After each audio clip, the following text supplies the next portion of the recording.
This is Audible. Last First Kiss, a Montgomery Inc. Legacy series novel. Written by Carrie Ryan.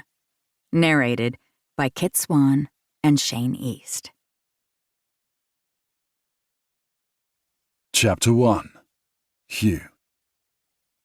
I wanted nothing more than to take off this ridiculous tie, slide off the shoes that were pinching my toes for some unknown reason, and find an ice-cold pint. I had so many other things on my plate. Coming to this wedding hadn't been a huge priority. However, as the bride was a family friend, and I was the only one of my family currently living in America, somebody had to represent the family interests. I could actually hear my mother's voice echo through my head as she said those exact words to me the week prior, ordering me to come. I already bought the damn gift for Rena and Henry's wedding. It was from their registry, and I actually liked Rena. I never met Henry before, but Rena was a good friend when we were kids living in London. Now, somehow, both of us were living in Denver, Colorado, in America, of all places. However, life had a way of derailing your plans and throwing you into a life that you never thought possible. Before I was forced to move here, I thought Colorado was full of snow, maybe some nice temperate weather days, but I was wrong. Apparently, one could go through all the seasons in one day. It was a little chilly that morning and felt nice on my skin. It reminded me of home. Both homes, where I lived for most of my life, New York and London.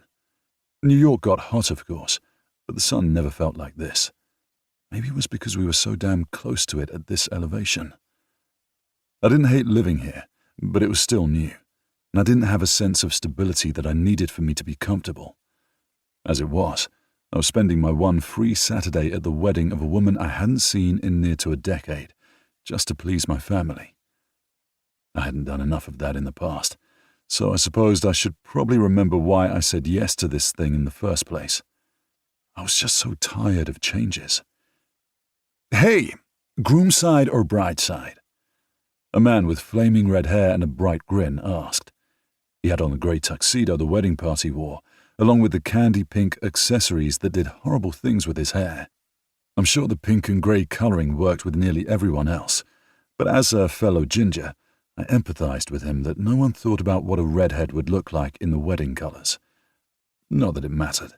This was Rena's day, and probably her husband's as well. "Brides," I finally answered.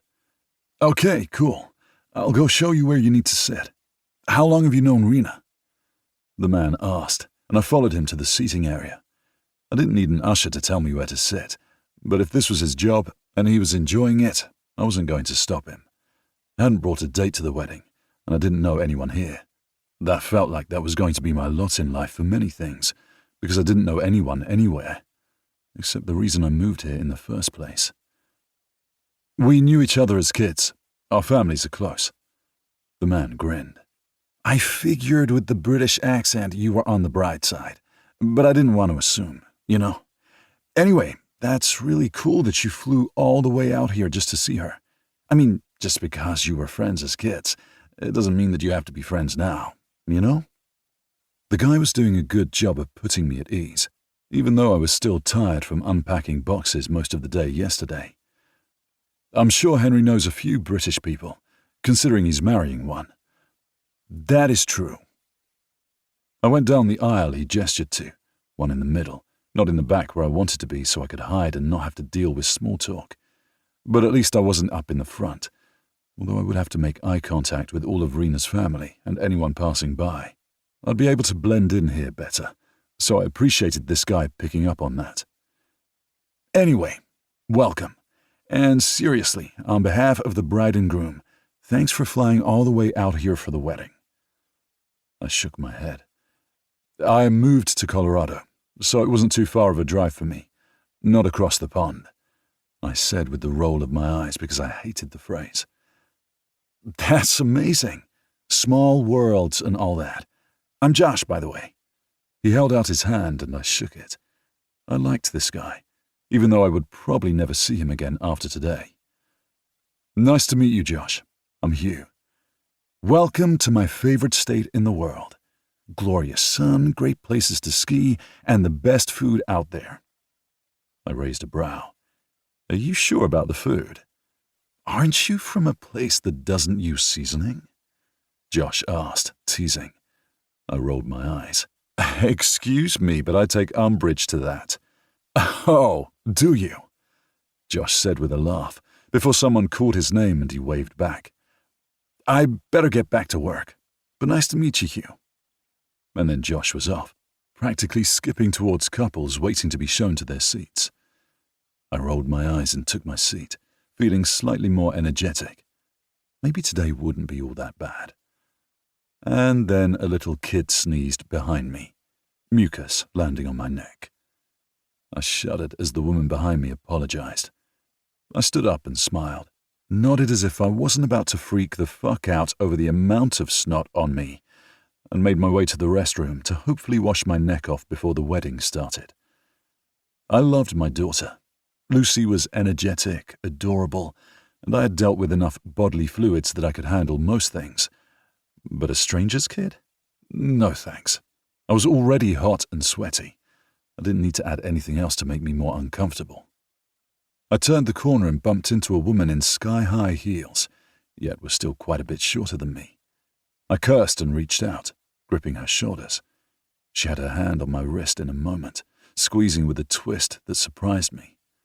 I knew that move, and if I wasn't careful, she was going to twist my arm around my back. Interesting. Why did that make me hard? Oh, there was something wrong with me, and I needed to either get laid or get some sleep. Probably both. I'm sorry. I wasn't watching where I was going, and I'm trying to be quick about it. I apologize. I gently moved my arms from her shoulders and tried not to stand agog with my mouth open. She was quite possibly the most stunning woman I had ever met in my life. And in my line of work, I tended to meet a lot of beautiful women. She had stunning green eyes that looked as if they were crafted within the ocean. In fact, I bet in sunlight they looked grey or even blue.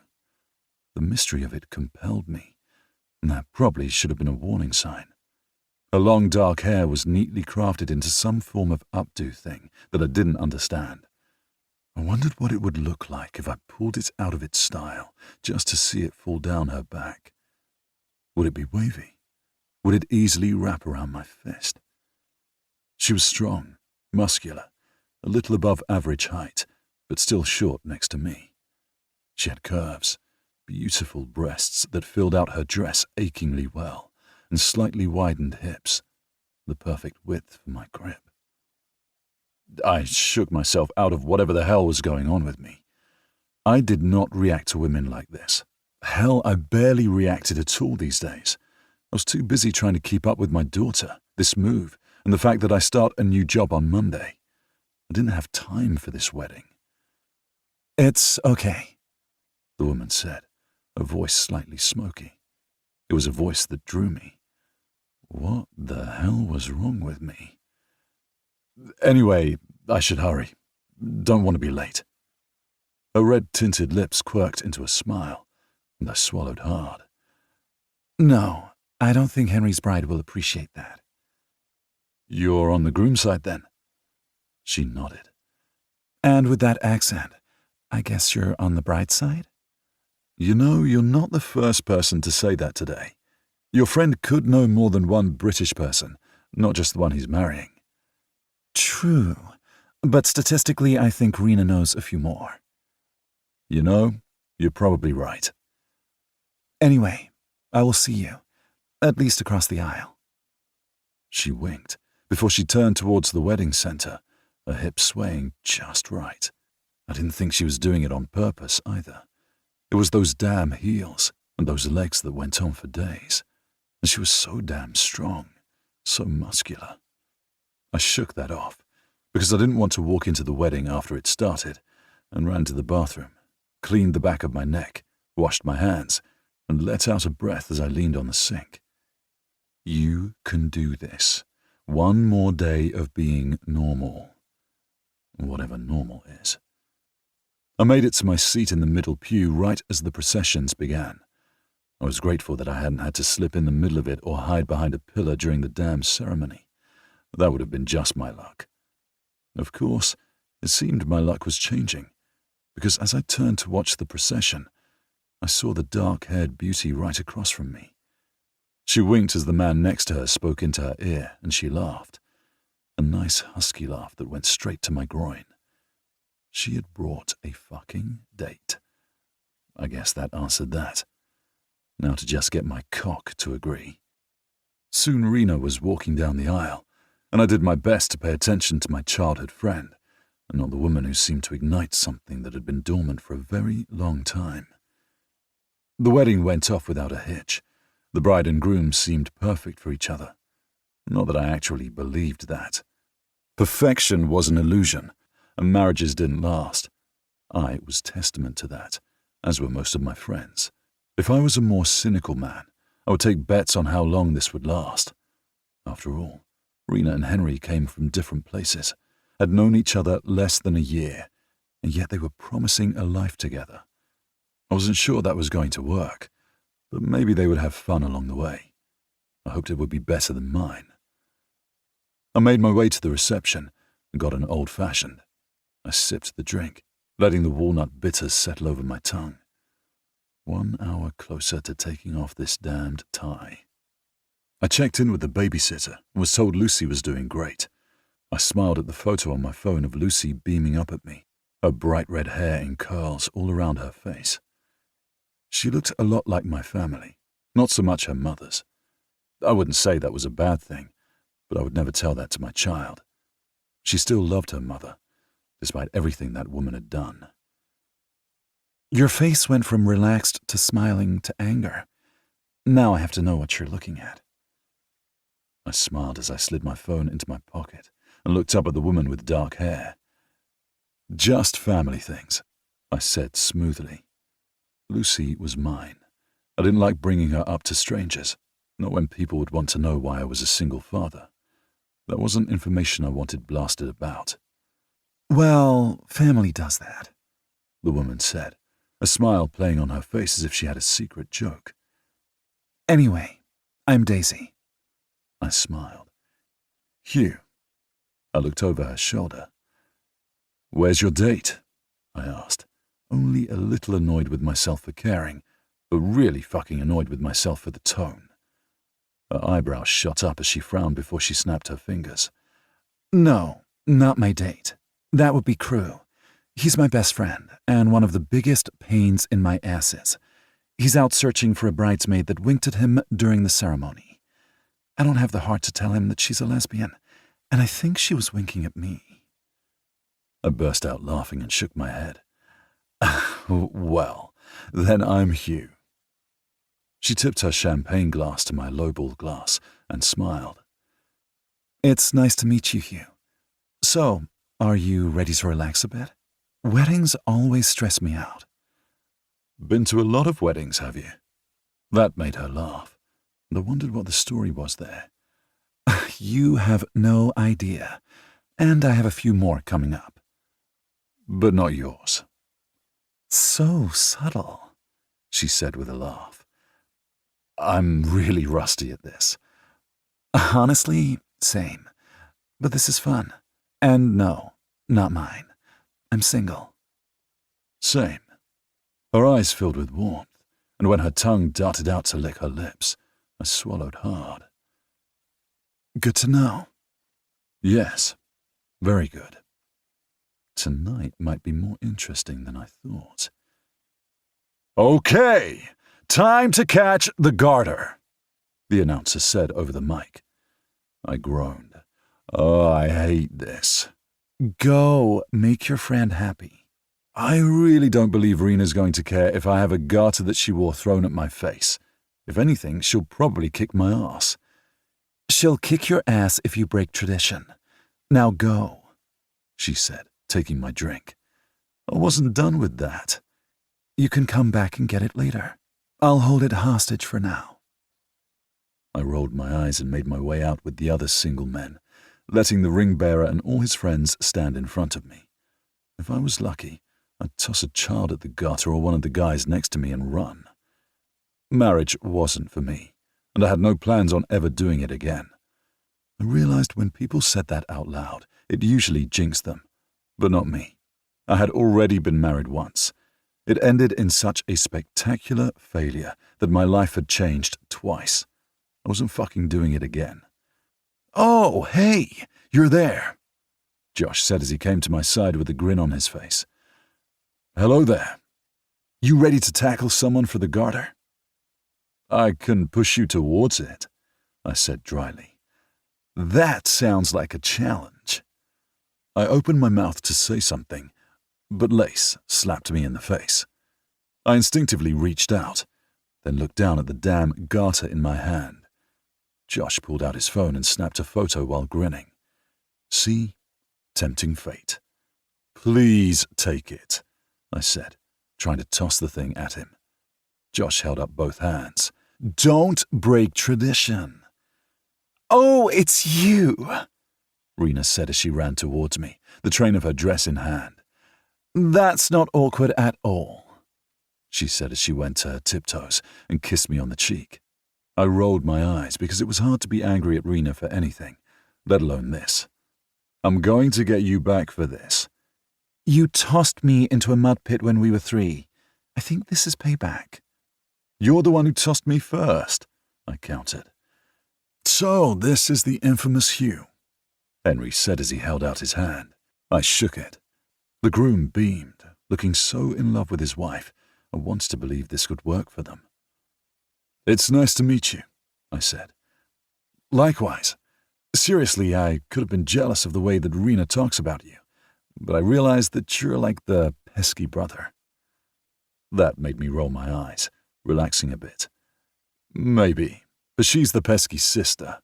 "And you love it," Rena said with a laugh as she sank into her husband's side. "And now it's time to toss the bouquet." "Okay, Hugh, out of the way," she said with a laugh. I moved to the side and plucked both drinks from Daisy's hands. She looked nearly on the edge of tears from laughter. I chugged my drink and set the empty glass aside. "Okay, it's your turn."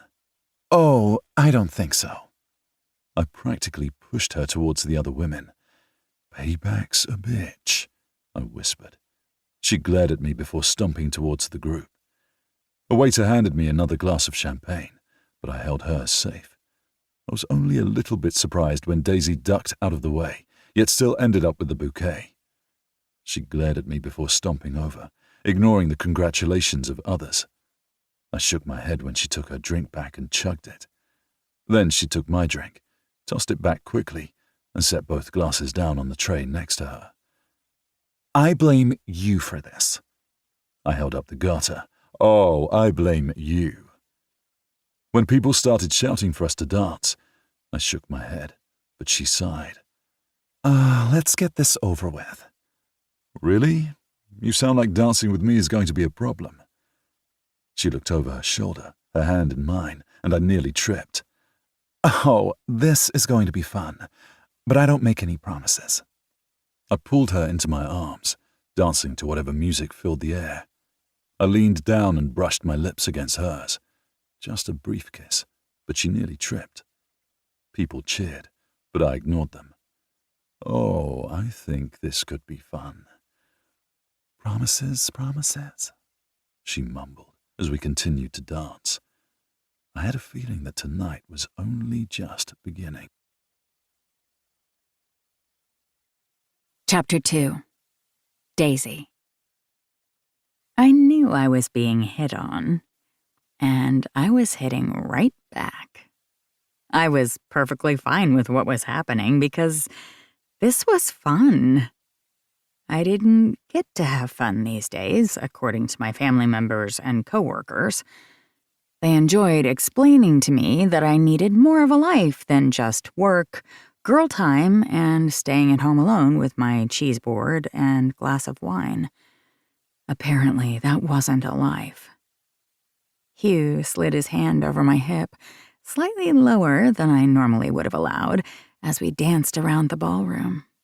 I'm sure someone said something to me, something about congratulating me for being the next in line for a wedding because I caught the bouquet, but I ignored them. Why do I feel like your attention isn't on me, but on whatever is going on in that head of yours? Hugh murmured. There was just something about that accent of his. Give me a man with a British accent, and I swooned. Thanks to Orlando Bloom showing up on screen with his long blonde hair, staring off into the distance with those elf eyes of his. Then, of course, there was Henry Cavill and every other British heartthrob. It was definitely a problem. I had to remind myself that we were in public, and while this was fun and he sure knew how to dance, this was just two people enjoying ourselves. Again, you're not paying attention to me. He squeezed my hip, then took my hand and twirled me. I laughed, grateful for the dancing lessons I took when I was younger. My mom had wanted to learn how to two-step and waltz beyond just following Dad's lead, so she and I went on a mother-daughter dance trip. It had been a blast, and really cemented us as mom and kid, rather than stepmom and kid. My mother had always been in my life, even when she was just my dad's friend. I used to call her Aunt Adrian. When my birth mother decided it was easier to be a full-time businesswoman in another country rather than a mom, and that having a kid would dampen her lifestyle, I had gone to live with my dad. And Adrian had been there. Just as his friend at first, at least that's what they told me. I had been too young to notice anything more. All I knew was that my dad and Adrian loved each other. And loved me. I had been one happy kid. I hadn't even had time to truly grieve what my mother had done to me, because Adrian had always been there. My mom had always been there. So I was grateful for those dance lessons for many reasons. You know how to dance. Do they teach that in every private boarding school in London? I teased. You're just going to throw a stereotype at me? He asked, as he led me around the dance floor. Perhaps. Did you go to a boarding school? He rolled his eyes. Only for high school. I'll have you know I was in other schools before that. I threw my head back and laughed, while he just winked at me. I guess you're living the stereotype. Perhaps. But if I had gone to an all-boys boarding school when I was younger, I wouldn't have met Rena, and I wouldn't have been invited to this wedding. So I have to be thankful that you met her on, what, the playground? Well, I wasn't going to push her in a mud puddle outside of that, he mumbled. I grinned. So you and Rena never... I let my voice trail off, and he choked. No, not even a little. She had a crush on my best friend, and they dated for a little while, until they realized they were not good for each other, and we all just ended up being friends. And now you've moved here, to America. That's a long story, he said carefully, his gaze meeting mine. I understood. Tonight wasn't about long stories. No. Tonight was something a little more fun.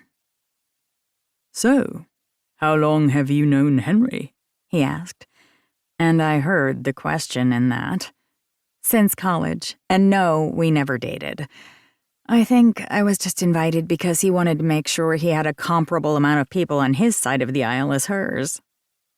That made him laugh. And damn it, he looked really good when he laughed. This might be a problem. Or not. It wasn't like I was ever going to see this guy again.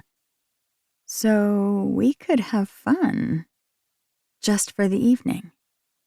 My thoughts must have shown on my face because his gaze darkened, going that smoky gray that made me want to press my thighs together. And that was quite a feat considering we were dancing in public. So you didn't come here with anyone? I shook my head. Just Crew. My friend, I added quickly. Good. And somehow he danced me off the dance floor. "How about a drink?" he asked as we stepped off the dance floor, the song changing to something a little more fast-paced. I slid my arm into his as he led me towards the bar. A drink would be nice, although I've already had a lot of champagne. He raised a brow. "So, sparkling cider or water, then? I don't want you to drive home on too much alcohol. Or any, for that matter." I shook my head quickly. "No, I actually have a room here." He raised that brow again. That stinking sexy brow.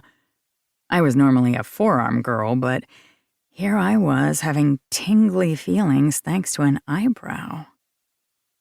"I thought you were local." "I am. But I was here yesterday helping Rena and Henry with a few things because of my job." "Should I ask what your job is? Are you a wedding planner?" For some reason, I didn't want him to know. Because most guys got weird about it. They didn't like a woman with such a traditionally male-centered job. I never understood it, but they always got weird and wanted to prove that they were stronger than me. They wanted to prove that I only got the job because of my family, not for my own strength and skills. I just shook my head, and he nodded as if he understood. "I'm not a wedding planner, if that helps," I added. Then I winked and took the glass of champagne he offered. He clinked his glass to mine without taking his gaze from mine. I drank a little deeper than I usually would. My throat suddenly parched. And without another word, I turned because I had made this decision before that drink. Tonight would be fun. I wasn't going to be lost in my own memories, lost in my own woes. I ignored the pain in my leg, the one that started at my hip and went down my knee all the way to my ankle. That wouldn't bother me tonight. We made our way to the elevator, still sipping our champagne, gazes meeting without saying a word. He wanted this too. He wouldn't be following me to my hotel room if he didn't. My glass was empty when we made it to my floor, and I quickly put the key against the door and let myself in. I set the glass on the table and continued into the room, knowing my hips swayed side to side and feeling his gaze on them. Good. This was fun. I never got to feel sexy, desired. I was too busy working and going through PT. Now, though? Now I could just be. I heard his glass hit the counter, but then he was on me, and I hadn't realized he moved. He took my hips and moved me so my hands were on the wall, my breath coming in pants. "First name only?" he whispered. "Nothing more." "Oh, I think I can give you a bit more," he replied, his breath against my neck, and then his mouth was on my skin and I was arching into him. My ass pressed against his groin and I could feel the hard length of him. I swallowed hard, licking my lips. Damn, this man was trouble. But the best kind of trouble. There would be no promises, no tomorrows, and I was thankful for that. I just wanted to have fun. And from the way his hand slowly slid up my leg and up my dress, so did he. "Is this what you want?"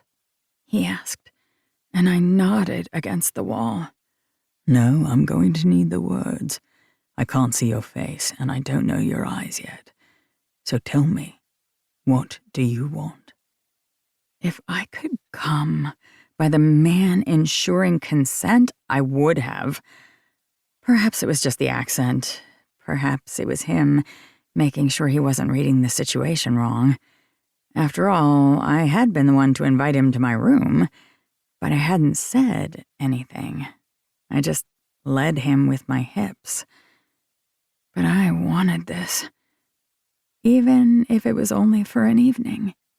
Please, you and me, just one night.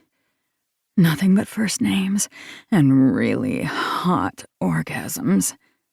I turned in his arms so I could meet his gaze, and he was so close to me, my breasts pressed against his chest. I think I can do that, he growled, and then his lips were on mine, and I was falling. I slid my hands up and down his back, my fingernails digging in as he deepened the kiss, his tongue exploring my mouth. He tasted of champagne and a little bit of whiskey, and I craved him. Somehow his hand was underneath my skirt, pulling my thong to the side, and then his fingers were diving between my legs. I groaned, my head falling back to the wall as he licked and bit my neck, his fingers exploring me. When he slid one finger into me, then a second, I groaned, arching over his hand. So fucking wet. Just one touch and you're already wet for me. Just get me off, please, I begged, and he grinned. I think I can do that.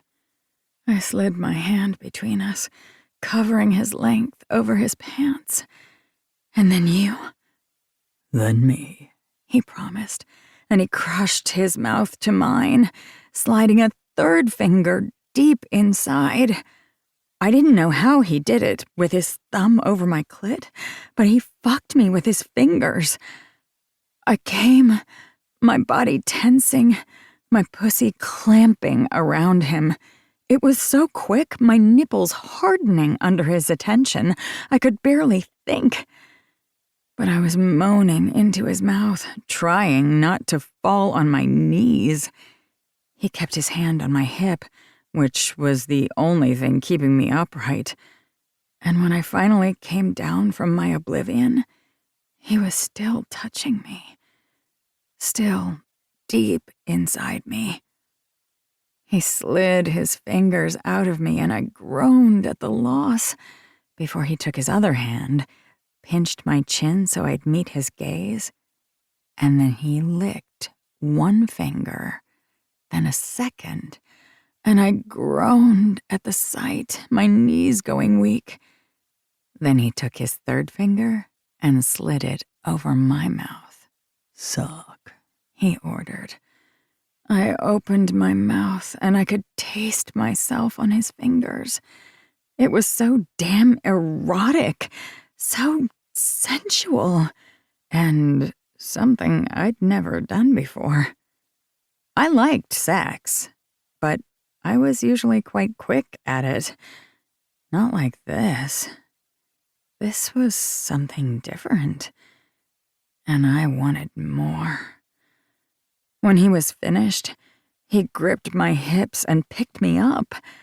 I wrapped my arms around his waist and he carried me to the bed. When he set me down, he stripped my dress off me, unzipping the back, and I stepped out of it, standing in just my thong, bra, and heels. So beautiful, he groaned, and then he was kissing me, his hands on my breasts, down my hips, between my thighs. He undid my bra, my breasts falling into his hands, and he sucked on them, biting and licking. Each tug went straight to my pussy, and I started pulling at his tie and jacket. I need you naked. We can make that happen. He stood back as I towed off my shoes, my legs starting to hurt, and I didn't want him to see. I didn't want reality setting into the moment, so I ignored it and my pain. I watched as he undid his tie, slid off his jacket, and undid one button after another. He was going far too slow, so I pulled at his shirt, unbuttoning it quickly. He laughed, and I joined him, until he was shirtless and I nearly swallowed my tongue. You must like to work out. I could tell you why, but that would be too many details, he said, and winked as I slid my hands down the hard ridges of his abdomen. He was all strength and ink, and that did something to me. I liked ink.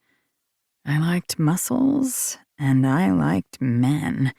And damn it, he was way too sexy for his own good. I helped him undo his belt and then quickly undid his pants. Before he could say anything, I was pulling him out of his boxer briefs, groaning at the thick feel of him in my hand. He was long and wide, and I could barely touch my fingertips around the girth of him. Oh my, I teased, and he winked at me. Please keep going, he said with a laugh, and I licked my lips before I slowly lowered my head. His hands slid through my hair, guiding me. I swallowed him down, cupping his balls in my hands as I went down on him, hollowing my cheeks. When the tip of his dick pressed the back of my throat and I realized he still had more to go, I grinned, humming along his length. Daisy, hell, he muttered, that British accent getting rougher. I continued to move, bobbing my head as I used my free hand to circle the length of him. When he tensed and I licked the tip of his dick, he pulled at my hair, pulling me back. No, I need to be inside you. And then he was shoving off his pants and shoes, and I was wiggling out of my panties. Shit, condom, no mistakes. He nodded. I've got one. I raised a brow, and he scowled. You're really going to complain about that right now? That I always have one on me, just in case? I have one in my purse, too. I like that we're both thinking ahead. Damn straight, he growled before he kissed me hard again and reached for his condom. I guess that means we could go for a round 2. Just saying, if you're good enough. He snorted. I think I can make that happen. And then he was sliding the condom over his length. What was it about that action that was so fucking hot? He was suddenly above me, gripping both thighs. I groaned when he pushed my knees to my earlobes and slammed right inside me. No hesitation, no waiting, just fullness. I shouted his name, and then he was kissing me. It was rough and fast and hot and needy, and I scraped my fingernails down his back, needing more. When he rolled me to my stomach in one quick motion, and I didn't even know it was happening, I groaned, letting him spread me wide as he slammed back into me. I went up to my hands and knees, meeting him thrust for thrust, while he used one hand to grip my hip, the other to play with my breasts. Ew, I panted. That's it, Daisy. Keep working for me. And then I pushed him back and laughed before we were rolling again, and I was sliding on top of him, needing him. The ache without him was too much. I slid down over him, my hands on his shoulders to keep steady, meeting his gaze, seeing the parting of his lips, and I knew this could be trouble. But thankfully, it was only one night. When I came, clamping around him, he followed closely, his hands on my breasts. Just one night, I reminded myself. And later, when we had each other one more time, after eating French fries and overcooked steaks, I let him take me in the shower, and over the counter, knowing I was going to be sore tomorrow for many reasons. But it didn't matter. I fell asleep in his arms, exhausted, knowing that I would miss this, but at least I enjoyed myself. When I woke up and he wasn't there, with no number, no note, just the scent of him on the sheets, I smiled and told myself I didn't regret it. I couldn't. Even if I wanted to know who he was, it was just one night. Just one set of fun. We had done what we wanted to accomplish, and I couldn't have regrets.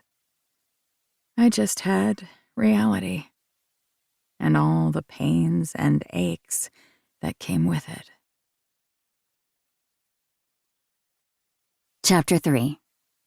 Daisy. "I cannot believe how big you're getting," I said with a laugh, as my cousin flipped me off. So ladylike.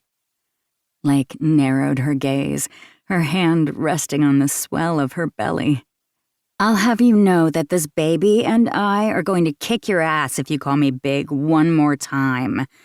I'm delicate, sweet, innocent, and not a cow." I snorted and reached over to steal a piece of her toast. She slapped my fingers and I grinned.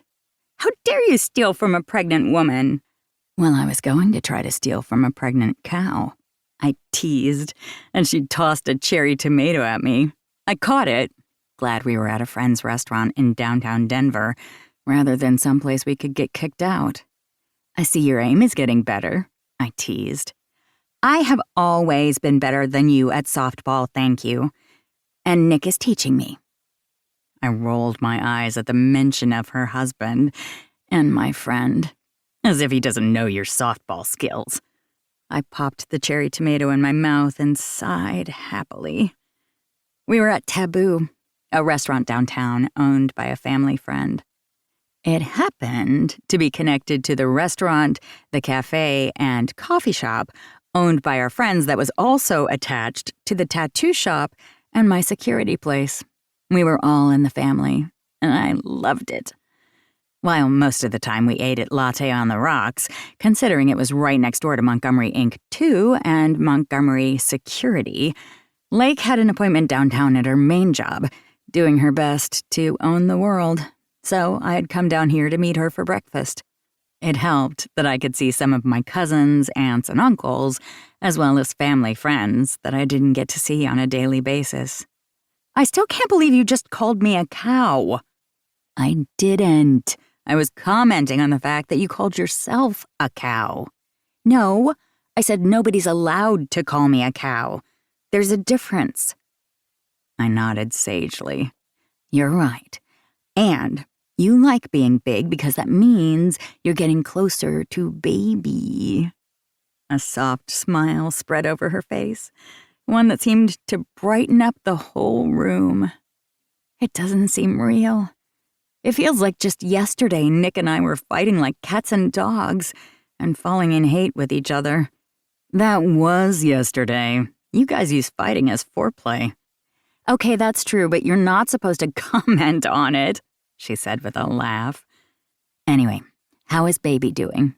And soon-to-be daddy." "We're all doing fine," Lake said as she rubbed her stomach. "You're coming to the baby shower, right? I know we said it could be co-ed, but Nick wants nothing to do with baby games or frilly dresses." "Such a guy," I said with a roll of my eyes.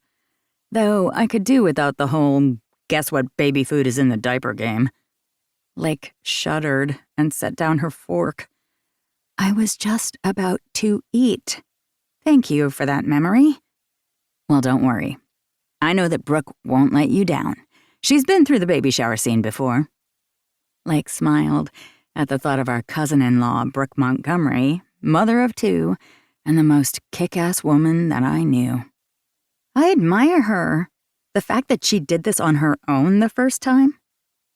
I nodded, remembering Brooke had lost the father of her first child in a tragic accident before the baby was born. She had been a single mother until she reconnected with our cousin Leaf, and that was the end of that. Love at second sight. Perhaps even at first and third, and then marriage and a new baby. Everybody was moving on, finding happiness, getting married, getting engaged, and having babies. Not all of my cousins were on that path. In fact, most weren't. But they were getting closer. Hell, even our friends were getting married and thinking about having children. I had always thought perhaps it could be my path. Perhaps if I got as lucky as my friends and family, I would find someone for me. I just wasn't sure that was in the cards for me. It wasn't like I was reaching old age without finding a guy who flipped my switch. But I hadn't found anything more than pleasant nights. Or relationships that turned into some of my favorite friendships. I wasn't going to think about the man the weekend before. The heat and the connection.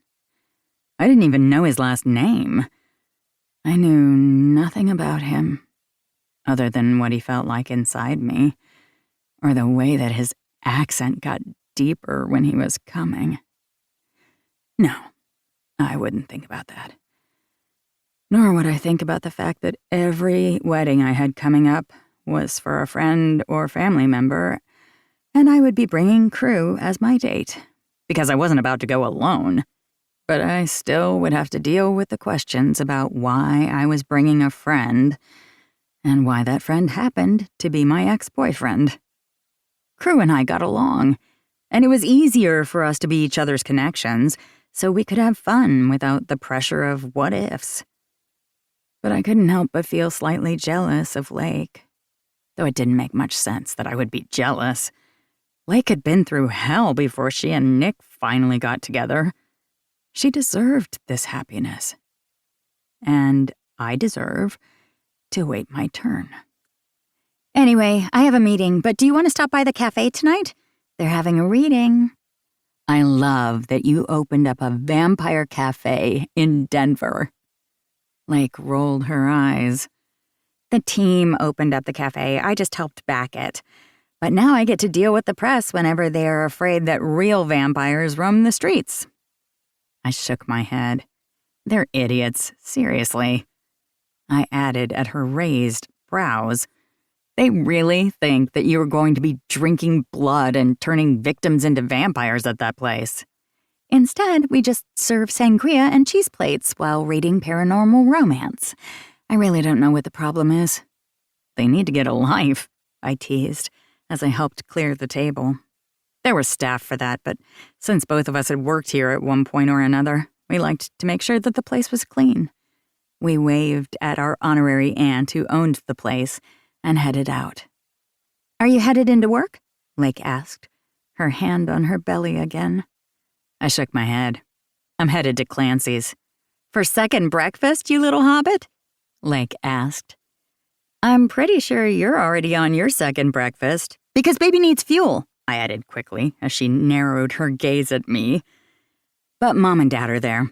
Plus, I never get to see Amy, I said, speaking of my little sister. Good. Sometimes I feel like we're all spread out all over the state, and it's hard to see our siblings. That was true. Because our parents were all cousins, technically, Lake and I were second cousins. It was just easier to call our generation the cousins. When we all started having kids, though, that was going to get more complicated. It was honestly just easier to call each next generation cousins or siblings. I only had one sibling, while some of my cousins had 3 or 4. It all worked out, though, because we were a family. Always there for each other. Even if sometimes it was a little complicated, because we were always in each other's business. I hugged Lake goodbye, then headed to my car, grateful for the Montgomery parking lot.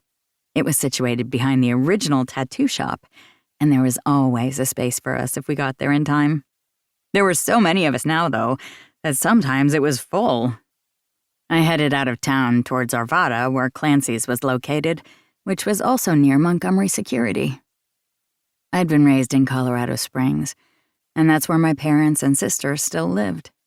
It was only an hour or so down I-25, with each of the suburbs of Denver and the major cities along the I-25 corridor feeling like one big city these days.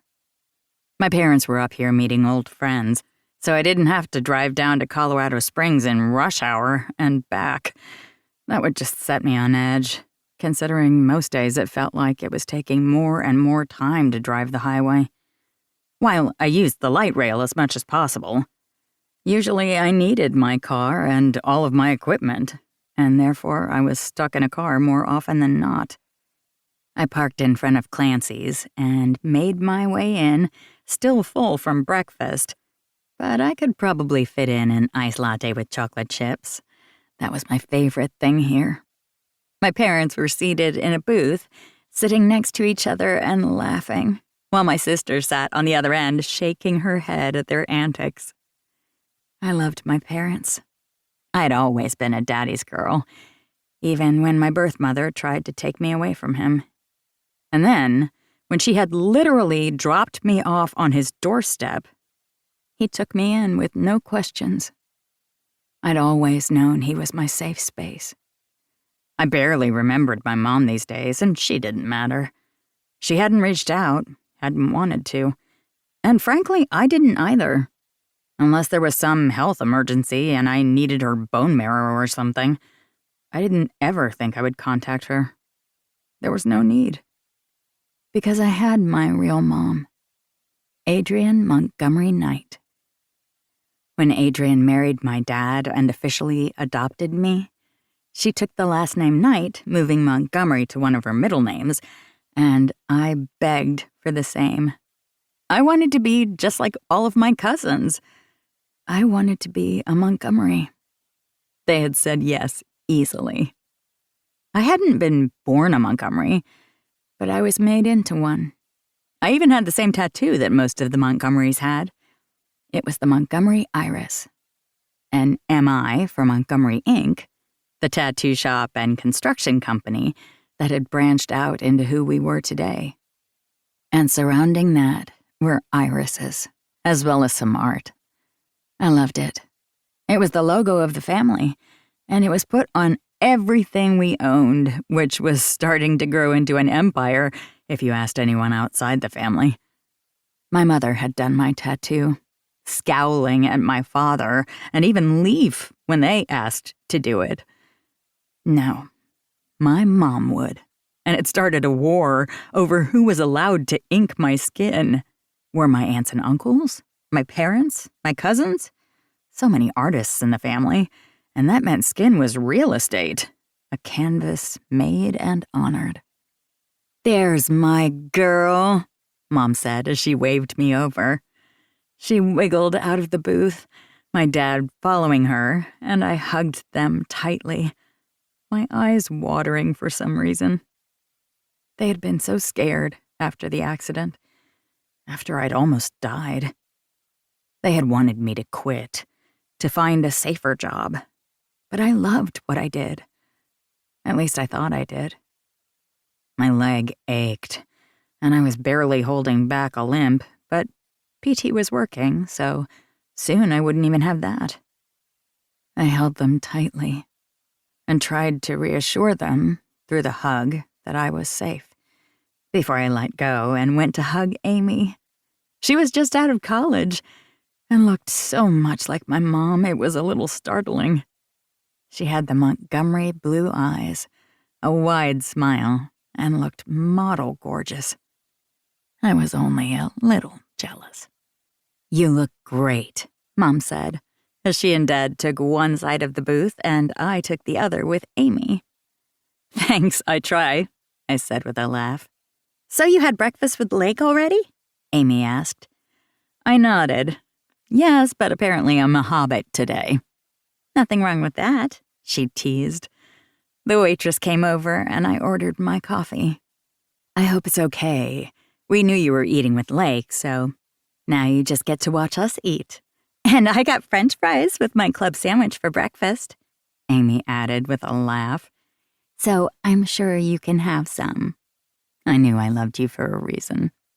Well, at least there's that, she said with a roll of her eyes. So, have you thought about your next session? Mom asked, not even bothering to ease into the conversation. I rolled my eyes.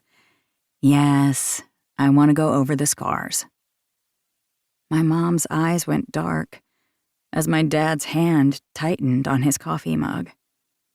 I was usually a little more tactful than that, but I was tired and so in my thoughts these days that I just blurted it like that.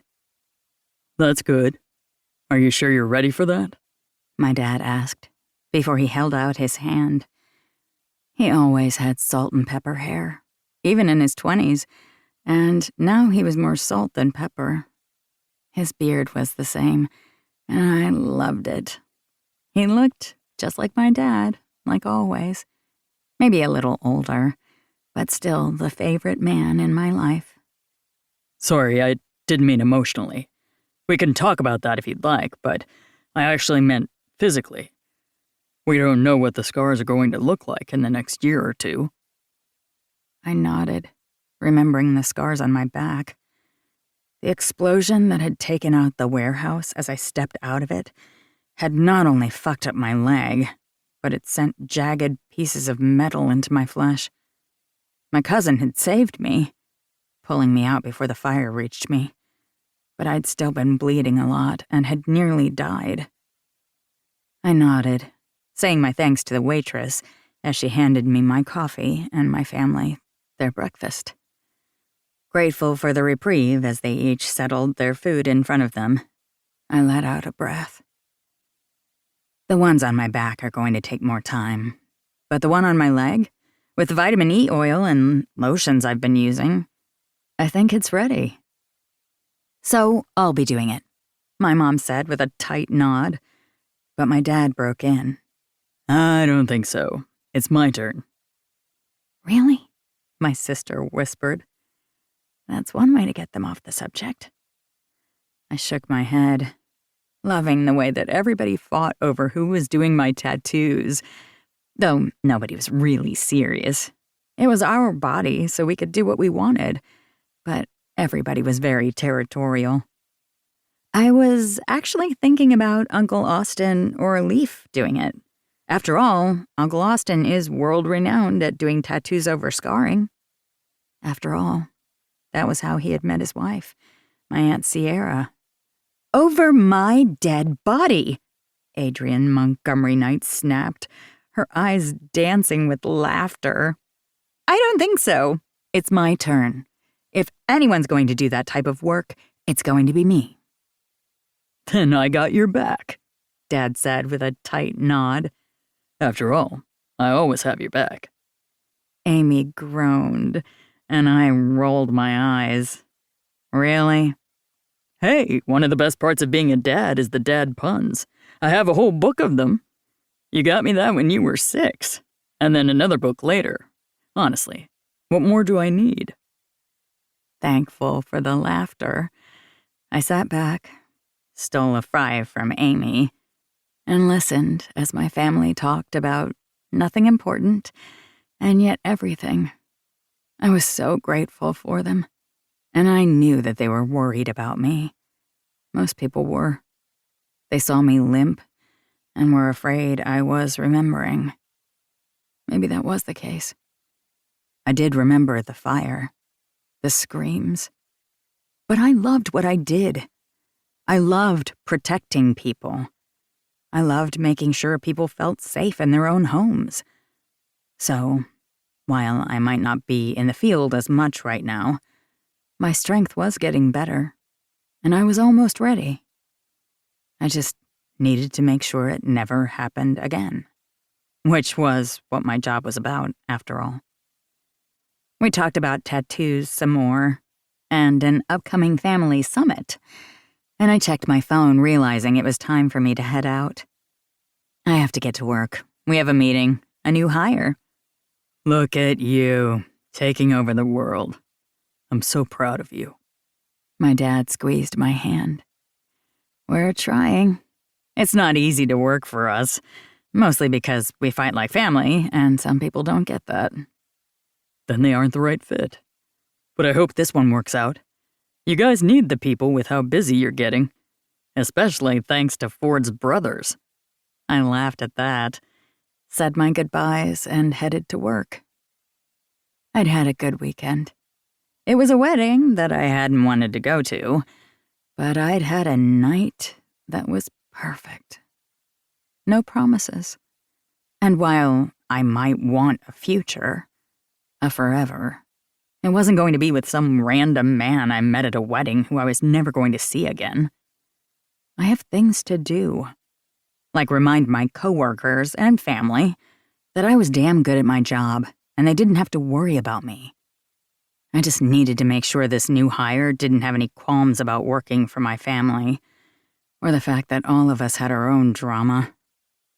When I stepped inside, everything ground to a halt. It was the same walls, the same windows, the same desks, the same back area where meetings could be held securely.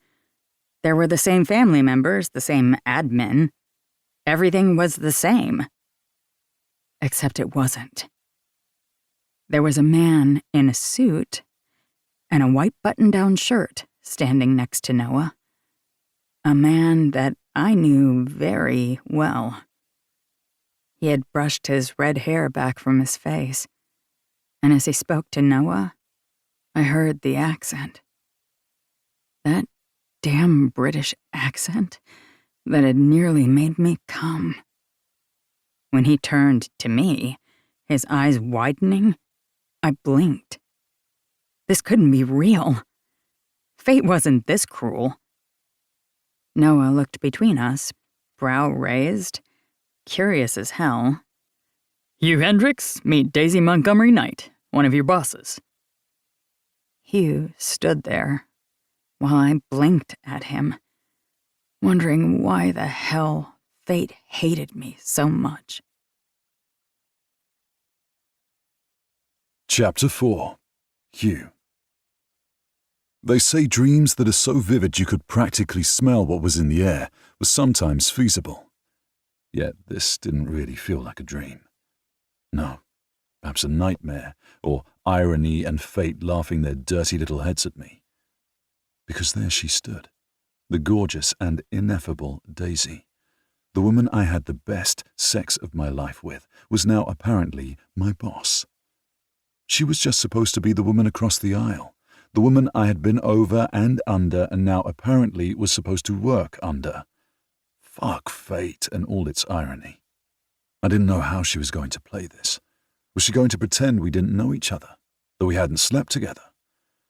I didn't know the politics behind this establishment, other than a group of friends and family owned the damn place and were the most sought-after security company in the area. Their rival company was actually trying to make waves against them, at least from what I remembered, but these were the people I wanted to work with. That was why I had chosen this company and not the other. I could have worked for the Shermans, but no, I'd wanted to work with the Montgomerys. And apparently I already knew one close up and personal. Daisy moved forward, looking different than the woman in the short dress and wild hair.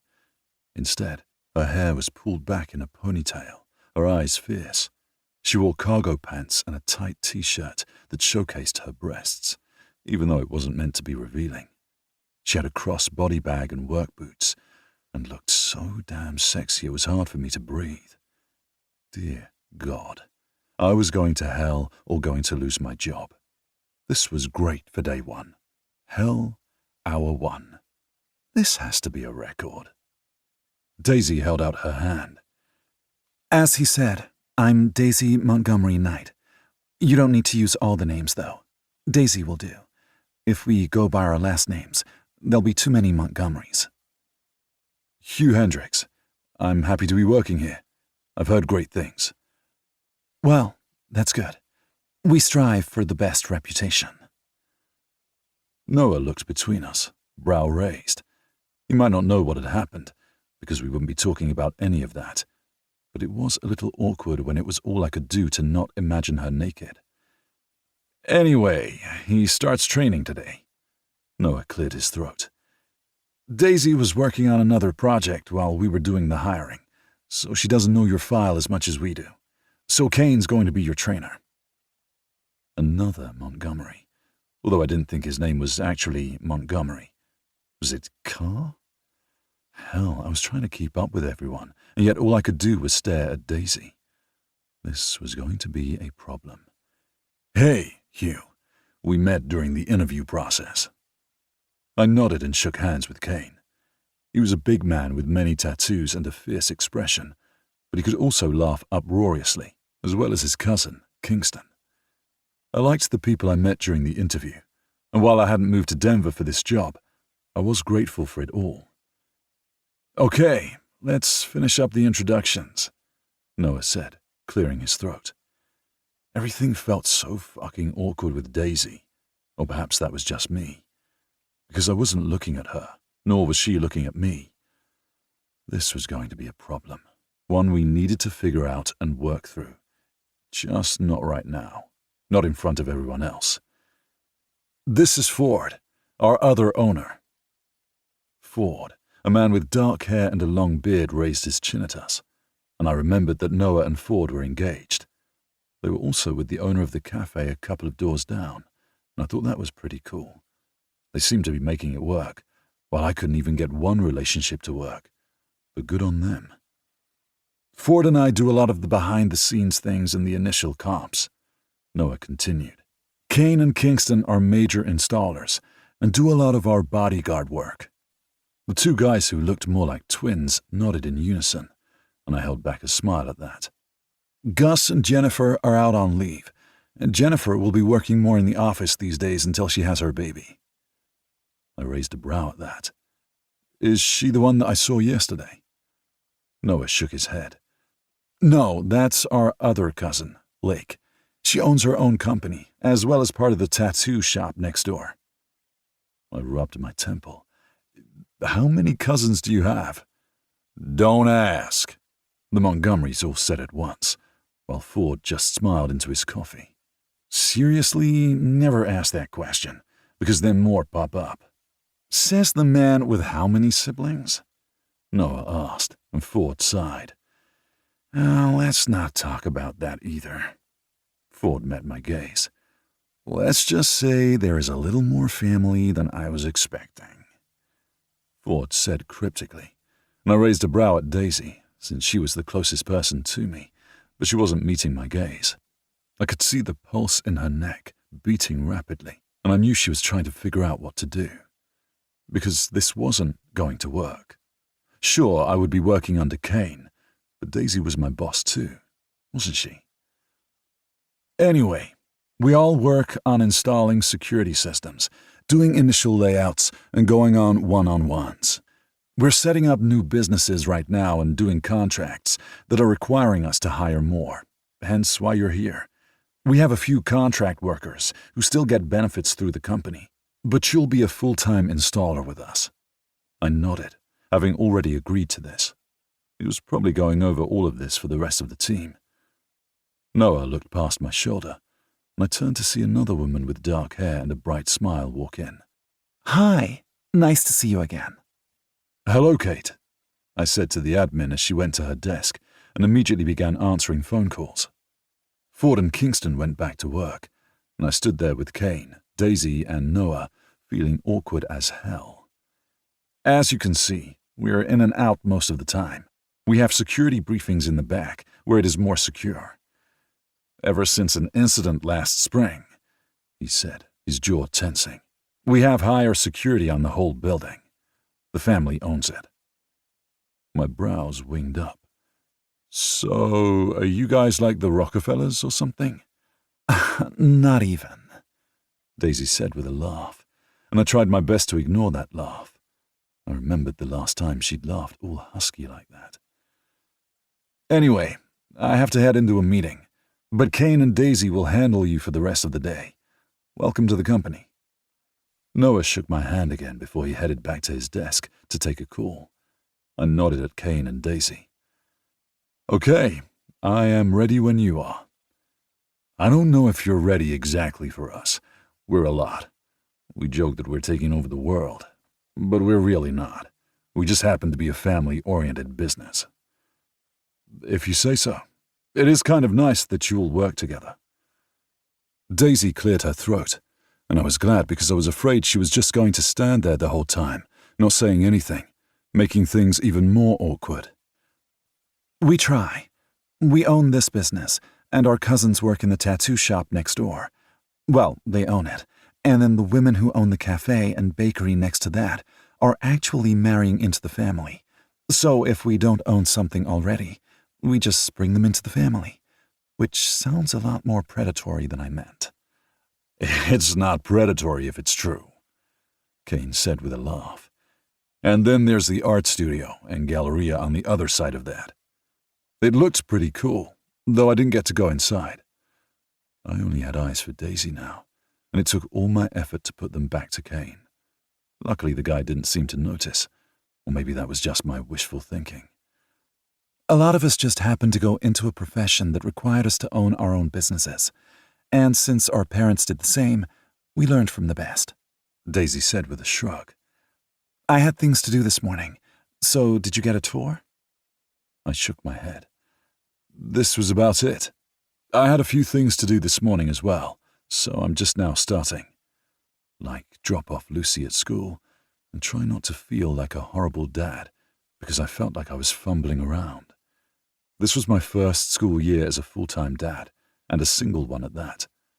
I was grateful Lucy was such a spark. I had to make sure she kept that spark. Kane's phone rang and he looked down at the readout. Hey, Daisy, can you give him a tour? I have to take this. Sorry, Hugh. Before Daisy or I could respond, he quickly tapped his phone and started grumbling to whoever was on the line.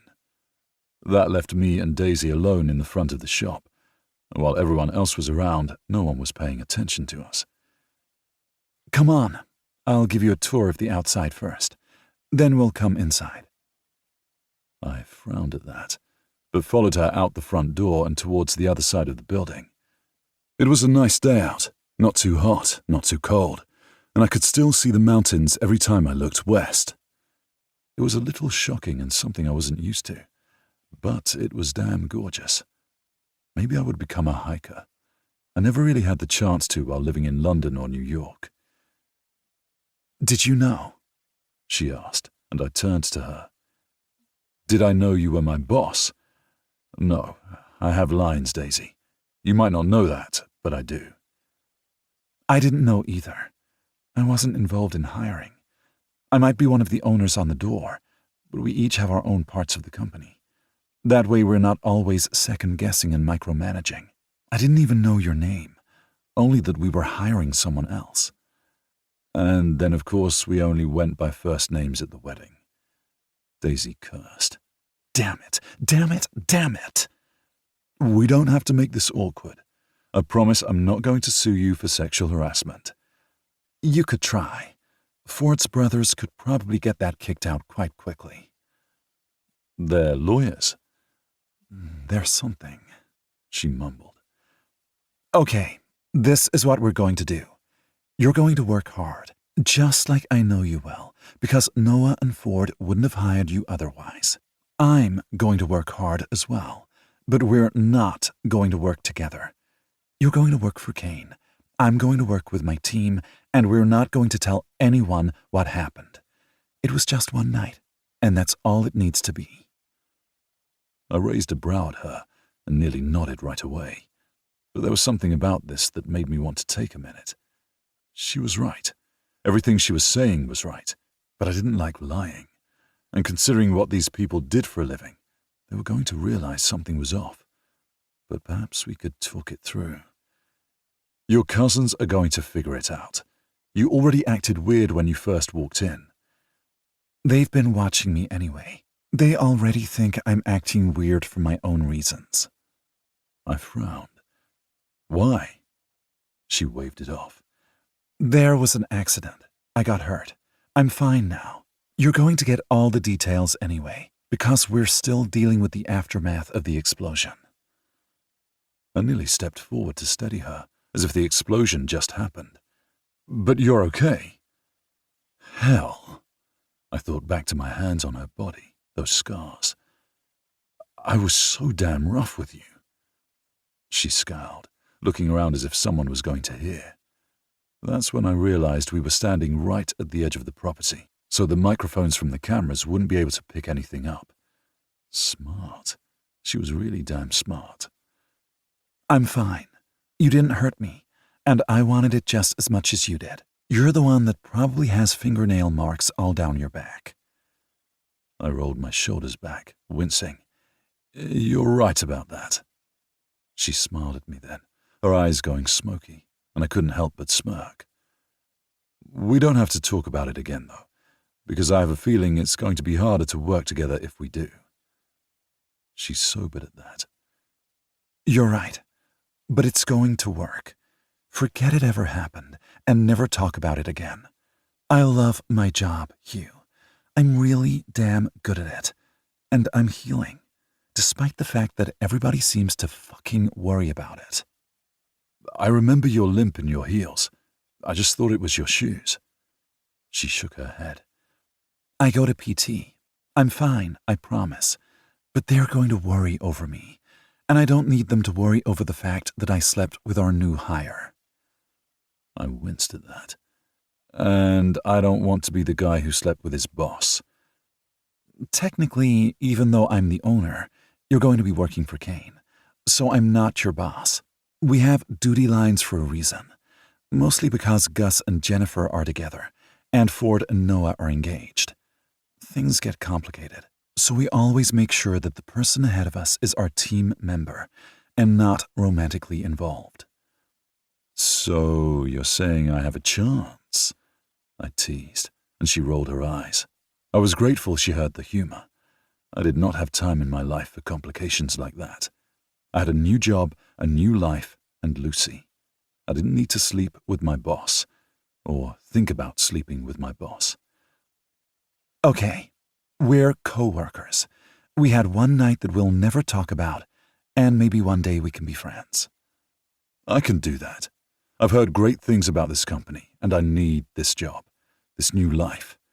I'm not going to do anything to fuck it up. I scowled. I'm not going to let you do that either. I didn't mean to sound so accusatory.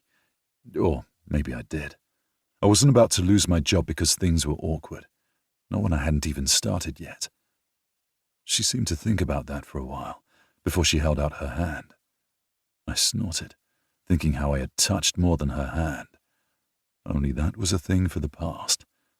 So I took her hand, shook it, and we nodded, holding on for a bit too long. I knew this was going to be a lot harder than we planned. Because she told me she wasn't my boss, that she wasn't the one to sign my paychecks.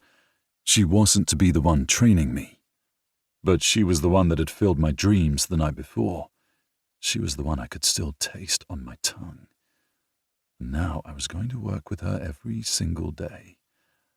This wasn't going to work, but I didn't have another choice. So we were going to pretend. Only I had a feeling pretending was only going to get us so far. Chapter 5. Daisy. One more set. You can do it. I hate you. With all of my heart, I hate you, and I wish you would fall from that high horse you're on. Crew rolled his eyes as he spotted me while I did my final squat. When the bar was back on the rack, the weights off my shoulders, literally, not figuratively, I shook out my arms. Why am I doing this again? Because you want to be able to kick my ass? I raised a brow. I think I can kick your ass without having to do squats. Especially since my leg was killing me. I had PT in the morning and was allowed to work out like I was doing right now with crew, but it wasn't easy. I was almost done with PT, almost done with all of these aches, according to my doctors. Though I didn't believe them when my thigh still hurt, and all I wanted to do was go to bed. Or kick my friend in the shin, just because. You're a jerk, but don't worry. Even if you think you can kick my ass, maybe you're just doing the whole workout thing so you can look hot. I reached for my water and flipped him off as I took a swig. Okay. There's so much wrong with that statement. It's going to take me a few minutes to get through it. Either way, you're an asshole, and you dated me. He grinned. You were hot. But since you can kick my ass, maybe that's why we broke up. Talk to me. What's really wrong? You mean, what's wrong and why I don't want to date you? Because we're better as friends, you know that. I winked as I said it. Because I would rather talk about our failed relationship than anything real. Why did everybody want to talk about feelings? I might be a woman. I might like talking about my family's and friends' feelings, but that didn't mean I wanted to talk about mine, especially to Crew, because he had seen me naked. Shut up. Seriously, though. What's wrong? Is it your leg? I knew we were working too hard. If you get hurt again, your family's going to kick my ass. And while I know you could do it, so can your family. Even your little sister. She's very strong. It's quite frightening. I'm just in a funk. I sat down on the bench and watched Crew do arm curls, counting the reps with him. He didn't need a spotter, and frankly, I was exhausted. I hadn't slept well the night before. Not because of stress or work or anything. No, it was all because of a certain British man. Damn that new hire, and the fact that he already haunted my dreams. Well, since you're in a grumpy mood today, let me make you grumpier. I winced. I'm not that grumpy, am I? He gave me a look. Okay, I am grumpy. I'm sorry. Don't apologize. You have a lot of reasons to be grumpy. Which brings up this next question. He took a deep breath, and I knew I wasn't going to like the next words out of his mouth. Have they figured out who blew up the building? The building. The one that nearly killed me, where I had been flung to the ground, cut up, broken. There had only been screams. My screams. And maybe Kingston's when he found me. I had been texting my cousin Aria to find out when she wanted to go on a girls' trip. I was on my way into the building to do an initial scope for a new security system. I hadn't known it was wired to blow up. I had thrown my hands over my face to try to protect myself from the flames. I miraculously wasn't burned. Kingston had pulled me out, burning himself in the process. He had a couple of scars on his arms, ones that would fade eventually. But the memory wouldn't. Not when he studied my face every once in a while. And I wasn't sure if he saw me, or the memory of me lying on the ground, screaming in pain. I hated that my cousin had to see that. I wasn't the oldest of my generation, but I was one of the oldest. Leaf and Lake were the two oldest, while I was third in line. The rest were a good 5 to 15 years younger than us. I remembered Kingston as a baby. I remembered holding him when I was a little girl. And then he was cradling me as we waited for the ambulance, staunching the bleeding. It made me ill to think about. I didn't like to remember that day. But it kept being brought up. And hell, every time I had a twinge in my leg from working too hard, or if the weather changed, it reminded me as well. So perhaps this was just my life now. Daisy? I looked down to see Crew kneeling in front of me, a concerned expression on his face. I moved my fingers through his hair, pushing it back from his forehead. I'm fine. Just grumpy, I guess. Don't be grumpy, Daisy baby. Don't call me baby, I teased. I'll try. He stood up and went back to work. I shook my head, looking for a slight spark between us. It would be easier to fall for my friend than still have sex dreams about a man who now worked for me, with me, and had really worked against me. Crew and I just didn't have that chemistry. We were friends, but it wasn't the same. His best friend was actually my cousin Lex, who was slightly younger than us, but the two seemed to click. So Lex and Crew were always side by side. And the fact that Lex was out of town on a work trip was the only reason he wasn't in here working out with us, scowling at me just like Crew did if I winced when I worked out. It would be easier to fall for Crew. But I wasn't going to. Daisy, what the hell? What's going on in that mind of yours? Just thinking that it would be easier if we actually liked having sex with each other. He choked on the water he just drank and looked around the gym. I was grateful nobody seemed to overhear. Everyone had their earbuds in, working out to their own playlists. Crew just laughed. You're ridiculous. And no, never again. It was fun. I mean, you're pretty good at it. I'm fantastic, I teased. Sure you are, babe. I am pretty sure that I'm the fantastic one, and you had to rise to the occasion. Are you really going to use the word rise in this conversation? See? If we had any attraction to one another, I would be rising to the occasion from this conversation. And yet, nothing. He looked down at his crotch. I flipped him off. Fuck you. That's the problem. We don't want to. Now, how many times are you going to change the subject? They never figured it out. The authorities are still working on it. They know it was arson, a bomb, not an accident. They just haven't been able to tie it back to anyone. They don't still think it's you, though, right? I shook my head. Nope. Don't get me started on that again. What? The fact that they thought that the Montgomerys must have done it for the insurance money or something? Just to not deal with the job? We don't even get the insurance money. That's not how things work. I'm sorry, that's not my job. I'm just a lowly artist.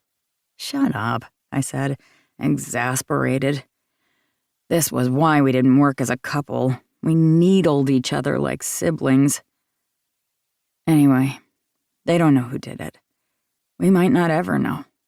But we're on alert, just like with all the incidents with our jobs. You have a dangerous job. There are going to be incidents. I heard the worry in his voice. The same worry that echoed in my family's voices. I know, but I'm good at it, even if I got blown up. Let's not talk about that again. I'm going to have to hurt someone just thinking about it. Same.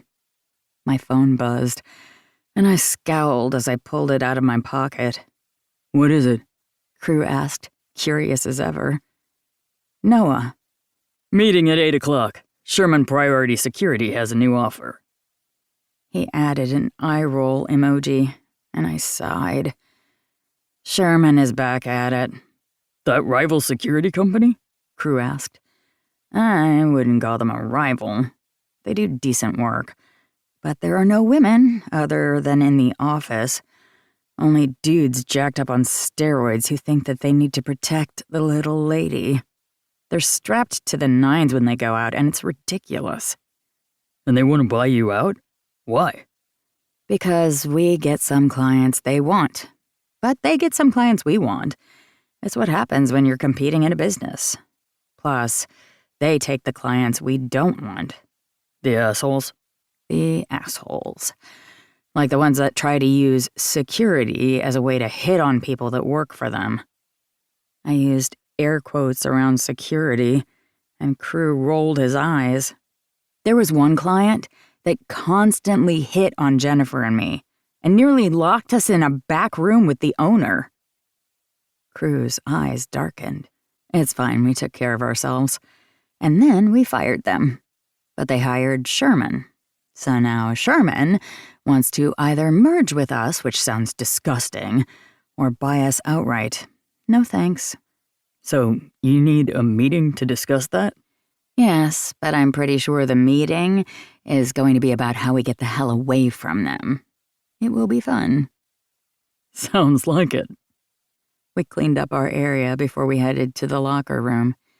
After I was showered and dressed, I piled my hair on the top of my head, not bothering to blow it out.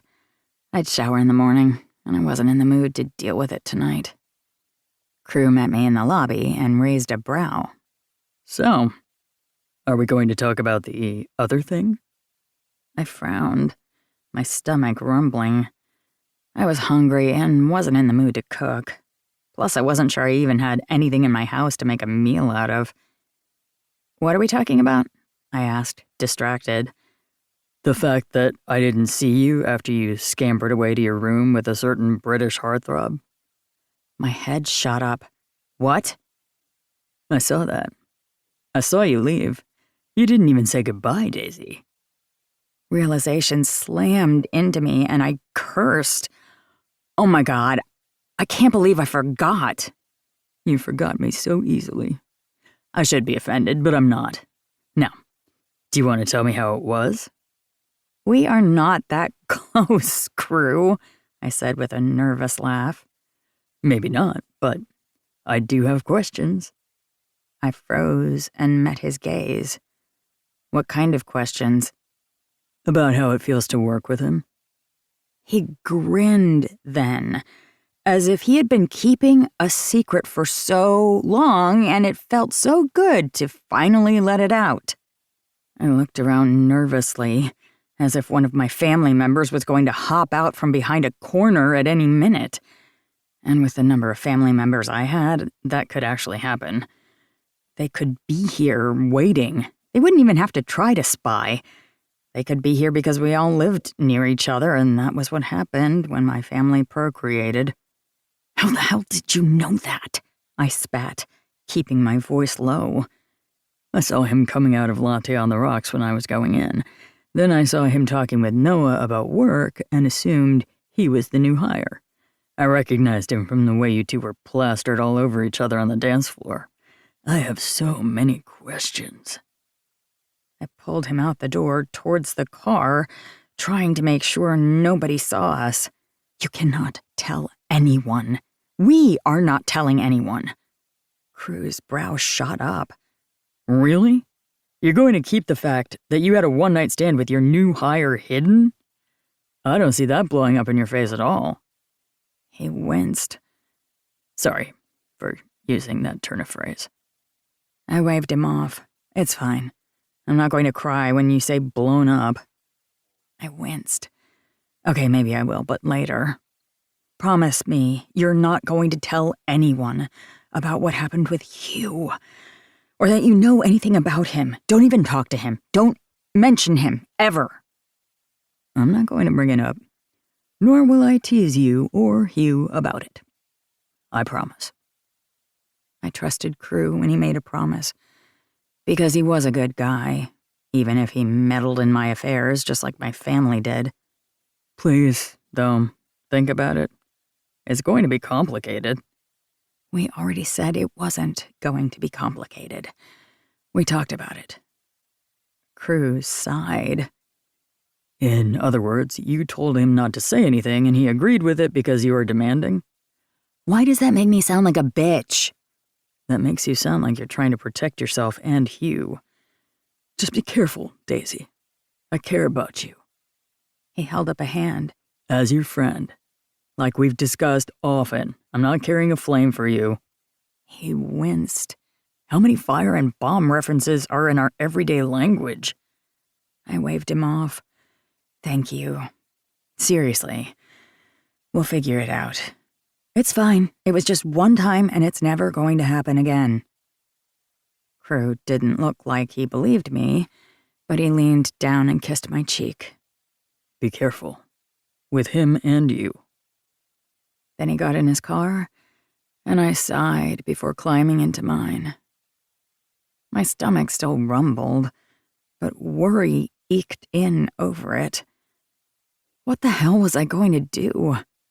First thing, I was going to eat, and then pretend everything was fine. Because it had to be. There was no other option. I pulled into my favorite Indian restaurant to order my favorite meal. Garlic naan, a lamb samosa, a chickpea samosa, and goat korma. My stomach rumbled just thinking about it. While waiting for my meal, I turned and nearly dropped my phone. He was there! How the hell was he there? He sat at a table and nodded at something his partner said. I blinked when I noticed that it wasn't an adult sitting in front of him, but a little girl. One with the same auburn hair and bright smile as Hugh. It seemed as if the floor had fallen out from beneath me before Hugh turned and noticed me. Well, it wasn't like I could slink out of there, not after he knew I was here. He cleared his throat and waved, and the little girl looked at me and smiled brightly. "Hi," the little girl said quickly. She had an American accent, not a British one, and that confused me. She looked so much like Hugh, but maybe this wasn't his daughter? He hadn't told me he had a daughter. Hell, I didn't know anything about him. I had purposely not looked up anything at work either, because I hadn't wanted to cross any boundaries. He was in Noah's and Kane's department, not mine. I was oddly angry he hadn't told me. But when would he have? When he had had his tongue in my mouth? Hugh stood up awkwardly and cleared his throat. Daisy, I must have picked a good place if the locals are here. I smiled awkwardly. It's my favorite place. I just ordered takeout. "Daddy, is this Daisy? Your boss?" The girl asked, and a few things all hit me at once. Daddy. This was Hugh's daughter. Where was this little girl's mother? Had I slept with a married man? Oh God, why was this so complicated? And she knew my name, that I worked with him. What else had he told this child? I was usually good with children, but it felt like I was tongue-tied. Hugh looked between us. Yes, Lucy, sorry. Daisy, this is my daughter, Lucy. Lucy, this is Daisy. We work together. "She's your boss. I like that you have a lady boss. There should be more lady bosses." That made me smile, and Hugh's lips twitched as well. I think there should be too. "Do you want to eat with us? You should. You should eat with us. I really like samosas and curry and spicy." Hugh looked like he'd rather be anywhere but here. Well, that was fine. I wanted the floor to open up and take me down with him. But that wasn't going to happen. Oh, don't worry, I'm fine. Miss Daisy, I saw you have friends here, so I put everything in bowls for you to eat at the table.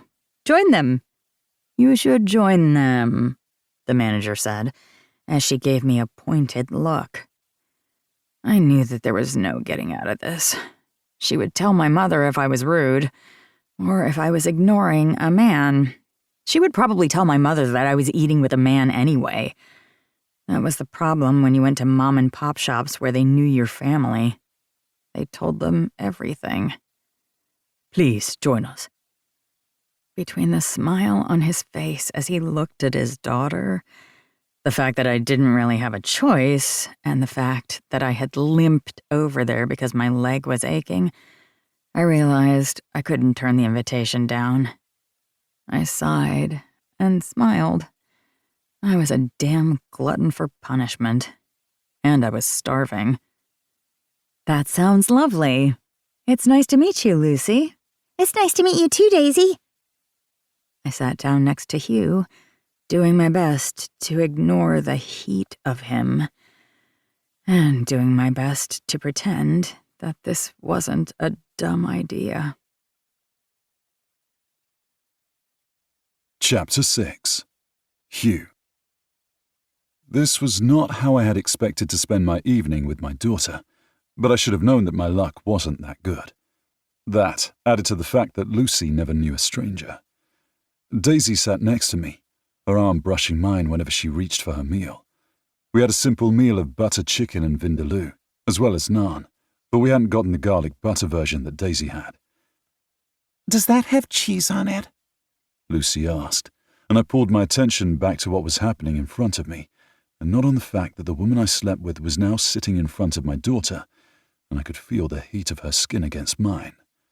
This woman was my boss, I had to remember that. You got the regular naan, which is amazing, and I could eat the entire basket of it. I got the garlic cheesy naan, so if you spread it apart like this, you get to see all the cheese. She proceeded to show Lucy by tearing the naan in half, and we watched as the gooey cheese spread out in the most delicious thing I had ever seen in my life. My mouth actually watered. Oh, wow. Daddy, we should have gotten that. I winced. Next time. I'm sorry, this is our first time here, and I wasn't sure what we would like. I knew what I liked with Indian food. I ate it all the time in New York, but I wasn't sure about my daughter. Not that I was going to get into that with Daisy here. Lucy didn't need to know my guilt either. I had seen the surprise on Daisy's face when she realized I had a kid. I didn't bring Lucy up into conversation. My private life was private for a reason, and in my line of business, it was always helpful to keep your life out of conversation. Nobody needed to know about my kid. And hell, I didn't need the complication of Daisy wondering about my personal life. Not that anything was complicated at all. No, this was fine. You can have some now, Daisy said with a grin on her face. Is that okay? She asked me, and I nodded. You don't have to give us all your dinner. Daisy grinned and tore the naan up a bit more, so we could each have a piece. Oh, you don't get all of it. Sorry, that's not how this works. Thank you so much, Lucy said, a huge grin on her face.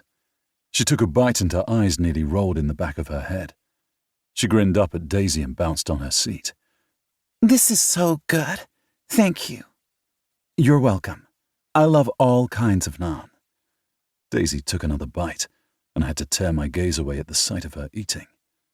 I was a sick, sick man. I quickly stuffed a piece of the cheesy garlic naan in my mouth and groaned.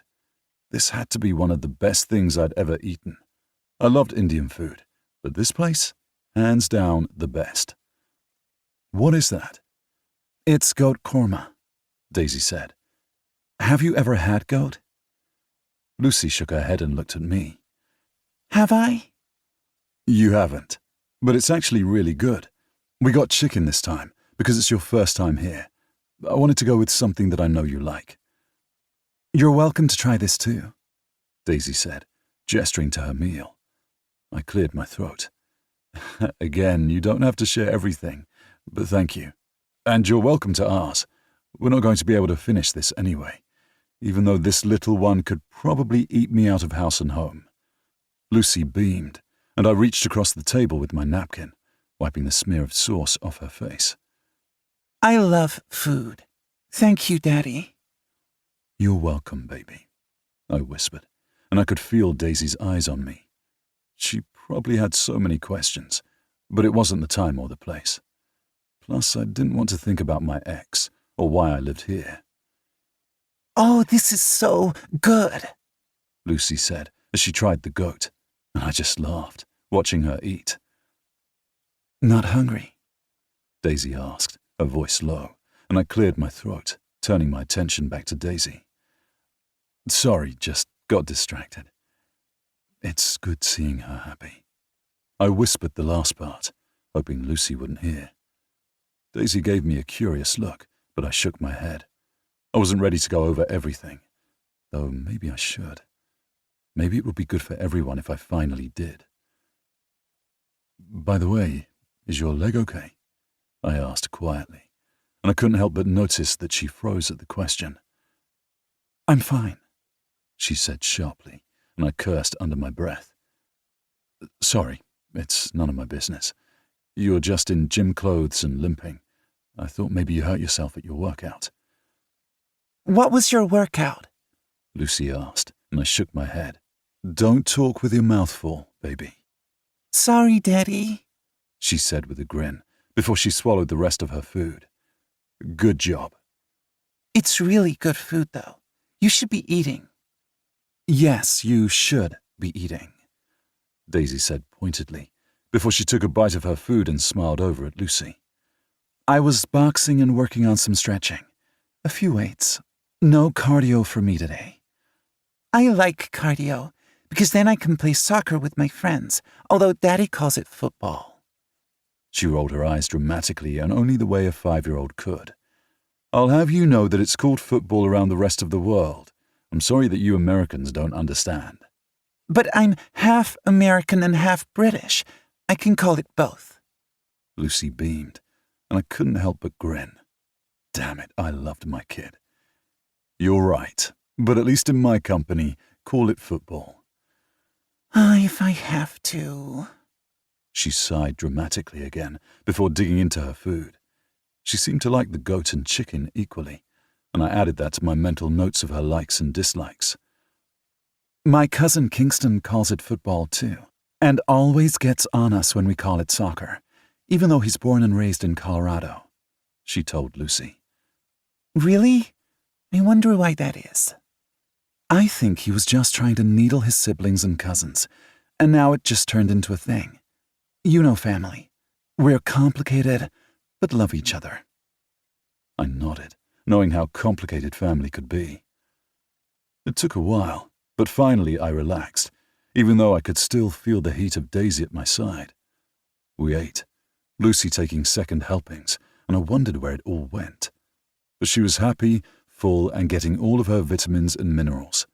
What more could a father ask for? By the time we finished and paid, her eyes were drooping.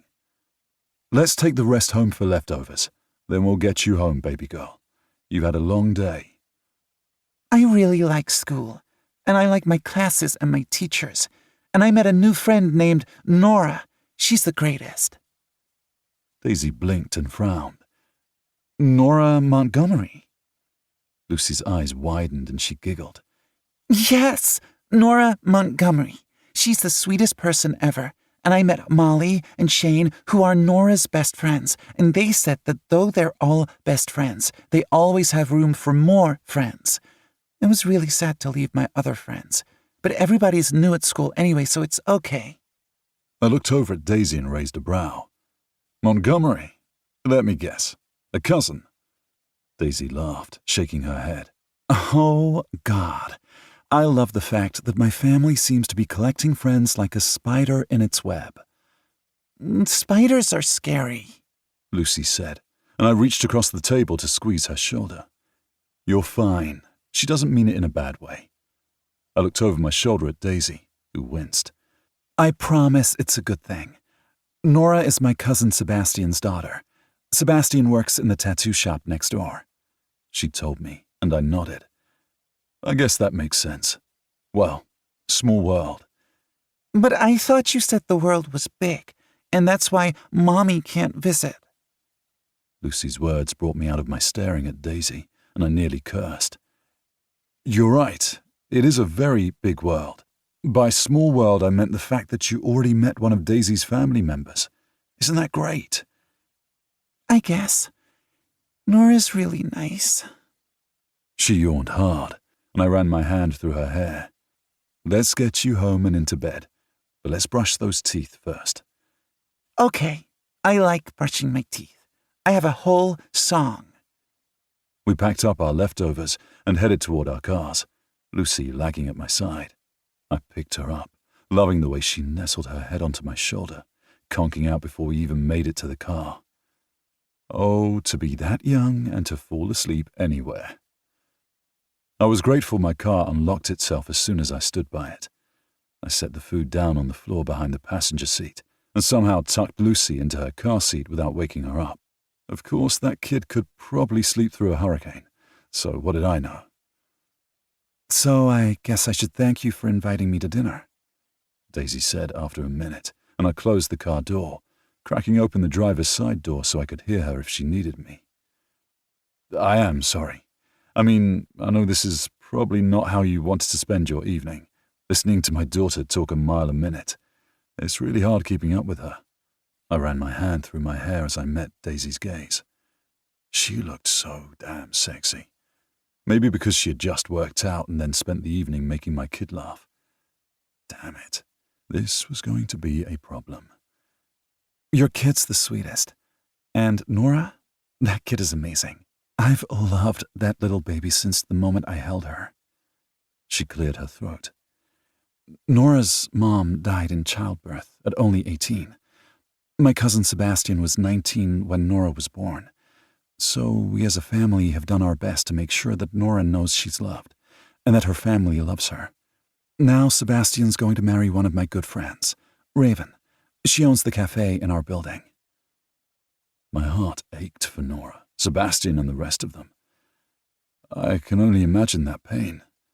I'm so sorry. Sorry for Nora and all of you. That's rough. It is. It was. But Nora is loved, and they talk about Marley, her birth mom, often. That way she'll always remember her, even though she never got to meet her. Daisy's voice roughened before she cleared her throat. Lucy's the sweetest. She paused for a minute, cleared her throat again, awkwardly this time. Should I ask about her mom? Then she held up her hand. Sorry, I guess as your boss, that's straying way too far. I shook my head, letting out a hollow laugh that didn't have much humor in it. Daisy, nothing about who we are is normal. We're not going to fit ourselves into a little box. We've known that since our first dance. Hugh, she began, and I shook my head. No, I'll talk about her. I looked over my shoulder and made sure Lucy was asleep. I came to New York over 5 years ago for a bachelor party. Daisy raised a brow. You flew across the ocean for a bachelor party? It was my brother's bachelor party. Our family comes from money and my brother liked to spend it. Still does, mind you. So we flew to New York so we could have a drunken revelry. I sighed and rolled down the window a bit, then clicked the door shut. I could hear my kid if she needed me, but hopefully she couldn't hear me. Thankfully, her being a hard sleeper would make it unlikely she would hear any of this. I met Cheryl that night. We had fun.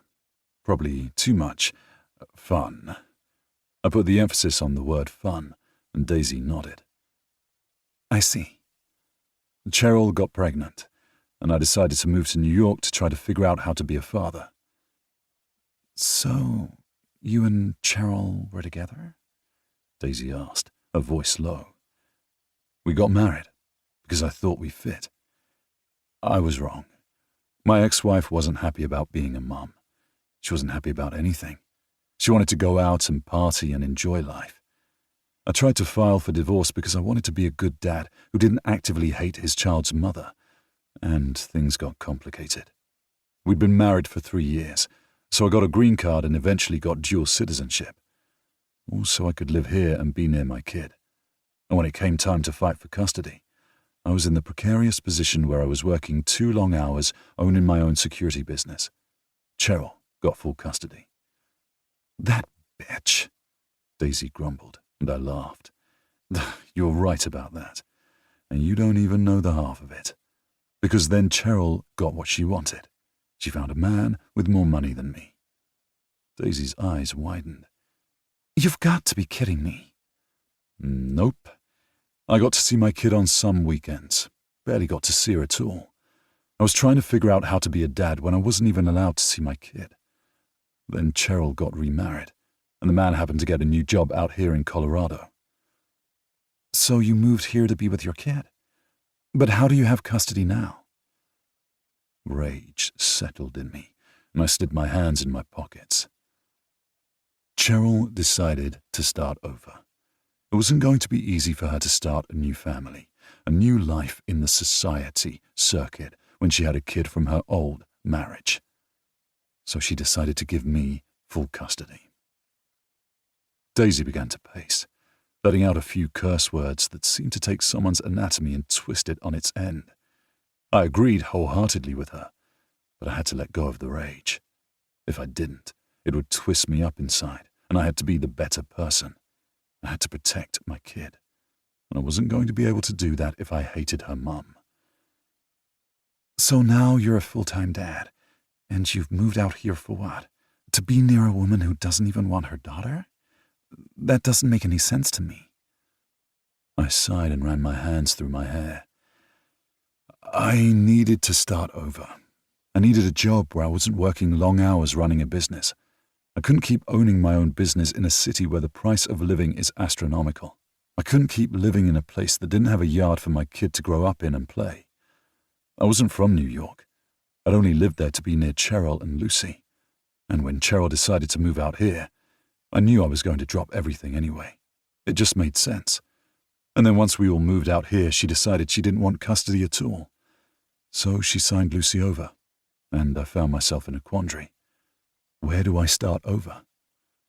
And you started over where Lucy could maybe see her mom, if her mom ever got her head out of her ass. I snorted. Pretty much. It hasn't happened yet, but you never know. I heard good things about your company, about your family, and I figured why not start here? I couldn't take my daughter back to London, not when the legal ramifications could get complicated. Maybe one day we'll move there, but right now this is where we need to be. So I'm figuring out how to be a dad, a single dad at that. I'm just really glad that you guys have good childcare as part of the benefits. Daisy smiled, and I hadn't realized how close we were. So close that I only needed to lean down to brush my lips against hers. Damn it, this was a problem. Well, I'm glad we can help with that. And I guess that answers my question about why you came to work for us, instead of working on your own. I reached out and pushed her hair back from her face, wondering why as I did it, wondering when I should stop. Her tongue darted out to lick her lips, and I did what I shouldn't. I lowered my mouth to hers and kissed her. Her hands went to my chest, but not to push me away. They sat on my chest, the heat of her sliding through the cotton of my shirt. It was as if she wanted to push me away and pull me towards her at the same time.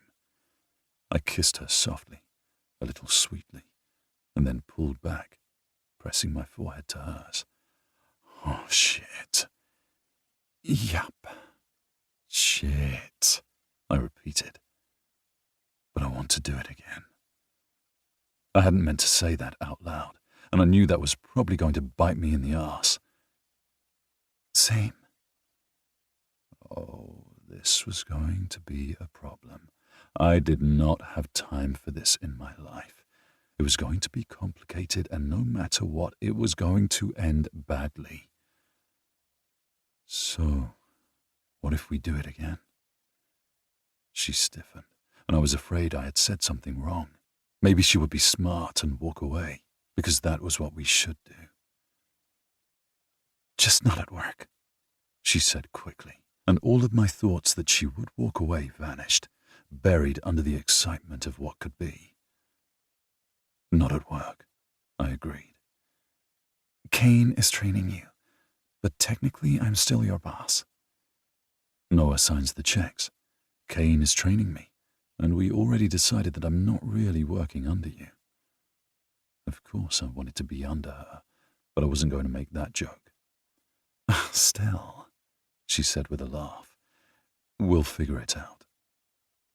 I pulled away so I could study her face. She gave me an odd smile. Maybe. You should go get your daughter to bed, and we'll give each other some time to figure out how big of a mistake we're making. She patted my chest before she walked back to her car, only 2 spaces away, and sighed. Well, shit. Chapter 7. Daisy. All I could think about was the coffee currently sliding through my system. Okay, perhaps that wasn't all, because Hugh's words from the night before were also sliding through my memory. Lucy's story reminded me so much of my own that it took me a moment to break through that barrier when he explained it. What was it about mothers? Why couldn't they just love you and keep you? Why were you always second best?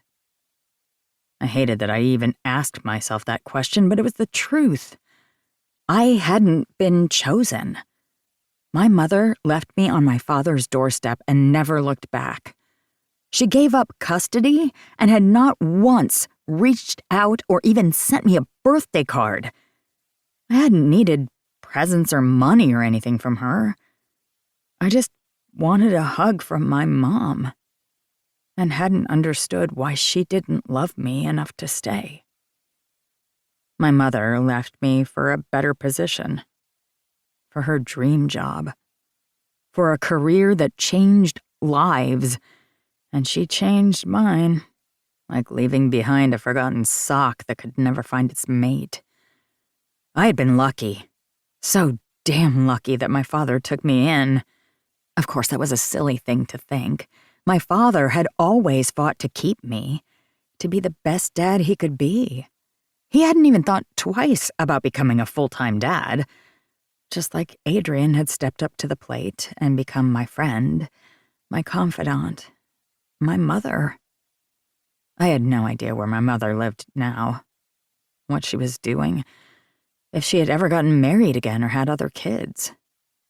I didn't care. Maybe part of me should, but I didn't. That was on her. And maybe one day, when I wasn't so angry about what she had done to me and my family, I would reach out. Or maybe I would look her up to see what she was doing. Lucy had been left behind as well, but Hugh was stepping up to the plate and changing his life to make sure his daughter was loved. It surprised me that he moved to Colorado just to be near a woman who he clearly didn't love, and who didn't seem to love her own daughter. He was doing what he thought was best for his little girl. And just like me, she was young enough to see the happiness. But she would always know. She would always know that her mother hadn't loved her enough to stay. And I prayed that she would be strong enough to realize her father loved her enough, that it wasn't her that was found lacking.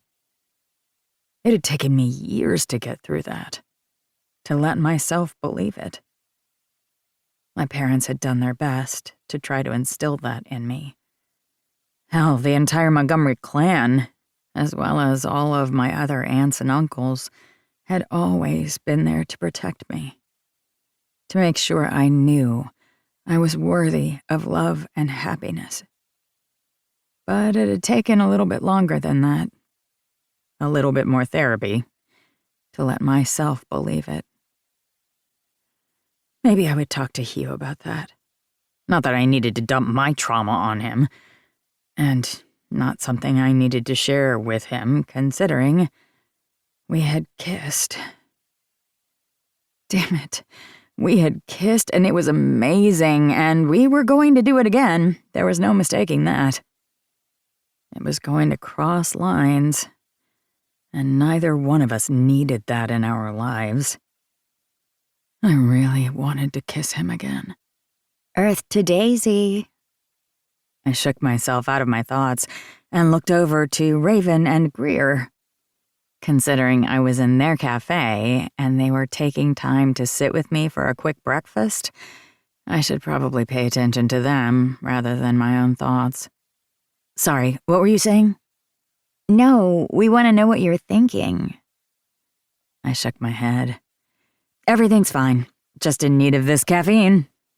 I took a sip of the caramel latte that Greer made for me, while she studied my face. Long night? She asked, the implication in her tone undeniable. I had Indian food. It was really good. She kept waiting for more, but I wasn't in the mood to share. After all, we said we would keep it to ourselves. I wasn't about to make a liar out of myself.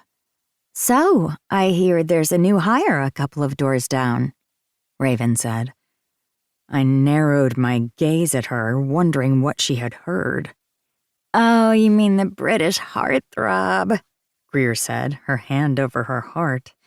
He's so dreamy. Don't you have 2 men to swoon over? How many more do you need? She flipped me off, not even offended. Oh, Noah and Ford are enough for me to handle, believe me. I shuddered. Noah is like my brother. Ford is too. Not sure I need that in my mind. Look who brought it up. Oh, maybe that was me. Raven winked and I rolled my eyes. I really need to get into work and actually focus on my day. Raven met my gaze. Do you need to talk about anything? I loved Raven. I loved that she was becoming part of this family and was someone I could trust.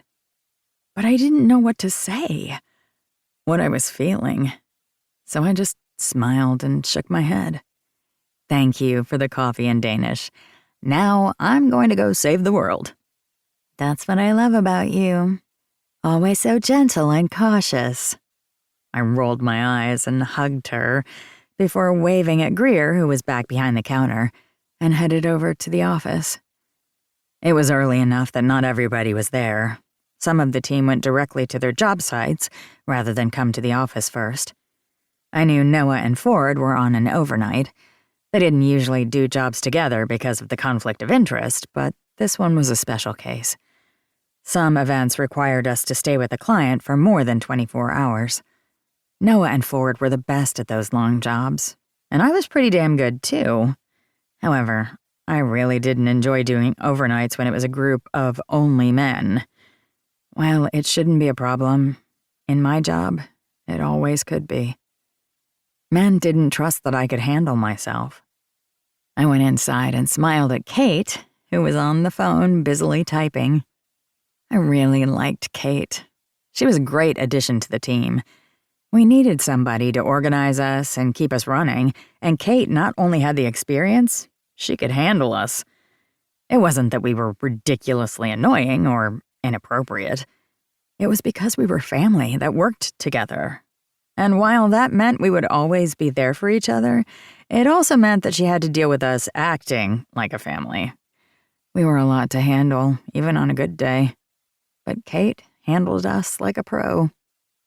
Jen was also there, leaning back in her seat, her hands on her rounded belly. I couldn't believe the other woman on our team was working while pregnant. Not that she couldn't handle it, but she had been so sick for her first trimester that I was afraid for her even being able to stand up without being nauseous. But she was doing great and worked from the office more days than not. And I knew that her new husband, Gus, who also worked for us, was happy with that arrangement. He was out with Noah and Ford and struggled when his wife was in the line of duty. He was getting over that, though. He had to. It gave me hope that Jen and Gus could work that out. Not only were they not allowed to work together on certain assignments, just like any couple wasn't, Gus also trusted her to take care of herself. Which reminded me that every single guy I dated recently thought I couldn't handle myself.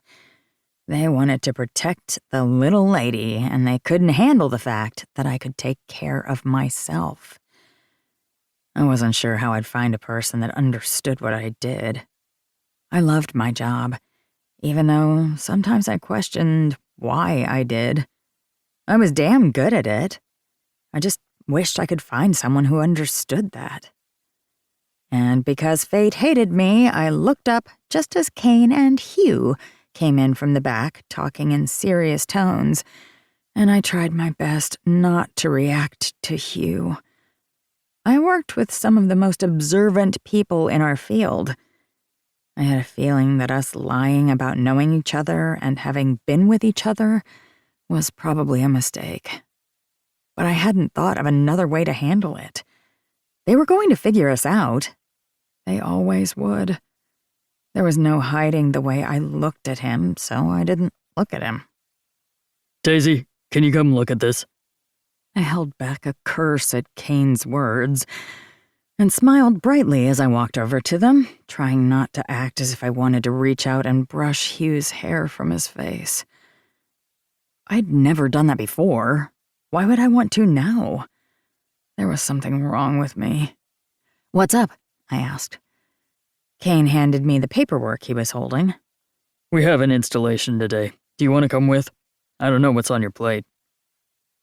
I ignored the knee-jerk reaction to saying no because it had nothing to do with work. I wasn't sure how to act around Hugh because I had dinner with his daughter, and it was nice. I wasn't sure what I was supposed to do now. Yeah, I can look at it. Kane looked up at me, studying my face. I heard back from Detective Johnson again, by the way, he said, as Hugh looked between us, interest in his gaze. I stiffened at the mention of that man's name, but nodded. Anything? No, but he's probably going to want to talk to you again. And Kingston. Is Detective Johnson worried about the company? Hugh asked, and I shook my head. There was no use hiding everything like this from him because he needed to know the dangers. Hell, he knew them.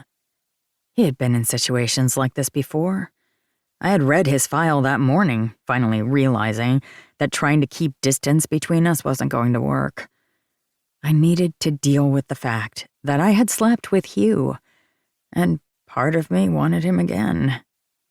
And that he kissed me, and I'd kissed him right back. I didn't know what was going to happen next, but we were going to have to work it out. It's about the explosion at the warehouse. Detective Johnson is lead detective on it, but I guess there's nothing to detect. No leads at all. Hugh shook his head. Seriously? After all this time? For some reason, him being as angry as I was soothed me. Pretty much. Between that and Sherman Priority Security trying to buy us out every other week, I'm done with paperwork and useless meetings. Do you mind if I look at the file? Hugh was looking at me, not Kane, and I couldn't help but stare right back. No, but I don't know what you're going to see that we haven't. I'm an outsider. I wasn't connected to it, and I'm angry that you were hurt, and Kingston could have been hurt. I want to see what happened. Sure, I said, lying. I didn't want anyone to read the report, because photos of me were in there. Of what made my scars. Scars he felt, kissed, but I didn't want him to see the initial injuries. But everyone else in this company, including Kate, had read the file. If there was something that he could gain from it, then I wished him the best of luck. I don't know what you're going to get from it, but if you figure it out, that'd be fucking great. Kane shook his head. I'm tired of our family getting hurt. Same, I said with a sigh. Okay, I appreciate it. And I am just as pissed off as you guys. Nobody gets to hurt our team. Kane grinned at that. Look at you, fitting in already. I love it. Anyway, here's the file on where we're going today. You up for it? I nodded as I looked at my phone for my schedule. I'm going to drive separately, though. I have an installation this afternoon. Long day. Those are the best kinds. That means clients. Hear, hear, Jen said from her desk before she went back to typing. I grinned, ignoring the feel of Hugh's gaze on me. This was going to be a problem, or perhaps it already was. Because I hadn't told him. I hadn't said what I wanted. I didn't know what we were going to do about this attraction that would not go away. I got an hour of paperwork in before I followed Kane and Hugh to the job site. It was a simple installation at a business. We did bodyguard work as well as installations. We were good at what we did. I know you've done this before, but let's make sure we have everything up to code for Colorado versus New York. Hugh grinned. I like the mountains better than the city view. There, I've said it, Hugh said with a laugh. There was something about that British accent that nearly sent me over the edge. I needed to focus on work, though, not Hugh. I was on one side of the building, while Hugh and Kane were on the other. And I couldn't help but notice how quick Hugh was, and he was damn good. He was great working with the clients, and also quick to focus and get things done. He was a good hire, and he'd be great for the team. I just needed to get my hormones in check. We moved to the back of the lot when Kane looked at his phone and cursed. "What is it?" I asked. I need to head to Dr. Allen's office. Hugh looked confused when I cursed under my breath. Are you serious? What does he want this time? Not sure, but he's a high-paying client, so that means I need to go and fix it. He was probably fucking with it, but there's nothing I can do. I shook my head, but understood. Are you heading out now? Kane gave me a pained look, but I knew there wasn't another option. There were 3 of us at this installation, and we didn't need all 3 of us. But that meant I'd be left alone with Hugh. Great. I'm sorry. We both know that I can't fuck up with this guy. He has connections, and he's picky. We're good. I can head back with Daisy when we finish, if that's okay. Hugh looked at me, and I nodded. It's fine, we've got it. Kane headed out, leaving me alone with Hugh. He gave me a look, and I continued to work in silence. Are we just not going to talk? He asked. I sighed and went back to the readout on the digital pad. I'm just working. You're good, though. I looked up at him and smiled. Seriously, you must have done this before. I used to own my own business, you know that. I nodded and went back to work. I'm still confused why you're working for us rather than starting a business here. He laughed at that. You want more competition? Funny way of being a boss. Honest answer? I wanted to spend more time with my kid. I like that. That's a good answer. I was a good boss, but I was also the only boss. I only had a couple of guys working for me, so if there was an issue, it was me on the line. It was me spending too much time dealing with the politics, which is fine. I liked it. I loved it, even, and I was damn good at it. But that left no time for Lucy. Bingo. I only took off the weekends I had her. The team understood, but it's not the same. I get it. And I am glad you're there for Lucy. You're a good guy. He snorted and shook his head. Or just makes me an idiot for selling my business and starting over. Come on. You want me to drop you back at the office? Sure. Unless you want me at that next installation. No, I can handle it. I laughed as he gave me a look. Seriously, it's just a follow-up. You should go back and fill out paperwork. I'm the boss and I get to make that decision. He rolled his eyes and we headed back to my car, discussing work instead of anything important or personal. Which was good, because I was trying to come to terms with what I felt. It wasn't easy. When we pulled into the parking lot, he didn't get out of the car right away. I looked at him. Go on a date with me. My eyes widened, but I shouldn't have been surprised. Not with what happened last night, and the tension between us. I thought you wanted to spend more time with your kid. Wouldn't this be a complication? He nodded. You're right. But I can do both. I can find a way to make it work. There's something between us, you know that. I swallowed hard. I know. You're a good dad. And I always want to spend time with my kid. Always. But I can make time for you. My lips twitched. So I'll be what, third priority? His eyes went serious as he studied my face. When he pushed my hair back from my eyes, I swallowed. Is that a problem? That made me laugh, breaking some tension. Because this was likely going to be bad. But maybe it'd be okay. Maybe I wouldn't screw everything up. There was something there.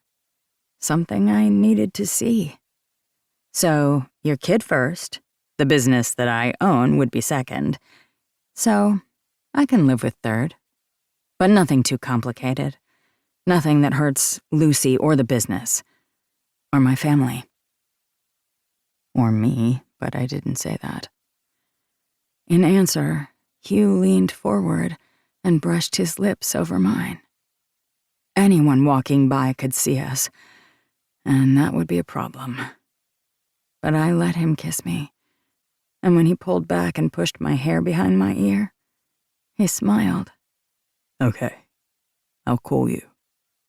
I rolled my eyes, but knew he would because he didn't lie. Not that I could tell. I needed to work, though, to focus and pretend I wasn't making a mistake. But I was. I was tired of being left behind. Tired of imagining what I could have or who I could be. Tired of everybody looking at me and their pity over getting hurt, or that I had no one to come home to. And damn it, I liked him.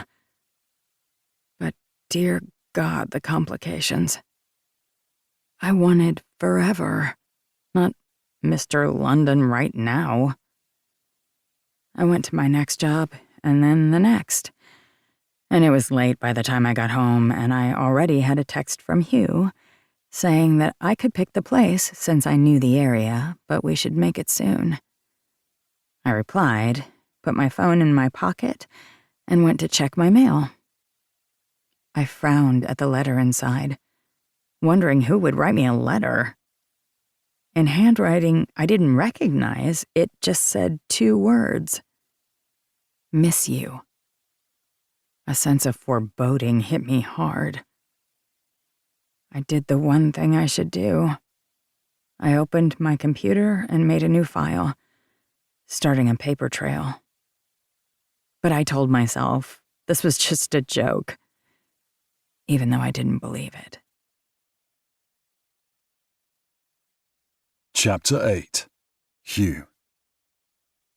Beware of the monster. The monster knows if you've eaten your vegetables, if you've cleaned your room. It thinks little girls may be behind on their chores. I crept around the corner of the hallway, my bare feet padding along the tile as quietly as I could.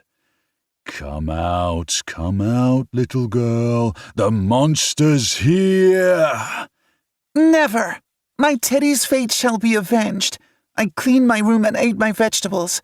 The monster shall never win. I put my hands over my face as Lucy pointed the Nerf gun at my head. No! Not that! Not the vegetables! I ate all of the broccoli. Daddy saw.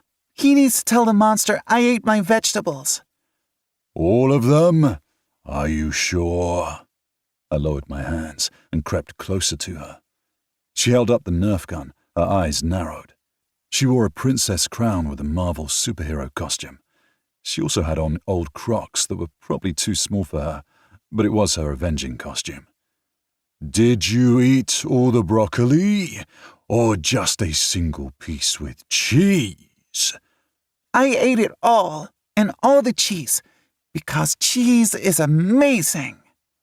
She shot off around before dropping the Nerf gun and running backwards and giggling. I picked up the Nerf gun, attached it to my belt, and followed her, arms outstretched as I made an awkward growling sound. If any of my friends back home saw this, they would have wondered what was wrong with me. But this was fine.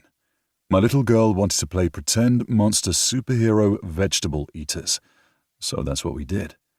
It was a little ridiculous, but this was the best kind of ridiculous. I got you! I called out as she rushed towards me, giggling. No, I've got you! And then she leapt around the corner and jumped on my back, crawling like the little spider monkey she was. I let out a fake roar, falling to the ground in a way that kept her from getting hurt. I clean my room. I win. Always. She threw back her head and howled like a wolf, and I began tickling her stomach. She kicked out, nearly getting me in the face, but I kept laughing. Are you sure it was all your vegetables? Yes, I promise, she said, the giggles never stopping. Let's see. Let the monster see. I stood up, tossing her over my shoulder. She kicked out and I barely missed a knee to the nose as I carried her to the doorway. Her room was clean, Her bed only a little messy since she'd been crawling over it earlier, but she had put everything away, and it looked like a kid lived there. It wasn't pristine.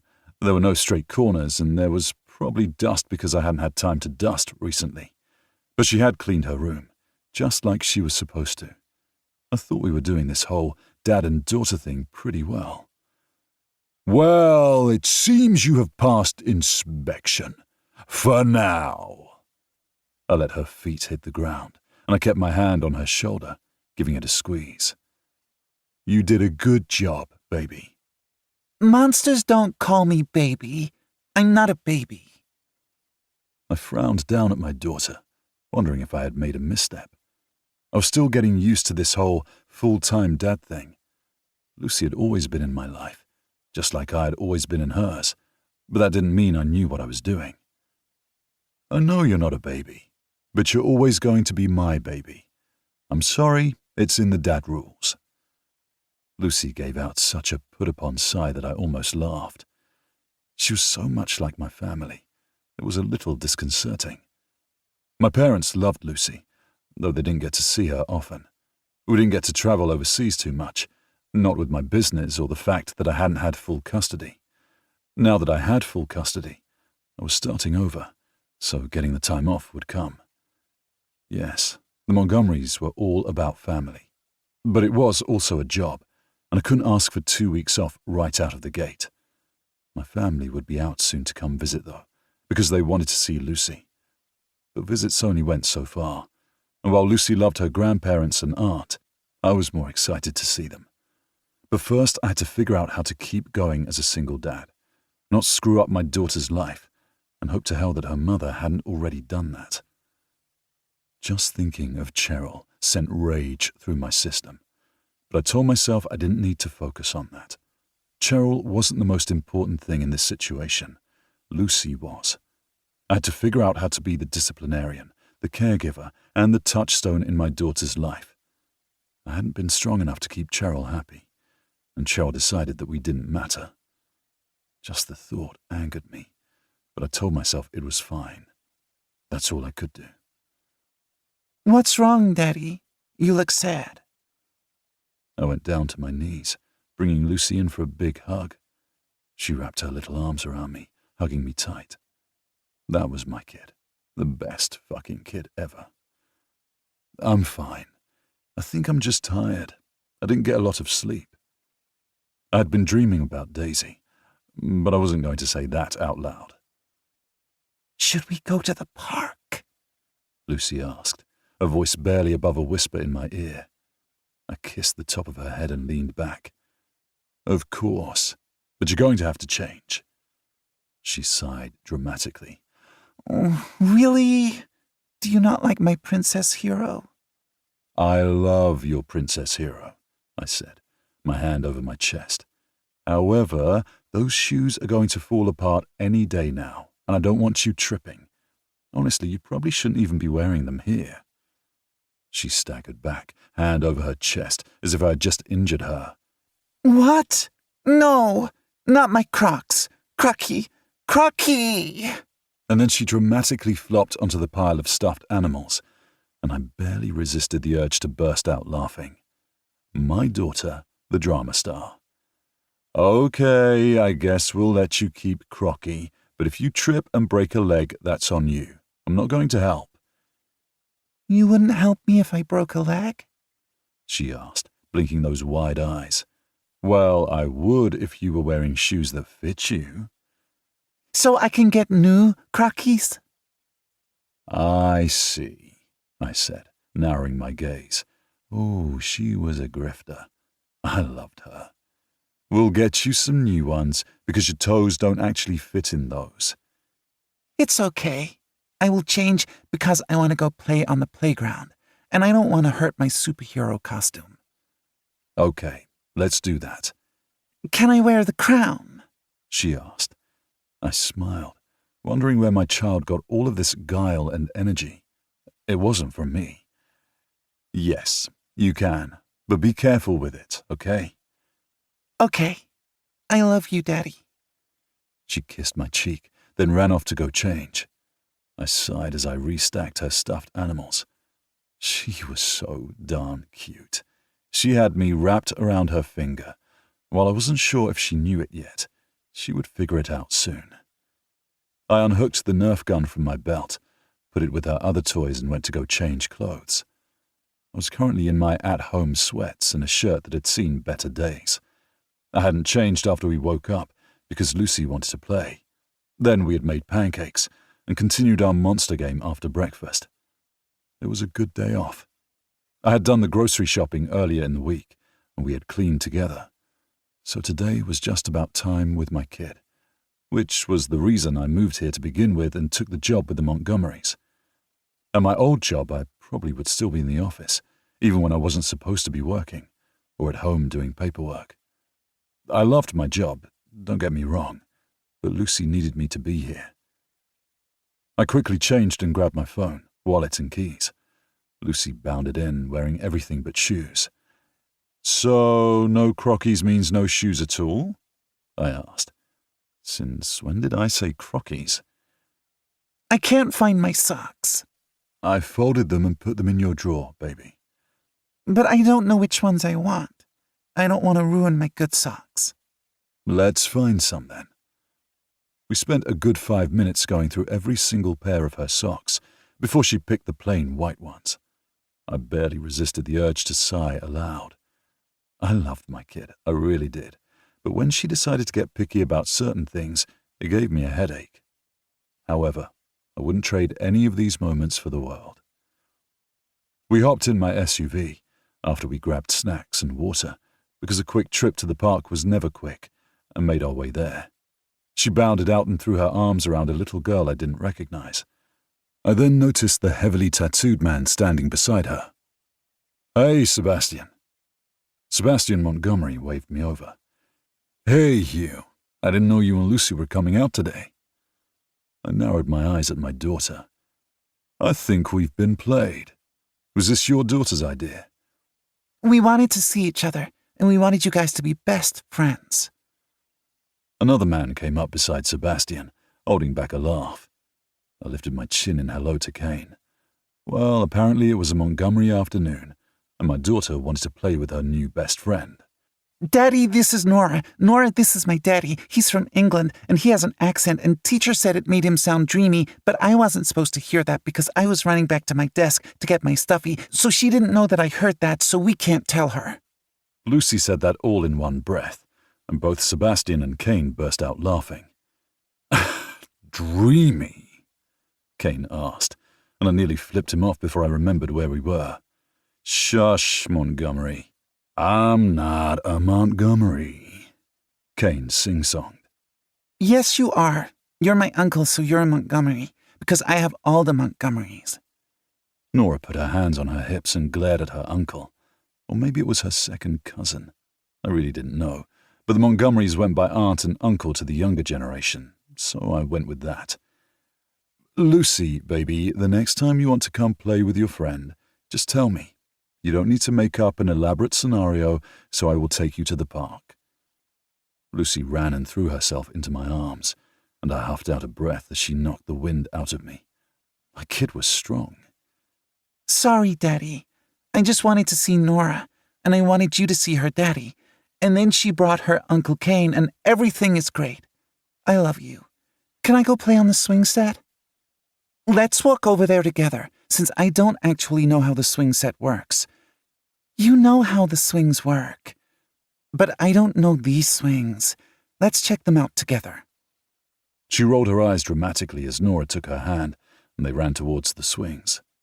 Well, Nora's great at making friends, and already has 2 best friends. It looks like she's trying to add a 3rd. I was really worried about moving Lucy to a new area, a new school and all that. I'm glad she's making friends. Nora's had the same 2 best friends since she was a baby, and they were all hanging out in daycare together. But she's great at making friends. And since she knows you work with the Montgomerys, you've sort of been adopted in. Sebastian winced as Kane laughed beside him. "It seems easy to get adopted into this family," I mumbled, and Kane laughed again. "Well, we do our best to make it difficult to get out. Remind us to tell you about the cult." I nearly tripped over my feet as I watched Nora and Lucy play. Cult? I asked, worried. Sebastian scowled at Kane. It's a family joke. We're not actually a cult. Stop scaring the guy. I know you like working with him. You don't want him to quit and run away and take his kid with him. Then I'd have to deal with Nora being sad. Do you really want your niece sad? Kane winced. Sorry, it's just a joke, because there's so many of us. I promise we're not actually a cult. We just like cheese. Confused, I turned away from them, looking at my daughter and her new friend. I'm glad she's making friends. I don't know the whole story, but if you ever want to talk about why you're here, rather than living back in England, with that dreamy accent of yours, we can go get a beer and talk. I snorted at that. I don't think her teacher would be happy to know that Lucy overheard that. Her teacher's actually very nice, and very married to her wife. Kane laughed. It's the accent. Gets them every time. Not me, though. I can refuse. I believed him, yet there was an odd sadness in his gaze. Maybe I was seeing things, or maybe there was something more to what he just said. These Montgomerys were killing me. Come on, let's go sit over here and watch the girls play. They're old enough now that they don't need us to push them on the swings. I reached out and squeezed Sebastian's shoulder. It's okay. You can be sad about that. I sure as hell am. Seriously, she was just a baby a minute ago. I don't understand how they grow up so quick. I don't get it. I don't like it. Man, being a dad sounds a little depressing, Kane said as he came and sat next to us on the bench, watching the girls play. It can be fun. It is fun. It's the best fucking thing I've ever done in my life, Sebastian said confidently. Same here. And the hardest thing I've ever done. I wasn't always allowed to be in her life every minute. I didn't have full custody until recently. I explained how I'd gotten full custody, because keeping secrets like that wasn't going to help anyone. They needed to know while Lucy's trust in me might not be fragile, her trust in everyone else could break in an instant. Is Lucy doing okay? We have a therapist. It's the best thing I could think of. I don't know what to do. She doesn't ask about Cheryl much. She just fell into this because it's a big move. All big changes. But one day she's going to figure out that her mum's not coming back. By choice. I growled that because I knew Nora lost her mother during childbirth, and Sebastian had been the one to pick up the pieces. A completely different situation, and one that I knew they would heal from, but never be fully whole. Because that's what life did. Broke you into 1,000 pieces, and sometimes you could put yourself together, but you were never the same. And maybe you shouldn't be. We talked about lighter things until Lucy and Nora came running up for water and snacks. Hey, Daddy, are we going to eat dinner with Daisy again? She asked quickly.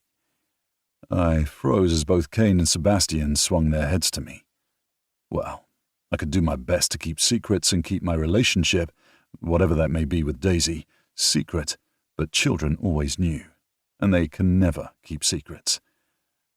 Maybe, but remember she just happened to be in the same restaurant as us, and we invited her to have dinner with us. Well, she's very pretty. I think you should see her again. I like her. She handed me her water bottle and her half-empty bag of fruit snacks and ran back to play with Nora. So, I have questions, Kane said quickly. We both have questions, Sebastian added. I groaned and leaned back, keeping my mouth shut.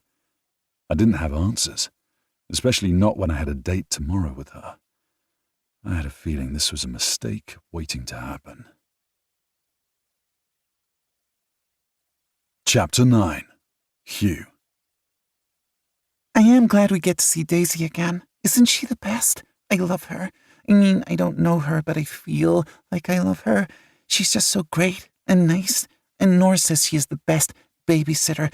Of course, she says that about all of her aunts and uncles because they really love her. I'm so happy she has so many people that love her.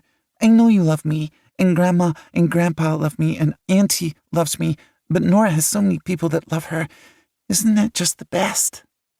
Lucy barely breathed through that entire ramble, and with each passing word, I went from a slight panic to a brutal heartache. It was like she stabbed me over and over again. It was partially my fault, and I was going to have to fix it somehow. I was already dressed for my date, in dark slacks and a Henley shirt. We were just going out to dinner, something we could pass off as a work meeting if we needed to lie. But there had been enough lying, especially since Lucy had brought up Daisy the day before. I could only imagine what Kane and Sebastian had said to the rest of the family, or to Daisy directly. But while Daisy was important to this conversation, and something I would need to discuss more with Lucy, that wasn't what was hurting her. I cupped her chin. Lucy, I love you. Your grandma and grandpa love you. So does your aunt. We're your family. They may be far away, but they're only a phone call away. They don't mind even if you accidentally call them when it's 1 a.m. there. She smiled, though it didn't reach her eyes. That had been a video phone call nobody had been expecting. They answered in a panic, and I rushed into the room wondering why I heard shouting. I realized it was because they were worried something had happened, not because Lucy wanted to show them her loose tooth.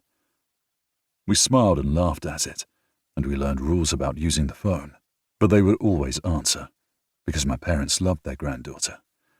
But they weren't her mum, and neither was I. I know they love me. You love me too. I just get jealous. I know it's wrong to be jealous, because I have to be happy with what I have, and I am. I love you, but I also want all the things. Lucy's babysitter was on her way over, someone Sebastian introduced us to, so I had a few minutes with my baby girl. Okay, Lucy, let's talk. I don't want to make you sad. I'm not sad. She did that thing where she spoke quickly enough to maybe mask her own feelings from herself and me. But I was learning. We were both learning together. I sat on the ground cross-legged and brought her into my arms. She snuggled into me, but she didn't cry. She just sounded sad. That little sigh broke my heart. Why didn't Mommy love me? I took a deep breath, knowing I didn't have an answer. I practiced this 1,000 times. I'd even spoken to Lucy about it numerous times. And yet there was nothing, and I hated it. What do you say to a little girl who you love more than the stars themselves when there are no words to make it better? Your mum needed to make decisions for herself, decisions that we don't understand. But we talked about it, remember? We said that there was enough love in the world between just the two of us that we could handle everything. These weren't the right words. I knew they weren't, and I knew I'd be calling the family therapist again in the morning. I was making mistake after mistake with my kid. I was never going to forgive Cheryl for that. I know she wanted to be with her new family, the one without me. But why wasn't I good enough? I cleaned my room. I tried to be good. Why did she go away? I hugged her tight. I didn't have any answers. There wasn't anything I could do to make this better for my baby girl. But I needed to figure something out. I don't know why your mummy had to go away. I don't have the answers for her choices. But no matter what, know that I love you. I am never leaving. I will always be here for you. I know I'm not your mummy, but I am your daddy. I love you. We are going to figure out this new life of ours together. We're a team. You're going to have to help me too. She pulled away, wide-eyed. I wiped the tears from her cheeks, rage warring with the ache inside me. But I couldn't lean into the anger. That wouldn't help anything. You need help from me? She asked. Yes, because I'm learning how to do this too. And you know we're a team. That means I need you to tell me when you're not feeling good, when you're feeling sad. I need you to tell me things, like you're doing right now, And I might not always have answers. I wish I did, but we can figure them out together. Because no matter what, I'm going to be here. Lucy leaned forward and patted my cheek. I loved this little girl with all my heart. Who could ever leave her? I love you, and I'll tell you when I'm sad. But will you tell me when you're sad? I smiled and did my best to put on the brave face my daughter needed. I'll try my best. Okay, I love you. She snuggled into me, and I knew what I had to do next. I pulled my phone out of my pants pocket, adjusting Lucy on my lap as I did, and texted the babysitter. I offered to pay them, to say I was sorry for cancelling at the last minute, but they didn't mind and told me to enjoy my night with my daughter. There were some good people in the world, and I had to remember that, even if, between my job and Lucy's mum, it didn't feel like it. And then knowing this was best, I texted the next person. Me. Lucy is having a tough night without her mum. I'm going to have to cancel. I'm sorry. Daisy. I understand completely. More than you know. Hug her tight, okay? And tell her I'm thinking about her, if that'll help. I remembered that, yes, she did understand. It wasn't the exact same situation, but it was close enough that I wondered how Daisy survived not having a mum in her life either. Then again, she had her stepmom, the woman that eventually adopted her. Me. Thank you. Seriously. Tough night figuring things out. Daisy. I understand. I promise. I set the phone down and leaned against the wall, listening as Lucy talked about her favorite TV show. I just held my kid, wondering what the hell I was going to do next. Dating didn't seem to be in the cards, and that was fine. Lucy had to come first. Always. We sat on the ground for a good 30 minutes before Lucy was laughing again, and we had just started figuring out what we were going to order for dinner when the doorbell rang. Lucy ran to the door. Let me see who it is. You know the rules, I ordered, alarm sliding up my spine. With my job, I got to see the worst side of things. So no, my elementary school-age kid wouldn't be opening the door on her own. I looked through the peephole, and a smile spread over my face.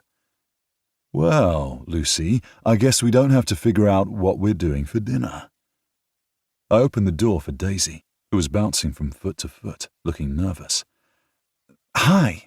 I totally thought this was a good idea at the time, and I'm afraid I have stepped in it. Daisy, you're here. Lucy ran and threw her arms around Daisy's legs. Daisy wobbled for a bit, since both hands were full of food, and I leaned forward and took the food from her. You okay? Oh, I'm fine. You're here, and you brought our favorite food. See, Daddy? She brought Indian food. Isn't Daisy the best? Tears long forgotten, she tugged on Daisy's hand and pulled her inside. Lucy seems happy to see you. Daisy met my gaze, and I saw the worry there. And you. I can leave the food and go. I know you guys need some time together. I just thought you might want some food, since you planned on eating out. I just met her gaze. Go follow Lucy into the living room. We're figuring out what to watch. I guess you can have a say. I wanted to kiss her, but doing so in front of Lucy might be an issue. I hadn't dated at all since I became a dad, so we were going to navigate these waters slowly. So, what did you get? Oh, do you want to help me set the table?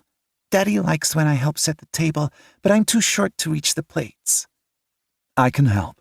You just show me where to go. I've never been here before. Okay, over here. Lucy said as she bounced towards the little kitchen.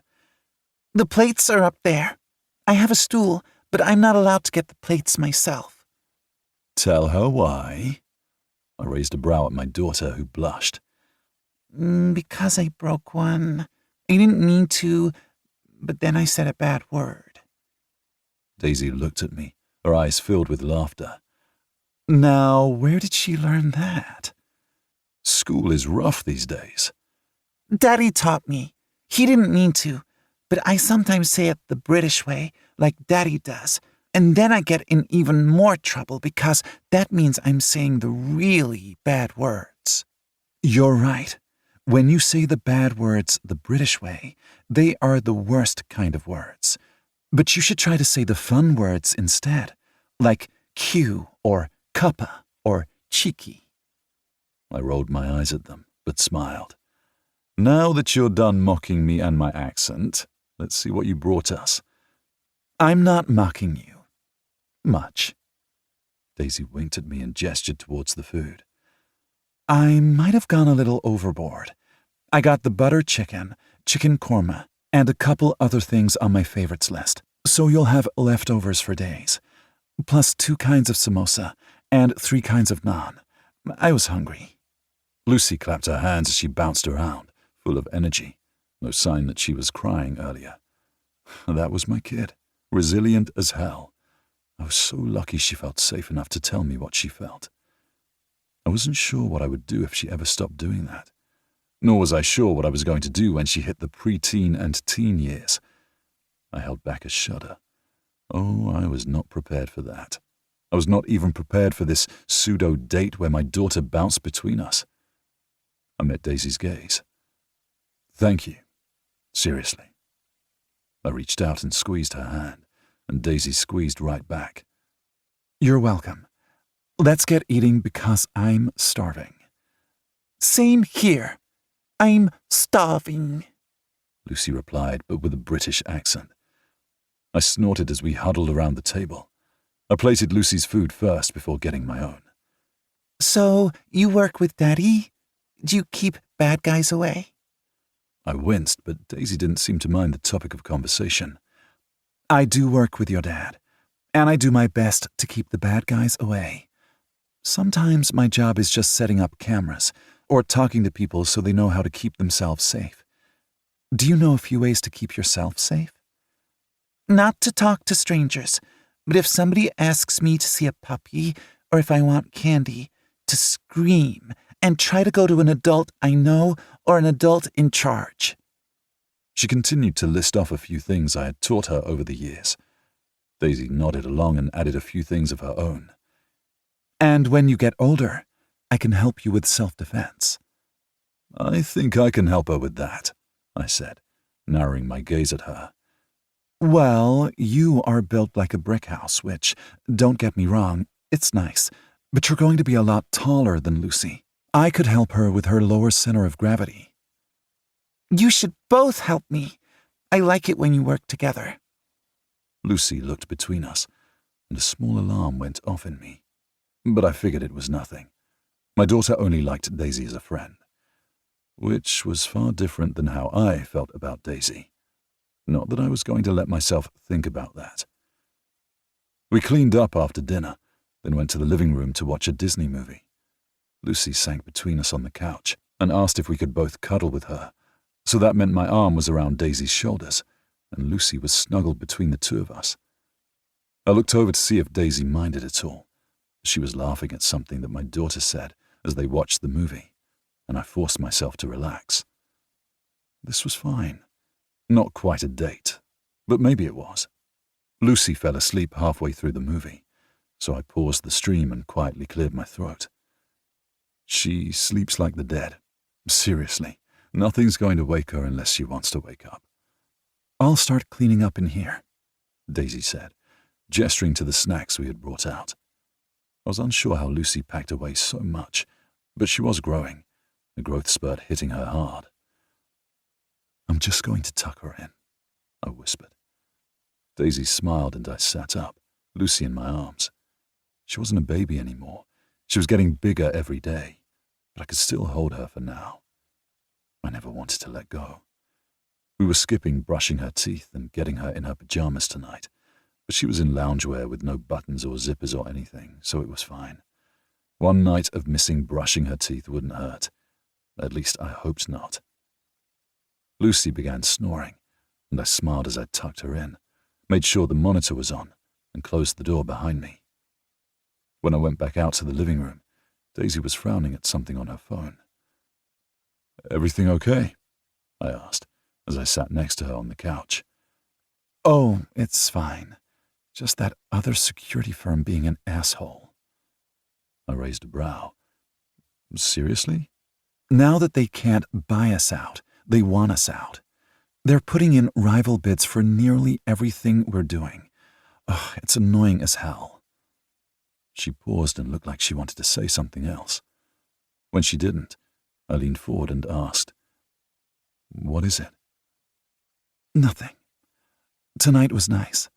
I know it isn't exactly what we planned, and I sort of just barged in. Thank you for letting me stay. I pushed her hair back from her face, my thumb brushing her cheek. You made my kid's night. I'm sorry for canceling, but thank you for coming over anyway. I'm really not good at this, you know. Good at what? Dating, figuring out what I want. You know this is wrong, right? You know this is only going to end badly. I nodded, my gut rolling. Maybe. Probably. But as long as Lucy doesn't get hurt, that's what I care about most, I said, knowing we were both lying to ourselves. I leaned forward and brushed my lips against hers. I deepened the kiss when she moaned, and then I was leaning over her, pressing her back into the couch.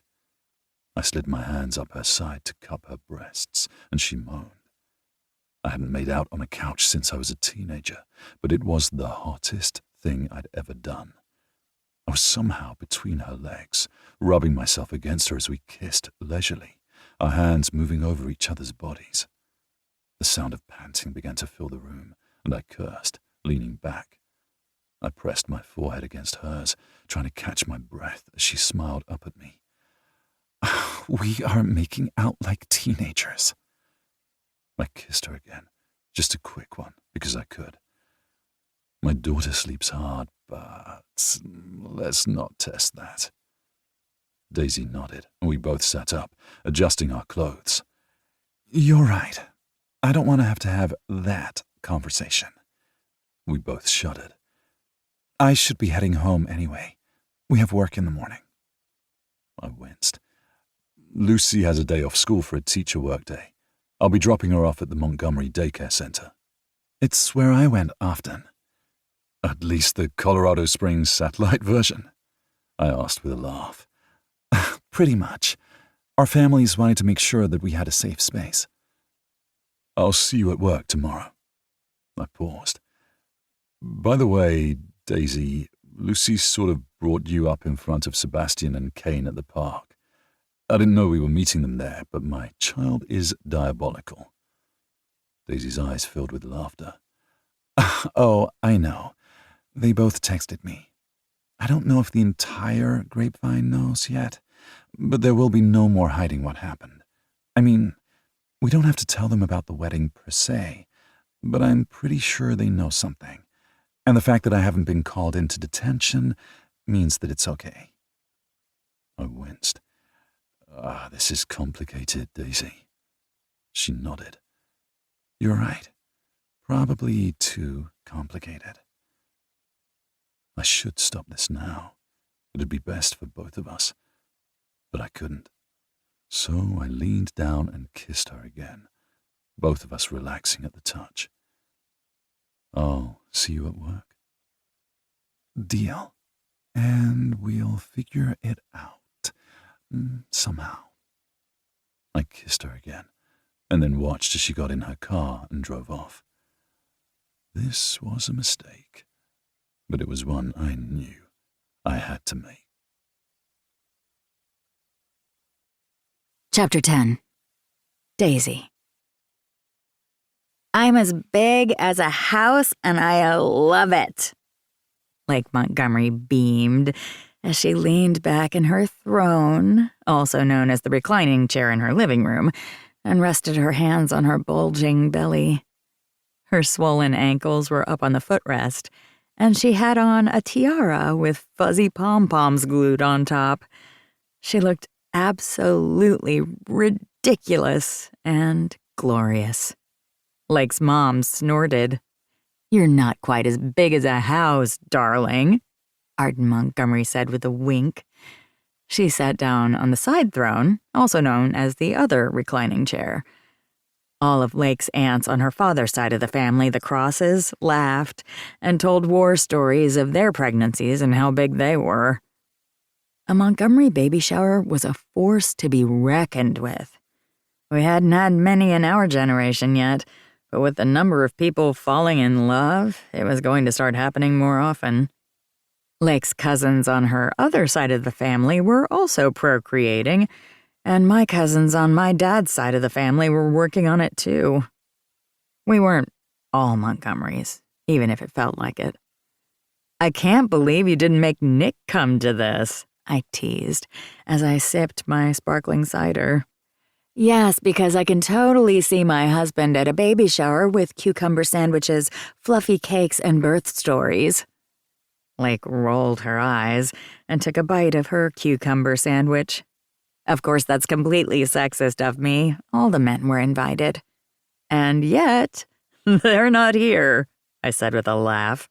Of course they aren't. They're off at that axe-throwing place doing research to open up one of their own places while being manly men and talking about their feelings. Brooke rolled her eyes as she sat down on the couch next to me. Really?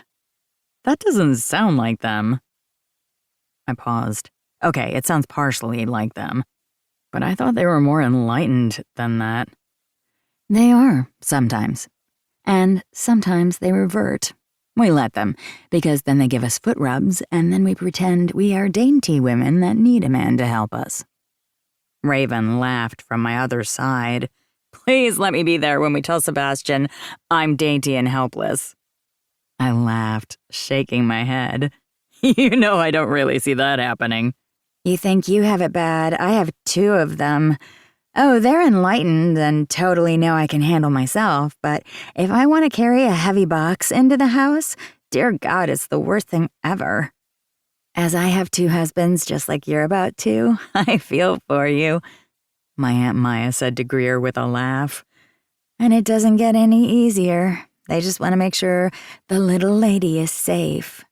I don't know how you do it, Greer. I mean, watching Lake handle Nick, that's fun. Brooke with Leaf, amazing. Raven making sure Sebastian knows his place, enlightening. But I couldn't handle 2. Because anyone handling you would need to be made of strong stuff. And you don't need to. You'd get annoyed. Somehow I don't, and I don't know how. Greer shrugged and ate a bit of her canapé. Is it because I'm a jerk? Am I a bitch? I asked, and then winced. Sorry, Mom. Didn't mean to curse. My mom waved me off. You're in a room full of Montgomerys. Cursing and cheese is sort of expected. Lake sighed longingly. I miss soft cheeses. And salmon. I was craving sushi the other day. Maybe that's going to be my push present. Or push gift, is that what it's called? Should I mention that back in my day we didn't have push presents? Aunt Maya said. Back in the Stone Ages? Maya's daughter Skylar asked, before Maya narrowed her gaze at her daughter and began to chase her around the house. It didn't matter that Skylar was a full-blown adult just like the rest of us. There had to be at least 40 of us in this house. But because this was Lake's house, there was enough space for all of us and then some. Not only did she own part of Montgomery Inc. legacy, she also had a share in many businesses and helped others start their own small businesses. I knew that if we had needed help for Montgomery security, she would have stepped in.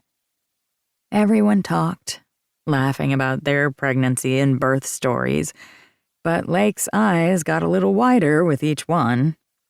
Okay, now you're scaring me. Don't be scared, her mom said as she squeezed her hand.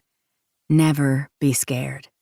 I've been there for all the years after you turned 10, all the preteens and teens and the terrible, terrible 20s, and I will be there for this, too.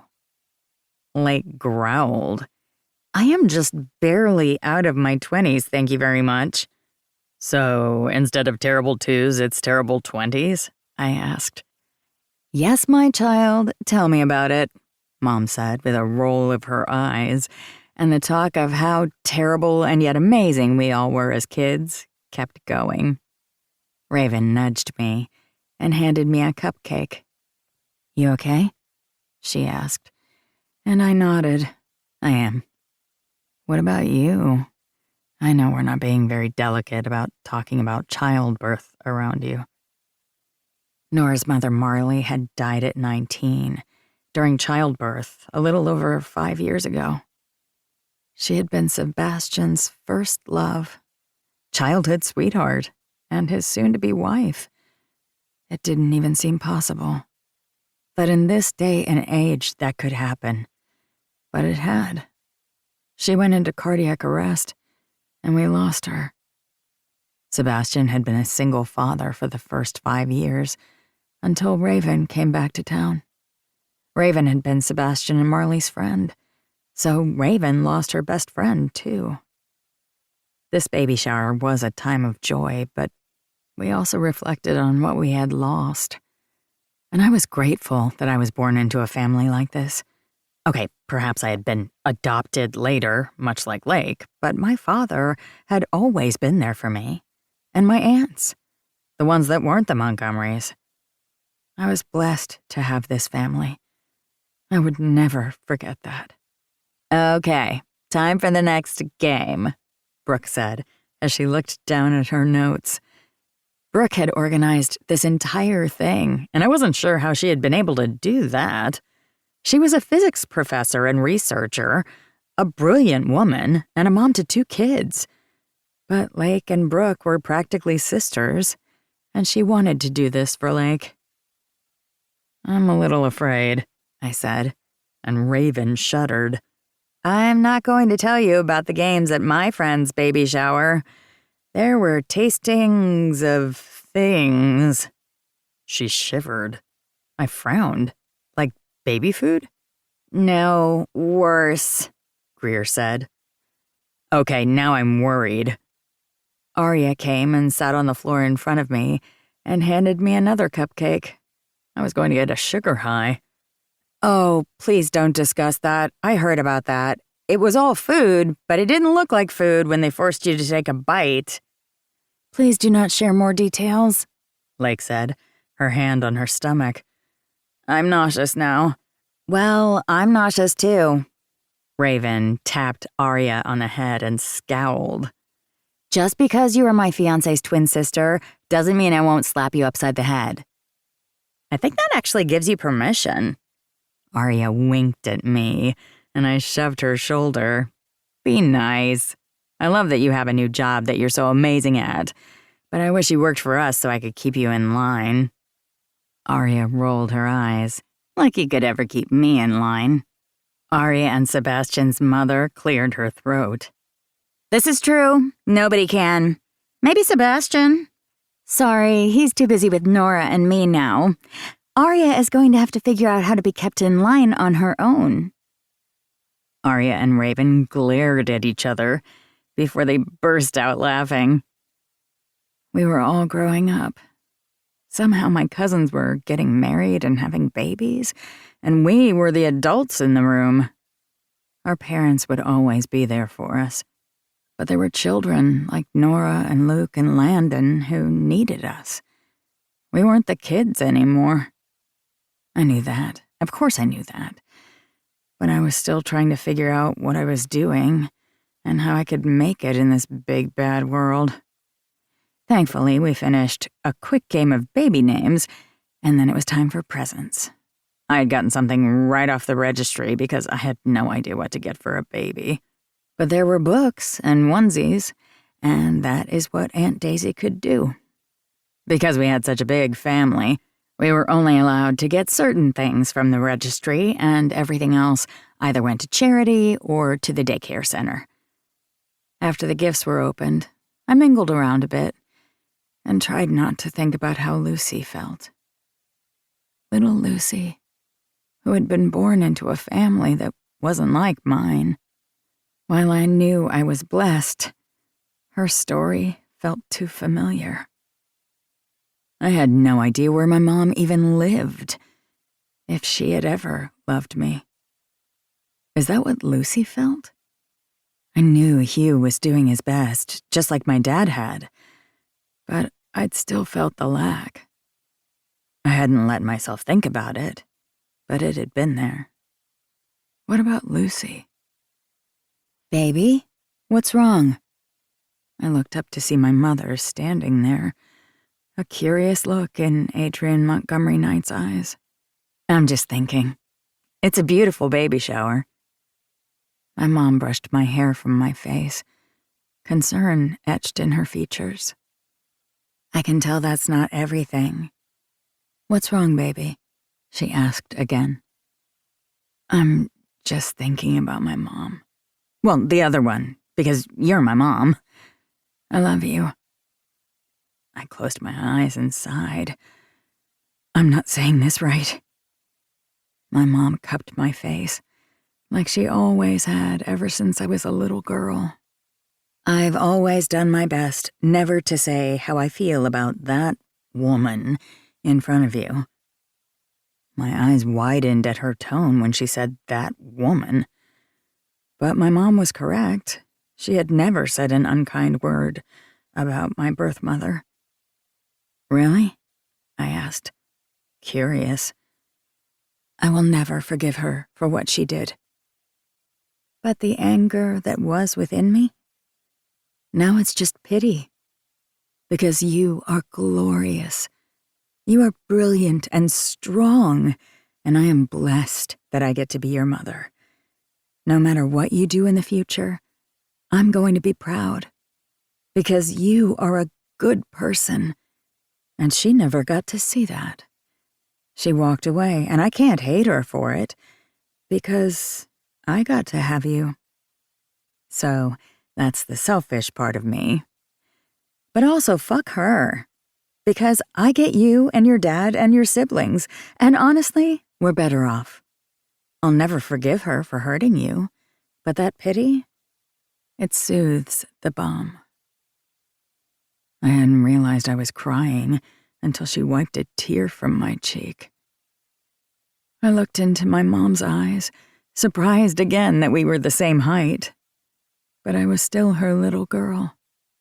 I still hate her sometimes. And then I don't think about her. Someone asks me my mom's name, and you are the first person that comes to mind because, of course, you're my mom. Why wouldn't that be the case? I forget you weren't there when I was born. I forget that you weren't pregnant with me. I forget that Amy was your first pregnancy. Isn't that weird?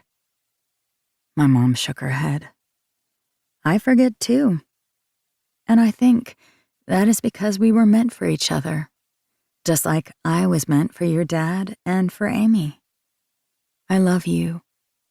And we are one example of how families can be made. I mean, what does traditional family mean anyway? You're a tattoo artist who is married to another tattoo artist, and you guys fight over who can ink your kid's skin. I'm pretty sure nothing about us is traditional. That is true.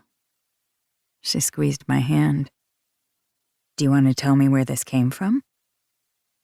I looked around at our family as they laughed and talked as the baby shower wound down. It's not just this. I met someone. My mom squeezed my hand tight. Is it that man that you work with? My gaze shot to hers, and she held up her free hand. I swear this family is better than any gossip train out there. I laughed. I couldn't help it. Yes, it's Hugh. And he's a single dad, too. I explained a little bit about Lucy's situation. My mom's eyes darkened. That bitch.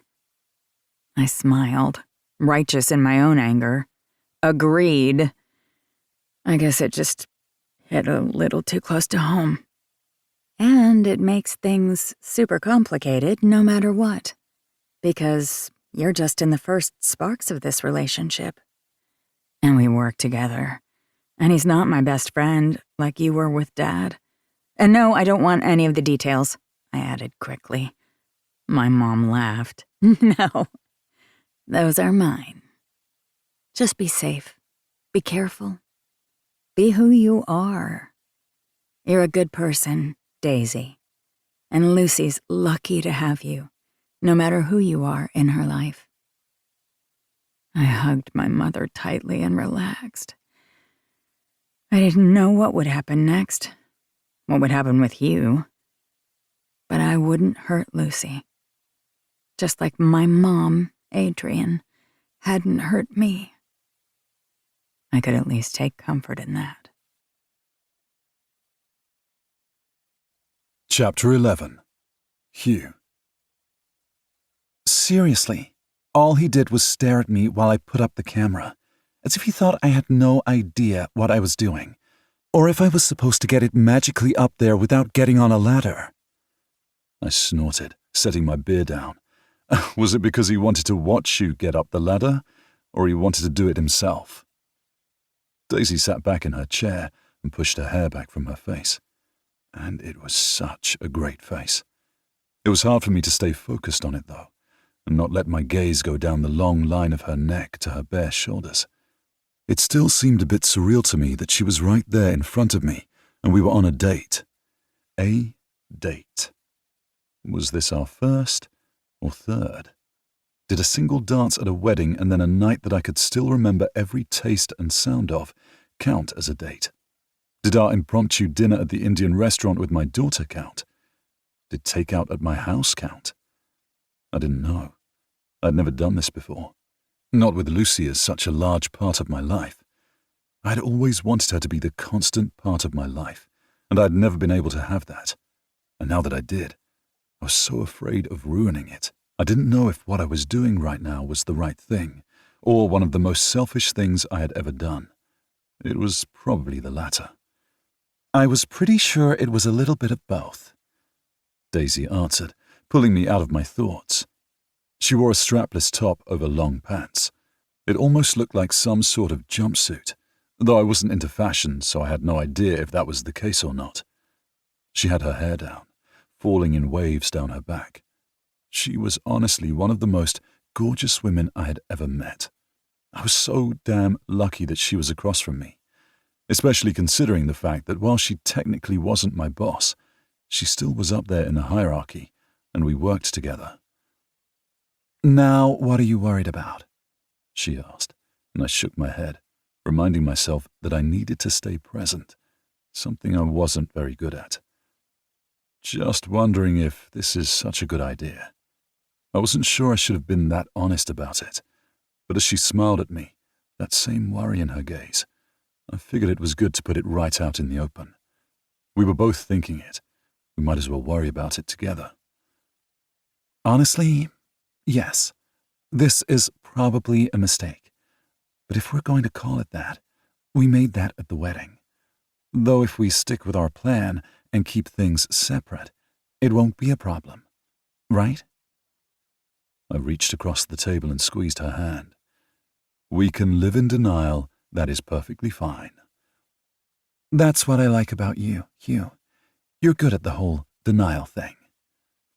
I shook my head and sat back, missing her touch already. No, I'm really not. But I don't mind lying to myself right now. Well, at least we're both good at that. Anyway, what did you do to the man? Daisy frowned. The man? Then she snapped her fingers, her eyes brightening. Oh, yes, the client.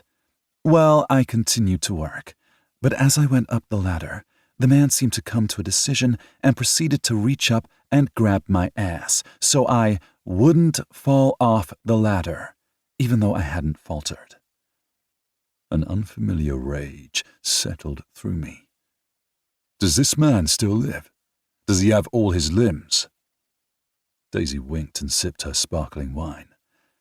He lives, and I didn't even bruise him. You know, that surprises me, honestly. Not that you're violent, I added quickly as her eyes narrowed. You stand up for yourself, something I'm trying to ensure Lucy can do too. Daisy grinned, her whole face brightening. She looked even more beautiful, something I hadn't thought possible. And that was a problem because I was already a goner. Damn it. It's not like that. I politely requested that he remove his hands from my ass, or he was going to feel it later. Not my ass, she added quickly before laughing. I meant I was going to kick his ass and make sure that when he found his nuts, he would never be able to use them again. I even explained it using polite words. I was lucky I wasn't taking a drink when she said that, because I burst out laughing, drawing the attention of a few people around us. You know, that's what I like about you. Because I'm dainty and I never say a bad word? Sure, we'll go with that. Daisy shrugged. My mom's worse, but she did teach my sister and I to stand up for ourselves. My father, too. Did you fire him? The client, I clarified. Daisy shook her head. Not then. Oh, we should have, in retrospect. I leaned forward. What do you mean, in retrospect? She sighed. Because he hit on Jennifer, and then me again. Cornered us at an event. It got weird. And then he tried to sue us when his building exploded. It didn't matter that I was almost inside when it happened, and got injured from it. The man who hit on you and put his hands on you owned the building that exploded. Daisy nodded. Yes, and then tried to sue our company because he thought we did it, even though we were just doing our first reconnaissance. Our notes and tapes confirmed that. He didn't have a chance to win his case, but he tried to smear our name through the mud, as did Sherman Priority Security. She said the words with such a snarl that I narrowed my eyes. The place that keeps trying to underbid us?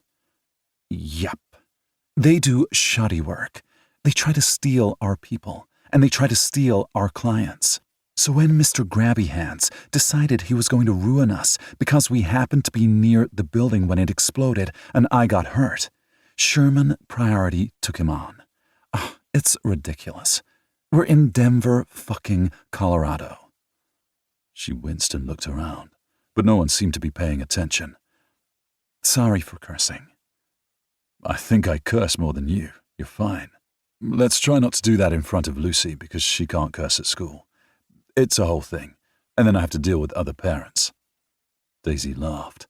Oh, I get it. Especially because the Montgomerys have the worst language ever. It's a sign of character. There have been studies. I know. The whole family have those studies bookmarked in case we need to fight the good fight. But seriously, the city is huge.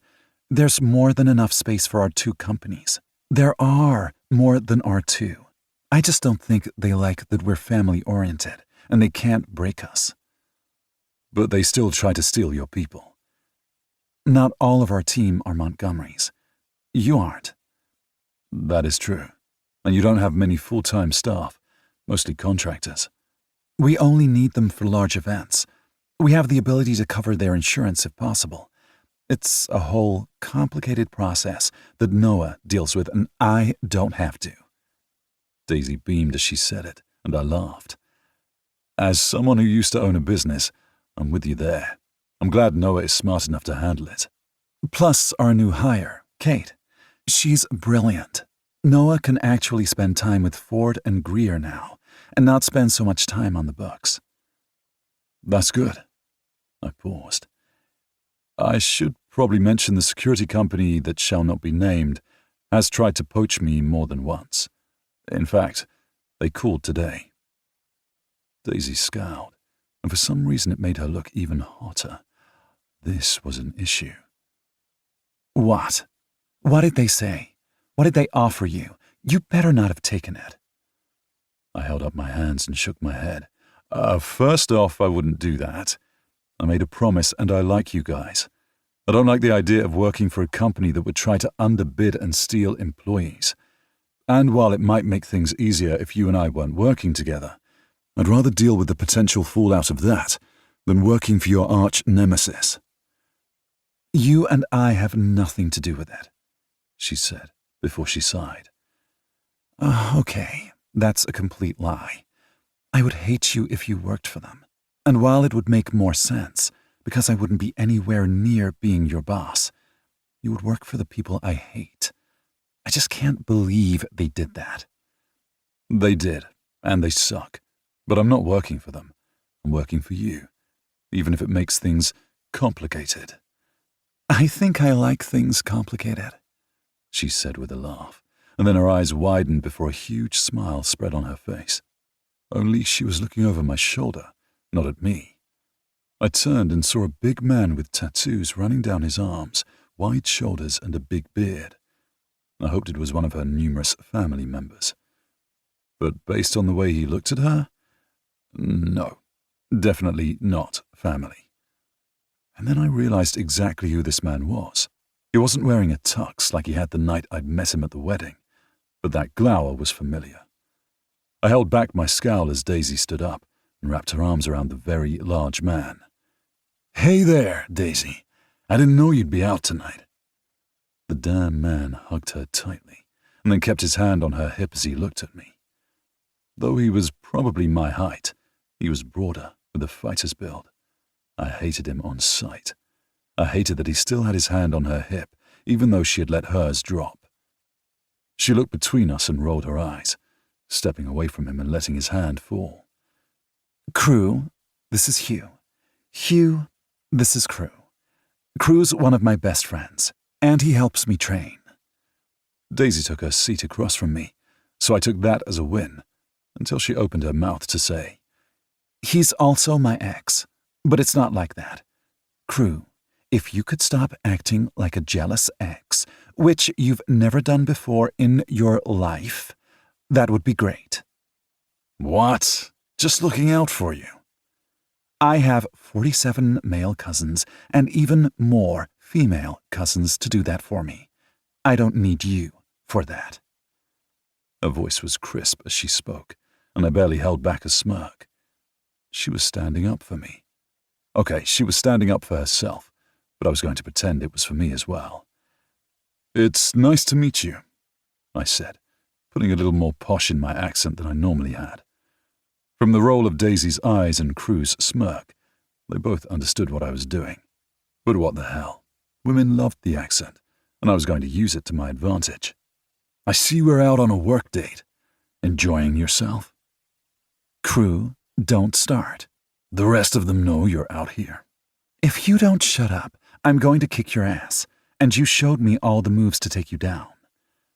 "I'm sure I have a few too," I added nonchalantly, but Daisy just shook her head at me. Now what did that mean?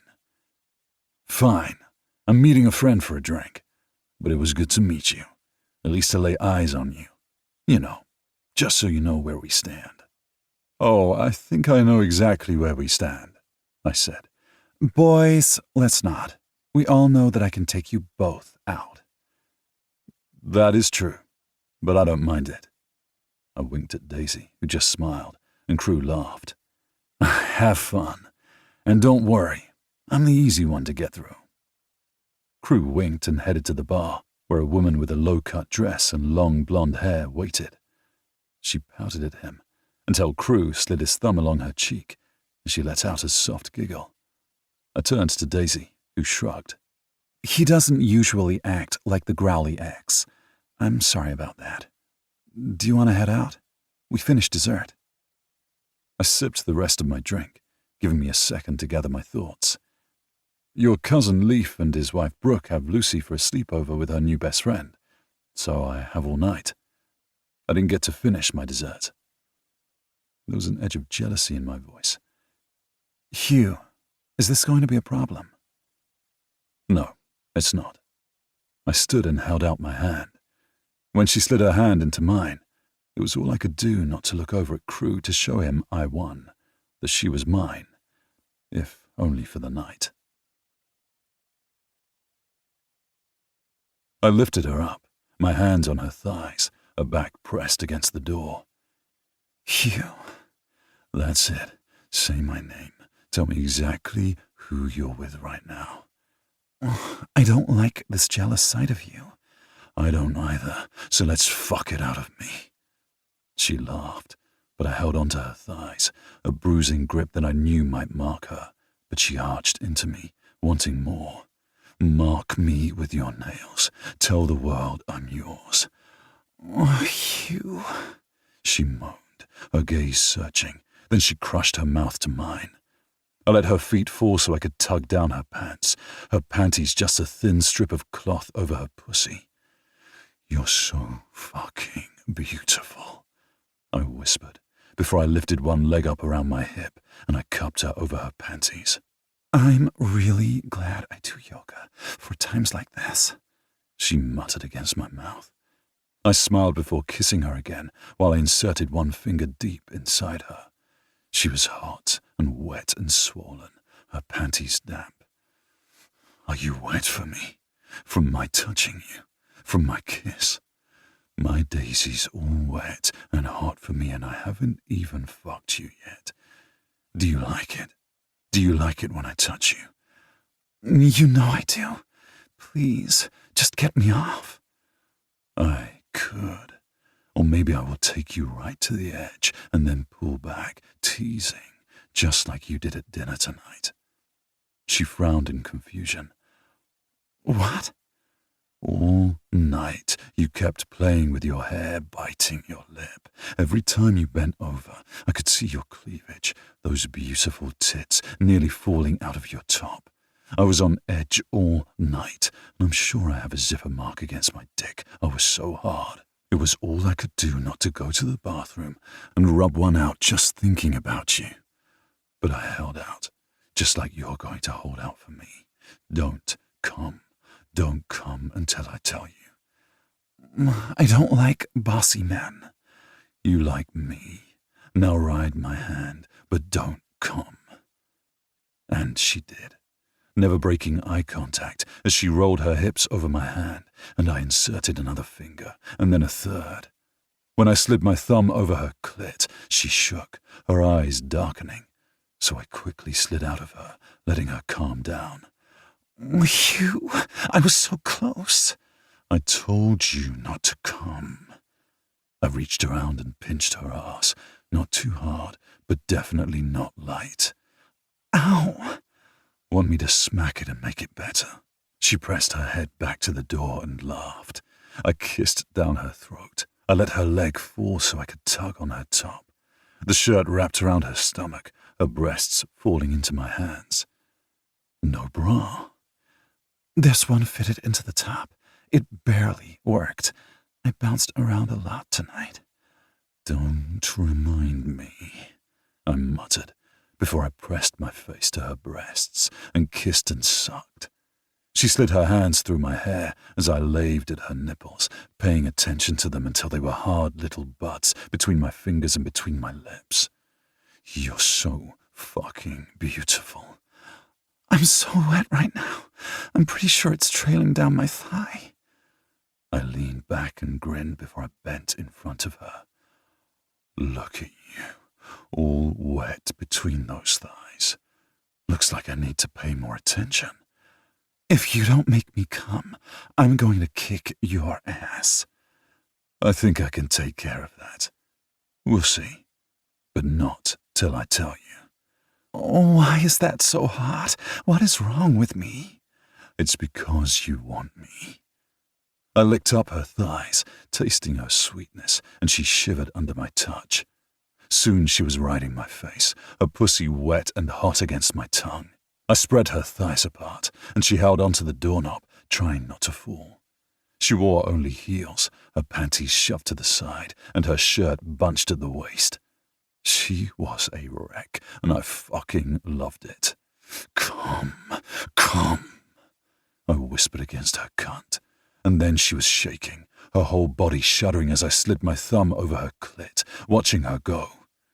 I stood, taking her in my arms, but we started laughing, and I tripped over her pants, tumbling to the floor.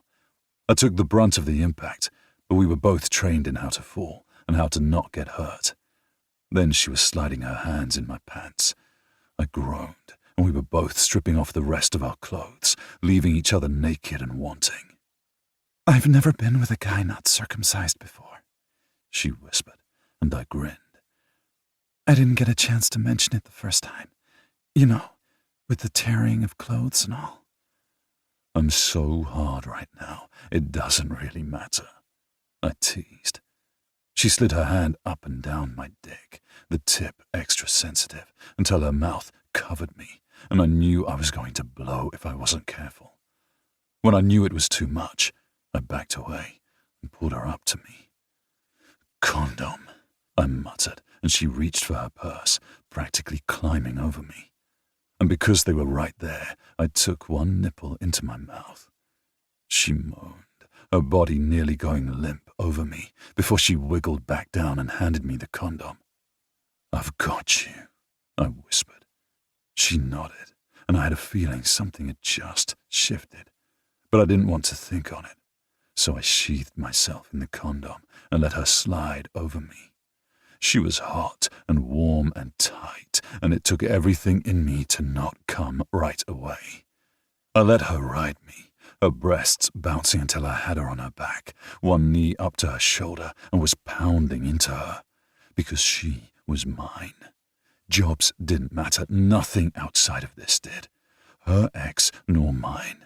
It was just me and her, and I needed to claim her. It was raw and hard, and everything I told myself it couldn't be. When she came, I was right behind her, falling into one another. I held her close, still locked together, and I knew this had changed everything. This wasn't just for fun anymore. As she shivered in my hold, sweaty and mine, I knew it was a fucking problem. Chapter 12. Daisy.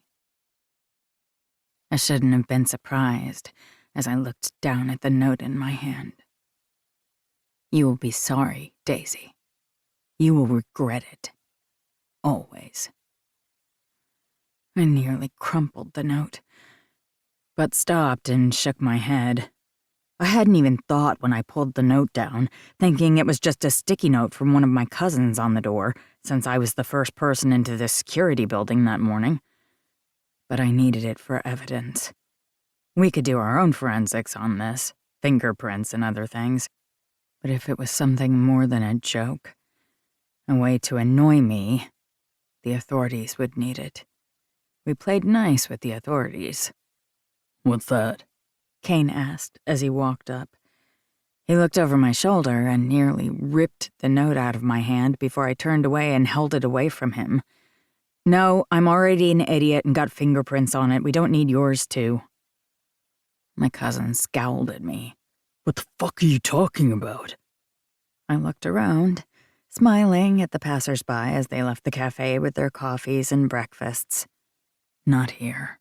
Will you open the door? But try not to touch more than you have to. He scowled at me, but put on latex gloves from his bag and opened the door carefully. Let me get an evidence bag. Are you fucking kidding me right now? I don't want to talk about it. Why is he wearing gloves? And why are you standing like you were trying not to touch anything? Hugh said, cementing my shitty morning. I'll talk about it in a minute. Just don't touch the door. And fuck, I'm not thinking. Don't go inside. We should do a perimeter search. Already texted the crew and we're on it. Don't you dare come inside, Daisy. Kane called from the back. Hugh looked so menacing, almost downright scary. But I knew he wouldn't hurt me. No, whatever jealousy or annoyance he felt the night before seemed gone. Now, he stood as the growly guy who wanted to know what was wrong, but I didn't have answers for him. How was I supposed to have answers for him when I barely knew what was going on myself? Give me a minute, I said quietly. Tell me, why don't you look surprised by this? We were together all night and this morning until I dropped you off at your house to get ready, but you didn't mention this. His voice was low. Only I knew that it would get picked up by the cameras. The cameras that hopefully caught whoever left the fucking Post-it note. A threatening Post-it note in jagged handwriting that I recognized from the other note that had been at my house. Hell, I should have told someone about it. But I had forgotten. So much was going on at the time that I just put it out of my mind. And now this guy was at our work, and he could have done something to hurt my family. I needed to get my head out of my ass and focus on this. But hell, I hadn't been thinking. Daisy? He growled again, and I narrowed my gaze at him. I might have made a mistake by not mentioning this earlier, by doing no more than making a record of it and making a file and then promptly forgetting. But now I had to handle Hugh and the rest of my cousins, who were now all storming the area, checking the perimeter and doing everything that they were told via a group text for work that I clearly wasn't part of.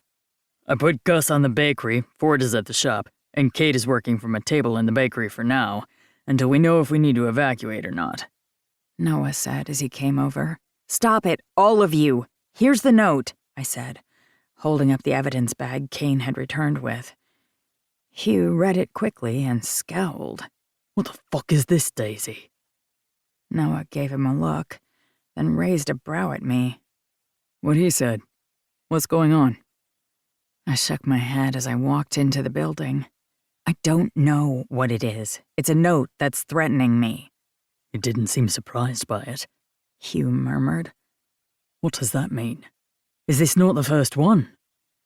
Kane cursed. Yes, why do you look like this has happened before? Noah asked. Because there was another note. It's in the file. I added it as a new case. But then we had the shooting and the stalking case and 1,000 other things, and it has been a couple of weeks. I thought maybe it was just a neighbor who was pissed off at me for not mowing my lawn or leaving that crabgrass for a week because I was out of town. I didn't realize it was an actual thing. Are you fucking kidding me? This is what you do for a living, and you didn't think a threat towards you was an issue? Kane growled and stomped over to my desk and started rummaging through my files. "Get the fuck away, I can handle this." Clearly, you can't, Noah snarled and went to help him look.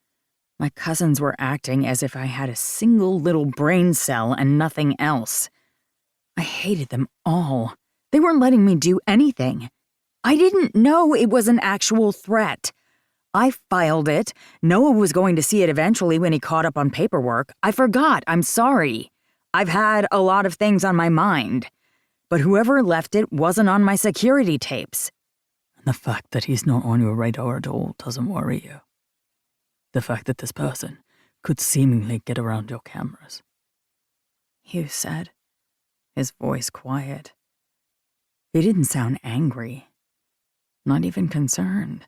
There was just a deadness to it. And that probably should have worried me more than anything. "It's honestly not hard, with the large trees I have," I snapped out. "Yes, I'm as safe as I could possibly be in that house. Nobody is going to get in, but I don't have a camera on my mailbox." Well, that's going to fucking change, Kane snarled. "I already handled it." You already handled it, Hugh repeated. I wanted to scream or throw something, but the guys were doing a good enough job of throwing a fit. I loved my job. I loved working with my family, but the testosterone, it was killing me. It wasn't a fucking Post-it before. I'm sorry I didn't call out the National Guard. I'm sorry, let me rephrase that. I'm sorry I didn't fucking call out the Montgomery National Guard to help me. I didn't think it was an issue. But you thought it was an issue enough to file a report, at least in paperwork. Again, with that cool British accent. I was going to kick his ass. I knew there was fear walking through me, a little stress, but I was going to ignore it. I was too angry to worry about anything else. I get threatened nearly every time I have to work with a big bad dude who doesn't like a woman in charge. I'm used to it. You shouldn't have to be, Kingston said as he came inside. I looked through the cameras already. It was probably a guy wearing a hoodie. His face was covered. He knew the exits. He's cased us out before. A chill ran up my spine, but I ignored it. Because I had to. If I didn't stand strong right then, my cousins were going to act like dumbass men. They wouldn't mean to. They wouldn't even realize they were doing it. But they would do their best to protect the little woman because they couldn't help it. That's it. You're on desk duty, Noah snapped. Ford just pinched the bridge of his nose, but I kept my gaze on Hughes, waiting to see his reaction. Because that was the betrayal. I knew it was coming. That Noah or any other one of my cousins would just put me on desk duty because of a single Post-it. A tiny piece of paper with only a few words, and I was suddenly the little girl who couldn't handle herself. And they wouldn't even realize that they were cutting deep. Breaking me. No, I said, before I finally pulled my gaze from Hugh, who still hadn't said anything. No, I said again, coolly. No, Noah asked, looking far more unhinged than I felt. You heard me. We worked together on this.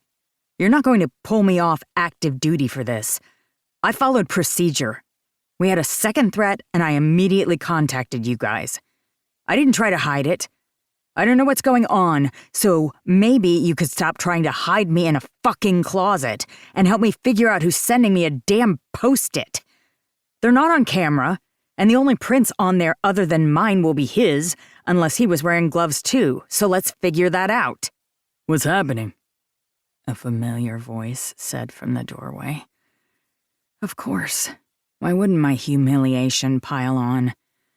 I turned to see Crew standing there, a large box by his feet.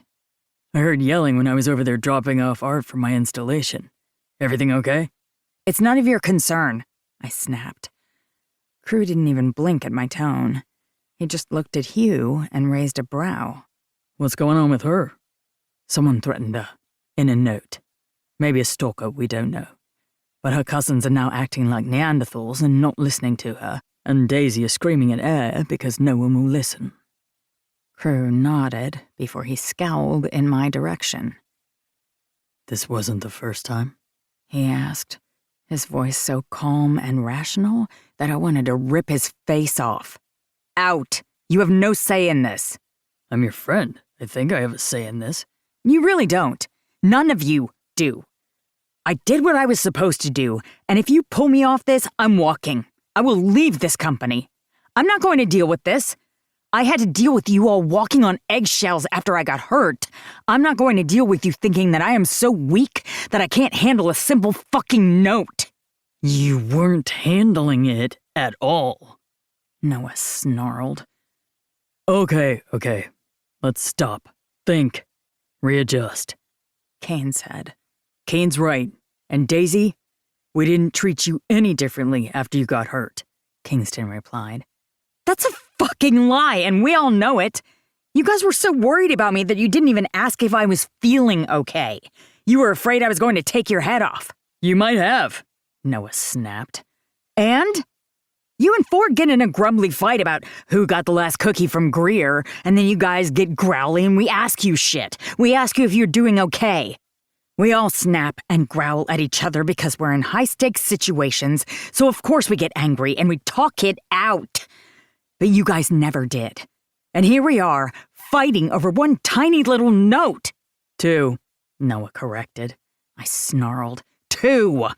I did what I was supposed to. I'm doing what I'm supposed to. But if you kick me off this, if you hide me behind bubble wrap because you don't think I'm strong enough, then I never should have worked with you guys in the first place. I'm done. Done. I turned to leave, but Hugh was blocking my path. Don't touch me, I growled. Breathe. If you tell me to calm down, I'm going to snap.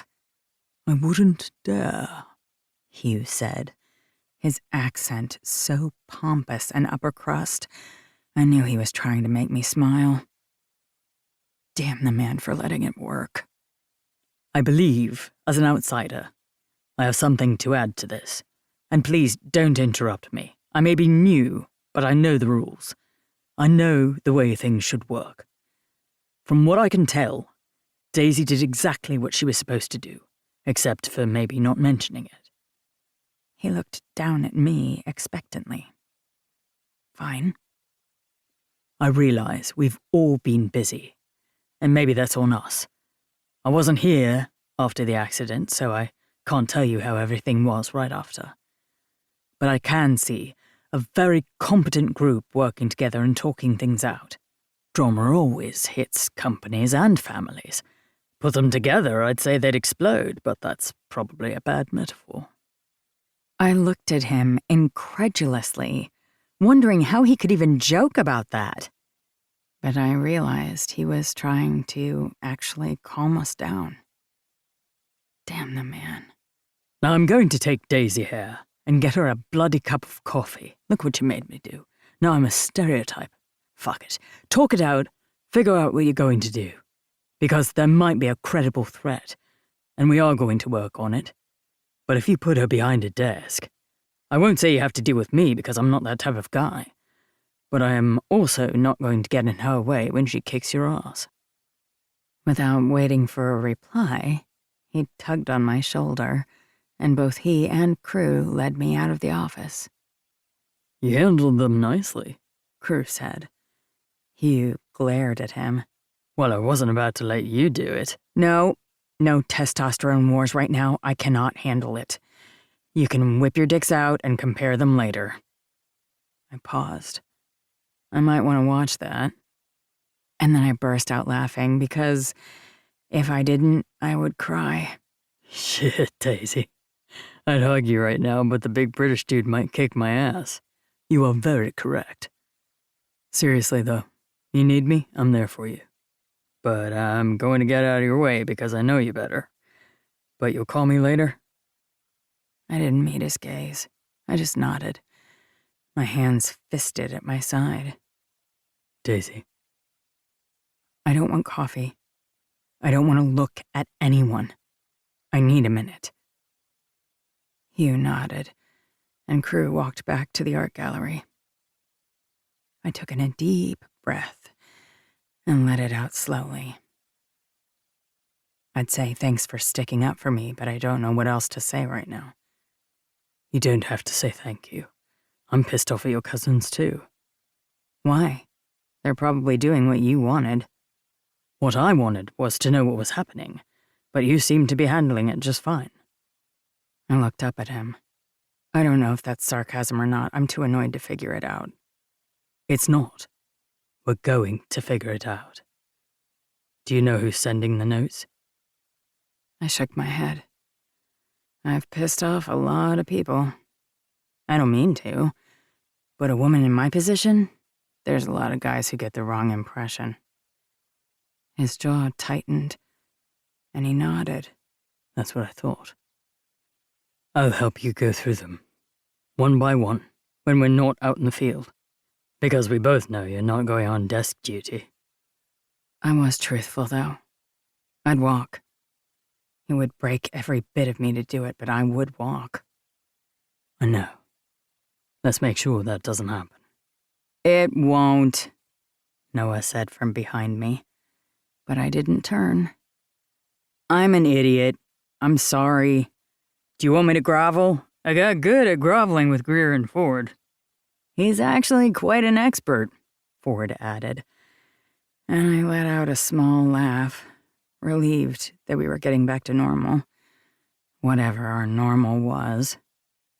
Don't ever do that again, I said as I turned to him. Don't threaten to put me on a desk because you're scared. I won't take it. You're right. I was an idiot. I am an idiot. Let's figure this out, okay? Then he looked between me and Hugh and raised a brow. And then you're gonna tell me whatever the fuck this is, because this is a lot right now, and I haven't had my coffee yet. I wanted to cry, but I didn't. Mostly because it would ruin the moment. I looked at all my cousins, and then at Hugh and the rest of the team as we went back to our office. Because something was wrong. I didn't know what it was. I didn't know where it was coming from. But we would figure it out. Together. Walking away from this would break me. I had been truthful when I said that to Hugh. And I didn't want to walk away. Not from this place. Not from my family. And not from Hugh. That was the scariest part of all. Chapter 13. Hugh. Apparently, taking your aggression out on a wooden slab with a target painted on it was something Americans did. Or at least these Americans. I'd lived here for a few years now, so you would have thought I'd know all of the intricacies of what it meant to be an American man with a temper, but apparently I hadn't. For instance, I hadn't realized how fun it was to toss an axe towards a target while you were thinking about somebody you hated. For instance, Post-it Note Man. I didn't know his name, didn't know his face, but every time I imagined that little hoodie-wearing Post-it loving man at the end of that target, I hit near or on the bullseye. I was kicking ass, if I did say so myself. Where did you learn to throw an axe? I'm a little worried. You should be worried, I said to Kane as I tossed another axe and hit dead on. The siren went off, and we all laughed, before I sat back down at the picnic table and watched Kingston go up for his round. I really wish Daisy could have been here for this, Cruz said as he sat beside me, sipping his beer. I nodded as the others spoke up in protest. We had already scheduled this, Ford said. I invited her. She told me to fuck off. Noah laughed. That's our Daisy, Gus said, leaning back against the wall. I know we said it was guys' night, but she could have come. Ford grimaced. Does that sound like I'm saying she's one of the guys? Hell, why do I feel like we fucked up more than just a day? I cleared my throat, playing with the label on Cruz's empty beer bottle. She's with the girls tonight.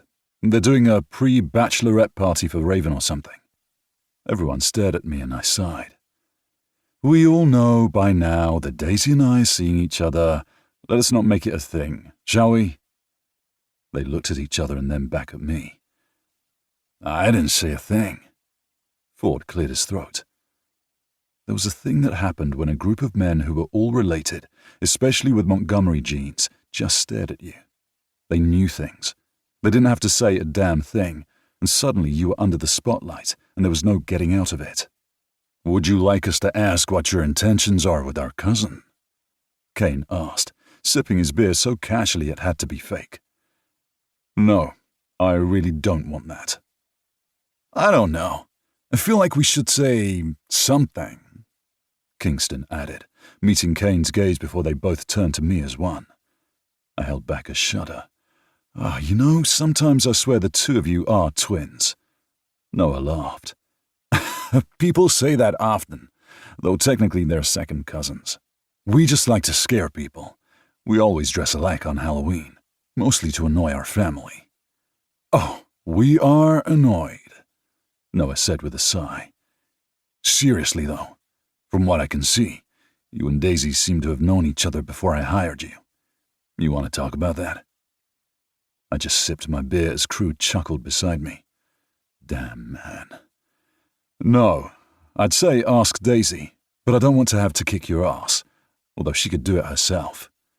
Damn right, Crew mumbled into his beer. Now you say something?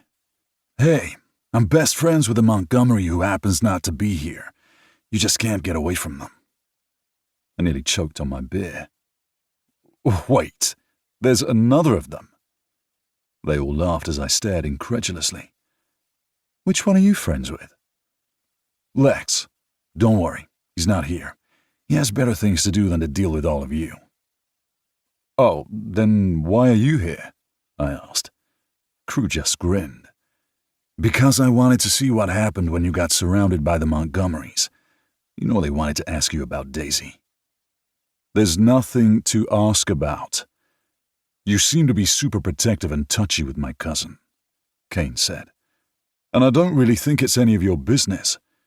Wrong move there, Crew mumbled. And on that note, I have to get home. I left my pregnant wife to see this interrogation, and it's taking too long. Text me the results? Gus asked, as he gave us a two-finger salute and headed out. He's giving up so easily. Fatherhood has weakened him, Kane said with a laugh. Nothing about becoming a father makes you weak. I shook my head, then checked my phone. Lucy was hanging out with Nora again tonight. but I was just having one beer and a quick dinner before I picked her up. I missed hanging out with my kid, but she was making a whole group of friends. It seemed like I was doing the same thing. Odd. I hadn't planned on that, but here we were. Life was changing. We were fitting in. And I was currently being interrogated by some of Daisy's family, apparently by only a small slice, which was a bit worrying. "Is she at Alex and Tabby's house?" Kane asked, and I looked up. "Are they your aunt and uncle?" I asked, trying to fit the family tree together again. "Close enough," Kane replied, and everybody laughed. "Technically, Daisy and I are first cousins, if that helps." I pinched the bridge of my nose. "And Lex?" "A whole other set of Montgomerys," Crew put in. "Really, don't think about it. Just know they think of themselves as cousins in a generation and go with it." "Do you have a family tree on a wall somewhere?" "Actually, my grandparents do," Noah said. "It's a tapestry that Aunt Tabby made." Noah cleared his throat. "Tabby is Sebastian's mom. You know, the house your daughter is currently playing at?" I nodded. "That makes sense. Tabby seems like the craftiest Montgomery." I frowned. "That sounded a lot more malicious than I meant," I said with a laugh. No, you're right," Noah said. "It's true. We're all a bit crafty in our own way." "Some more than others," Crew mumbled into his beer. "It's just so odd to me that you guys are all so close, that you all seem to get along." Everybody looked at each other, then at me. "You saw the fight we just had? Yes, Daisy might have forgiven us, but it's still going to be around for a while. We're going to have to grovel." Kingston shook his head. "We get along. We love each other, but sometimes we don't like each other, and that's okay. Some of us have moved away and come back. Not all of us live here right now. We just happen to like it here, and we like working together. There's always going to be conflict in jobs. When you add family to it, it gets a little more complicated." "It's just what we do," Noah added. "And when you add in people like me who have big families of my own, it gets even worse." There was something in his tone that worried me, and I leaned forward. "Are you okay, Ford?" Ford tipped the rest of his beer back and shook his head. "Not so much. If you think Montgomery family drama is big, that's nothing. They're sweet and happy even as they're burning down the world to save each other. Mine just likes to tear at each other. That's the Cage family for you. Full of secrets and drama, and it makes me want to pull my fucking hair out." "Don't do that, babe. You wouldn't like it. I guess you would look sexy bald, but I like your hair." As if proving his point, Noah pushed Ford's hair back from his face and smiled. "I guess a bald Ford wouldn't be too bad," I added, and Ford's lips twitched. "That ginger hair of yours seems to be working on Daisy." "It's the accent," Kingston added. "I can't help it that I'm a catch," I said with a laugh. "Single dad, check. Ginger, check. British accent, check." Kane counted on his fingers.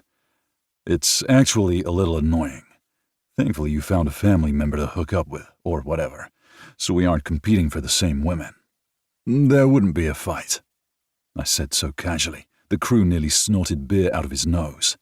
"Oh, I like you. I'm glad I don't have to punch your face in." I looked at him and then the others, who all looked oddly serious. "You're not serious, are you?" I asked. "You hurt Daisy. We kick your ass," Noah said with a shrug. "I mean, she could probably kick your ass harder, but maybe she'd let us have a piece." "I'm not going to hurt her." "Should we ask what your intentions are then?" Ford asked. I frowned. "Is it any of your business?" I asked, my voice low. "See, that's going to be a problem. Of course it's our fucking business. She's family." I sighed and rubbed my temple.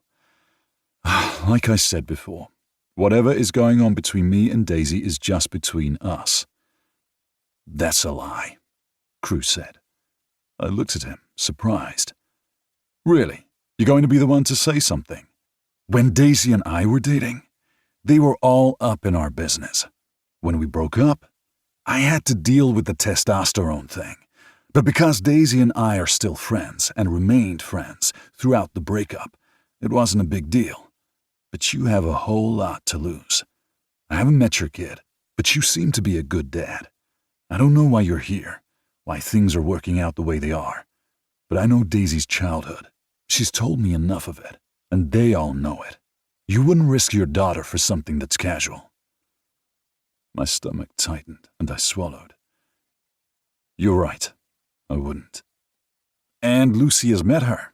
I mean, I assume so because Lucy said something at the park and it passed along the phone tree, Kingston said. I sighed and rubbed my temple. I'm not good at the single dad thing. I paused. I didn't have full custody until recently. My ex did. We were married for just long enough for me to get citizenship, but that's not why we got married. Shit, Kane said with a wince. Lucy? Yep. We thought we'd try it out. It didn't work out. My ex got full custody, until she decided to get married again and start over and didn't want her daughter anymore. The look of raw anger over every single face here calmed me, because they got it.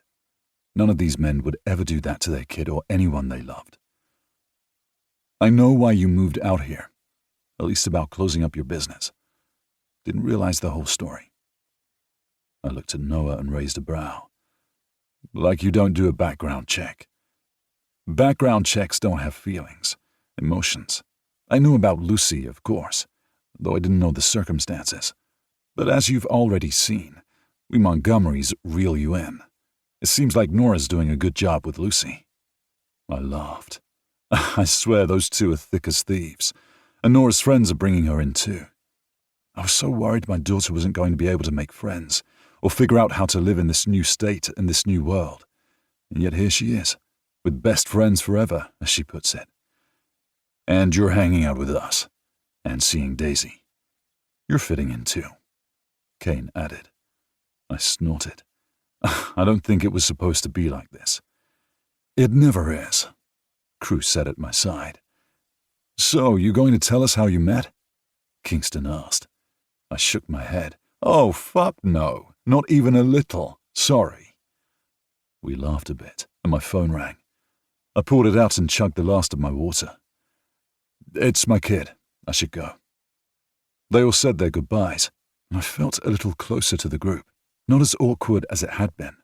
I had guy friends before, of course, but this felt different, in that more adult way where friendships came and went, but some of them stuck. Hey, I said as Alex Montgomery's face slid over the screen. Hey, there's someone who wants to speak to you. The bearded man slid off to the side, and Lucy's face filled the screen. Hi, Daddy. Hey, baby girl. Is it okay if I stay the night? I know I should have asked before, but then Nora and I are here playing with a fort with her grandma and grandpa, and it's so much fun. Can I? I don't want to take up so much of their time. You've spent the night with Nora 3 times now, and we haven't reciprocated. Next time then at our house. She smiled so widely I was afraid I'd gotten caught in a trap. Perhaps I had. She was learning the ways of the Montgomerys, and I needed to catch up. It's really okay, Patty Montgomery said as she came on the screen. We'd love to have her. We always have extra things for all of the kids. I probably should have called you privately before she got on the phone, but I misjudged the timing. She laughed as she said it, and then I saw her lean back into her husband's arms. The two seemed just as in love as they must have been when they first met. It was nice, seeing so many functional families around Lucy. That'd be great, and I'll talk to Sebastian and Raven about Nora. Well, damn, I guess I should probably talk to them before the wedding, since I don't know the plans for that. We'll keep in touch and make it work. Nora's staying with us during their honeymoon, and we'd love the help. She winked as she said it. I just smiled. Well, thank you. Thank you, Daddy. I love you and good night. I love you too, Buck. Be safe, okay? Always. Love you to the moon. To the stars, I whispered as she hung up. I rubbed my hand over my heart. I loved that kid. She stressed me out, made me worried, and I knew would do the same until the end of my days. But I loved her so damn much. I slid my phone into my pocket and realized I had a whole night off, and I didn't have to work tomorrow until later in the evening. We had a night off, and that meant I had the morning off instead of Saturday cartoons and Lucy's fun mornings. I could do whatever I wanted. So that's how I found myself in the car, driving towards Daisy's house without even thinking. She was probably still out with her friends. I should probably text her and check in. I wanted more. I needed more. And part of me needed to keep her safe, too, because someone was threatening her, even if it was just a fucking post-it note. I needed to figure out who it was before they hurt her. I'd be damned if that ever happened. I pulled into her driveway, happy to see that her living room light was on. Of course, that could have just been a security measure, but I hoped she was home. Because I knew she had cameras up, she would know I was here before I even got out of the car. Good. Because I wanted her, but I didn't want to worry her. When I got out of the car, I wasn't surprised she opened the door before I even reached it. And what are you doing here? She asked, a glass of wine in hand and a brow raised. Lucy's with Nora's grandparents for the night. I seem to find myself alone. She smiled and tilted her head back as I hovered over her. That sounds like a predicament. I have a whole night free. Whatever shall I do? And then my mouth was on hers, and the door was closing behind us, and I let myself breathe. Just for the night, I let myself be. Chapter 14. Daisy. This is a big thing, isn't it? I looked over at Brooke.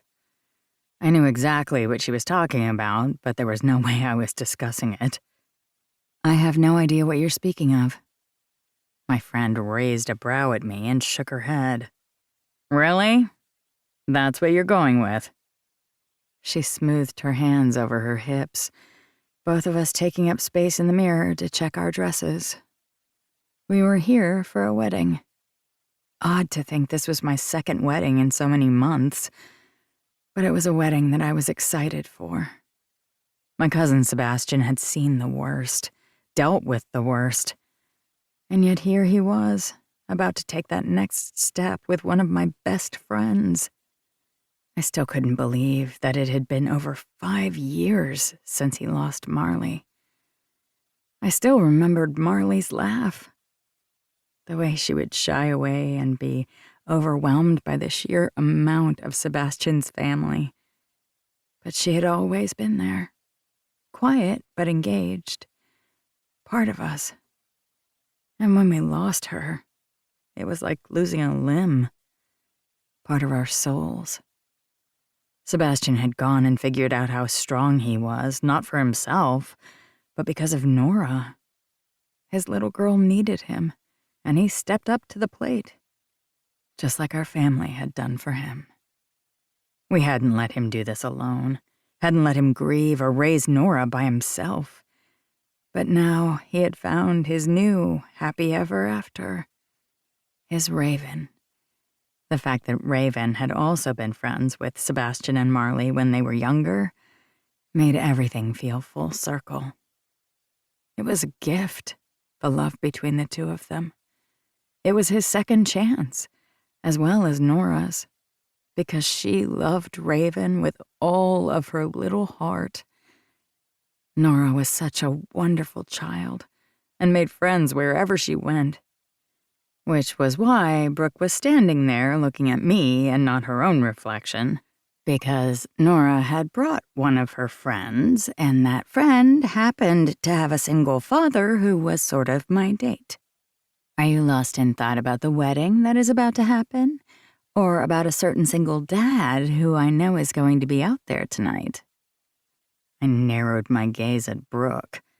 Were you always this tenacious, or have we rubbed off on you as a family? We were here for this wedding, for two of my favorite people, and I was standing by another of my favorite people. I was so damn blessed. Brooke had a second chance with my cousin, because sometimes fate was great like that. Lake and Nick were happy and in love and healed. Soon they would be having a baby. And Noah and his two loves were engaged, and we'd be going through this whole circus again. It was never too much. It never felt as if things were over the top, but people were moving on and starting families, and somehow I was here with a date. With his daughter. It didn't really make sense how I had gotten here. Was I dating Hugh? Was he my boyfriend? I really want to know what's going on inside your mind right now because it looks like your brain is spinning 1,000 miles an hour. I looked over at Brooke and asked, "Is he my boyfriend?" Brooke looked at me, blinked, and burst out laughing. I don't know if I appreciate that reaction. I mean, I could use a little support here. Oh, I've got your support. Yes, he's your boyfriend. You guys are what, seeing each other a couple of times a week? Eating together, spending time together, and not just for work things? Maybe. And now he's here at a wedding with you? Technically, Nora invited Lucy because Nora is standing up between Raven and Sebastian for the wedding, which, can I just say, is the cutest thing ever? I know Nora wanted to be a flower girl, but her standing with them for the wedding? It's a family. I wiped tears from the corner of my eyes, annoyed with myself. If I ruin this makeup already, I'm going to be very upset with myself. Brooke smiled. It is adorable, and it's perfect for them. Because they're not forgetting where they came from, but they are looking to the future. We didn't have Luke stand with us like that, but he ended up in Leaf's arms for the end of it. Brooke wiped away tears as I remembered their wedding. Luke was Brooke's son from a previous relationship, but called Leaf Daddy now, and had been a big part of their wedding, just like Nora was now. Second chances didn't come often, but it seemed that my family was finding theirs. Okay, Hugh is here as my date. And I sort of invited him, but mostly because Nora had already invited Lucy, so I wanted him to come with his daughter. Things are just so complicated. How did he become my boyfriend? Are we allowed to say boyfriend at our age? I don't know why you're acting as if we're 80. And by the way, 80-year-olds have boyfriends. Live in the moment. Claim the title. You are dating. Have you guys introduced yourselves to anyone else? I shook my head. Not really. We just sort of know everybody we hang out with. Hugh's new to the area. It's not like he really knows anyone to introduce me to.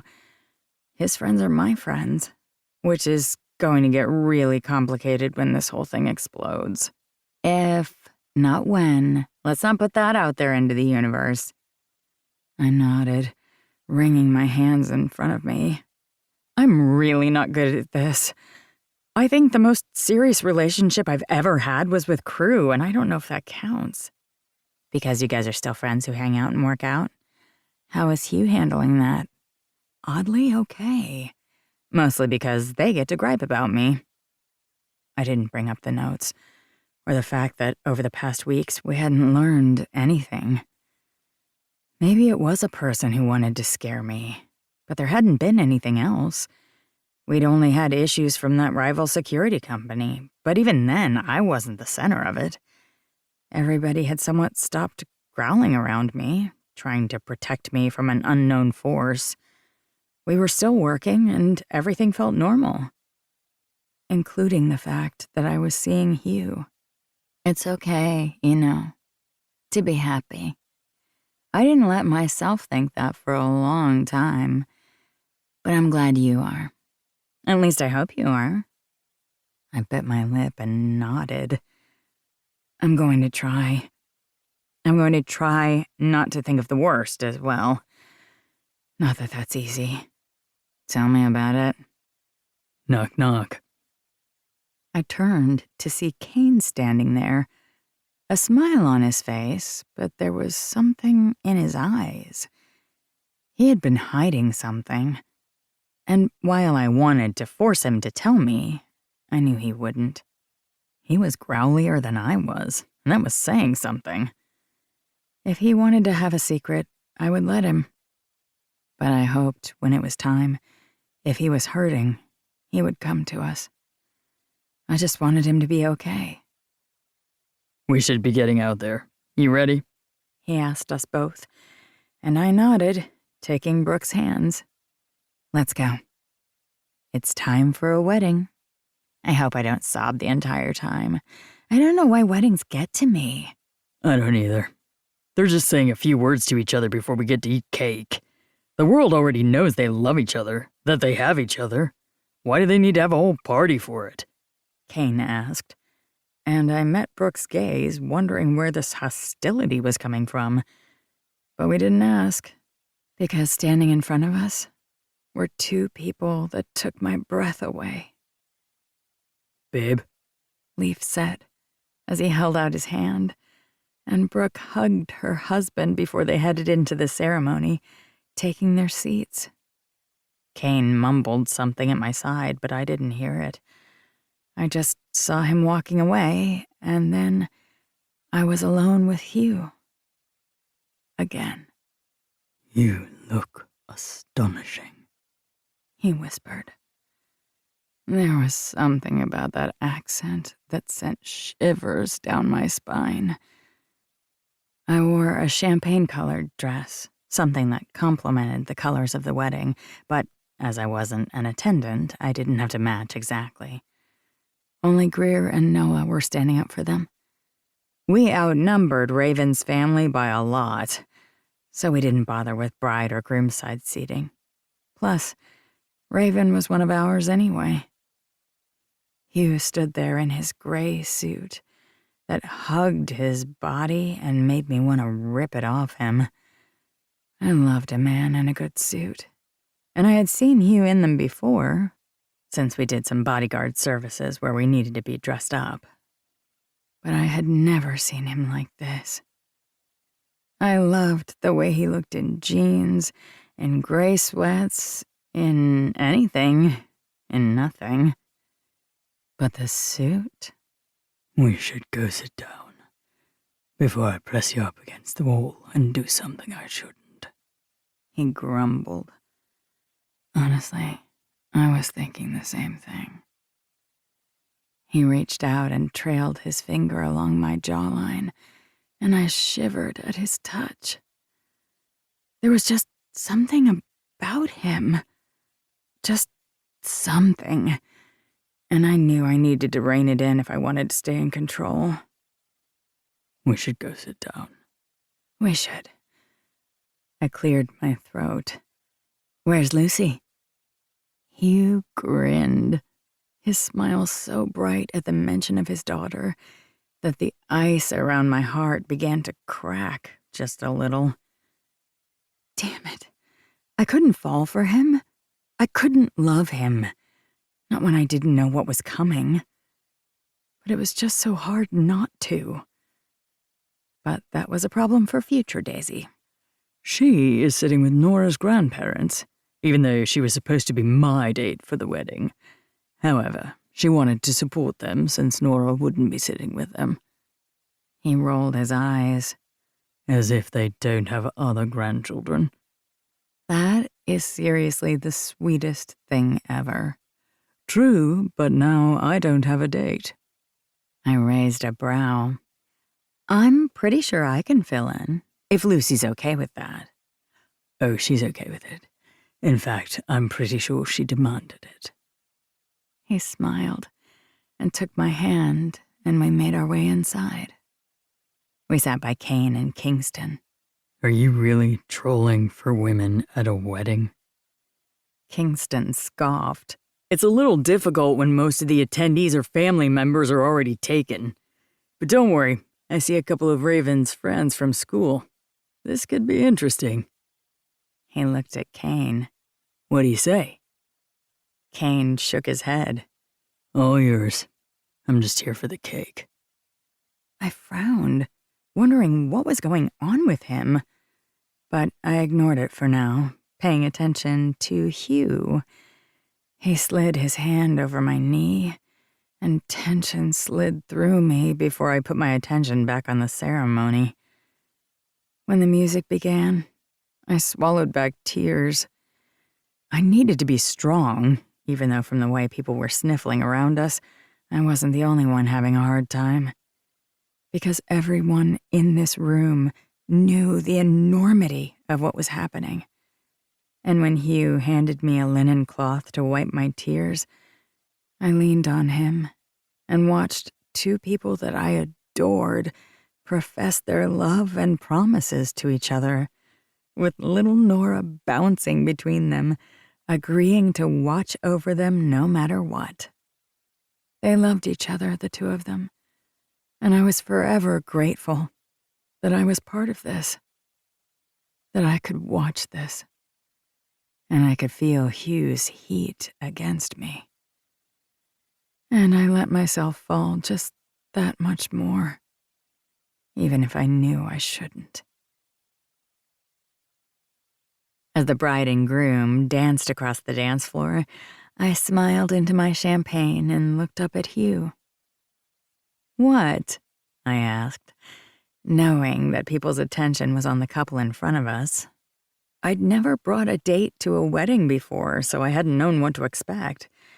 But so far, everybody had been giving him space and hadn't made things too complicated. However, I knew that could change any minute. My dad was giving me a side eye every once in a while, checking out Hugh, and while they had met, they hadn't spent much time together. "I was thinking about the fact that I met you at a wedding. It seems like we've come full circle." He had his arm around my waist, and I leaned into him, pretty much. And that wedding ended pretty nicely. I saw his gaze go dark, a good kind of dark. I pressed my thighs together and swallowed. "Okay, I should stop talking or this is going to get very uncomfortable soon," Hugh mumbled as he squeezed my hip. I sipped my champagne, the cold bubbles soothing as they went down my throat. The music changed, and people went out to the dance floor, but we didn't move. We stood near the back wall. "You know, there's a large closet on the other side of the hall, just down that hallway." He looked down at me, and I drained the rest of my drink. He did the same, then took both glasses and set them down on a nearby table. I shivered.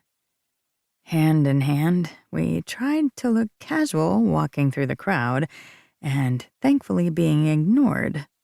Lucy was hanging out with Nora, being watched by the grandparents, and that meant we had a few moments. This was so wrong, and I didn't care. We made it to the hallway without being stopped, and then we took off running. We were laughing like teenagers, but my heart raced and I wanted more. And then I found myself in the closet, door closed behind me, being lifted onto a shelf. "If this buckles, we're going to have to pay for it," I said with a laugh. Hugh grinned, and then his mouth was on mine. He slid his hands up my skirt, gripping my hips, and I spread my legs for him, letting him settle between them. He kissed me harder and harder, tongues meshing, before he was nibbling on my throat and shoulder. He pulled down the bodice of my dress, my breasts pooling into his hands. I wanted more, needed more. I gripped him over his pants and squeezed. "Dear God," he mumbled. "If we aren't careful, I'm going to come in my pants instead of fucking you in this closet." At least it's a nice closet. I slid my hand over him again as he squeezed my thighs, kissing me gently and then harder. I moaned, needing more, knowing this might be all we could get, but I wanted everything. Everything. Did I mean in this moment or beyond? I didn't want to think about that.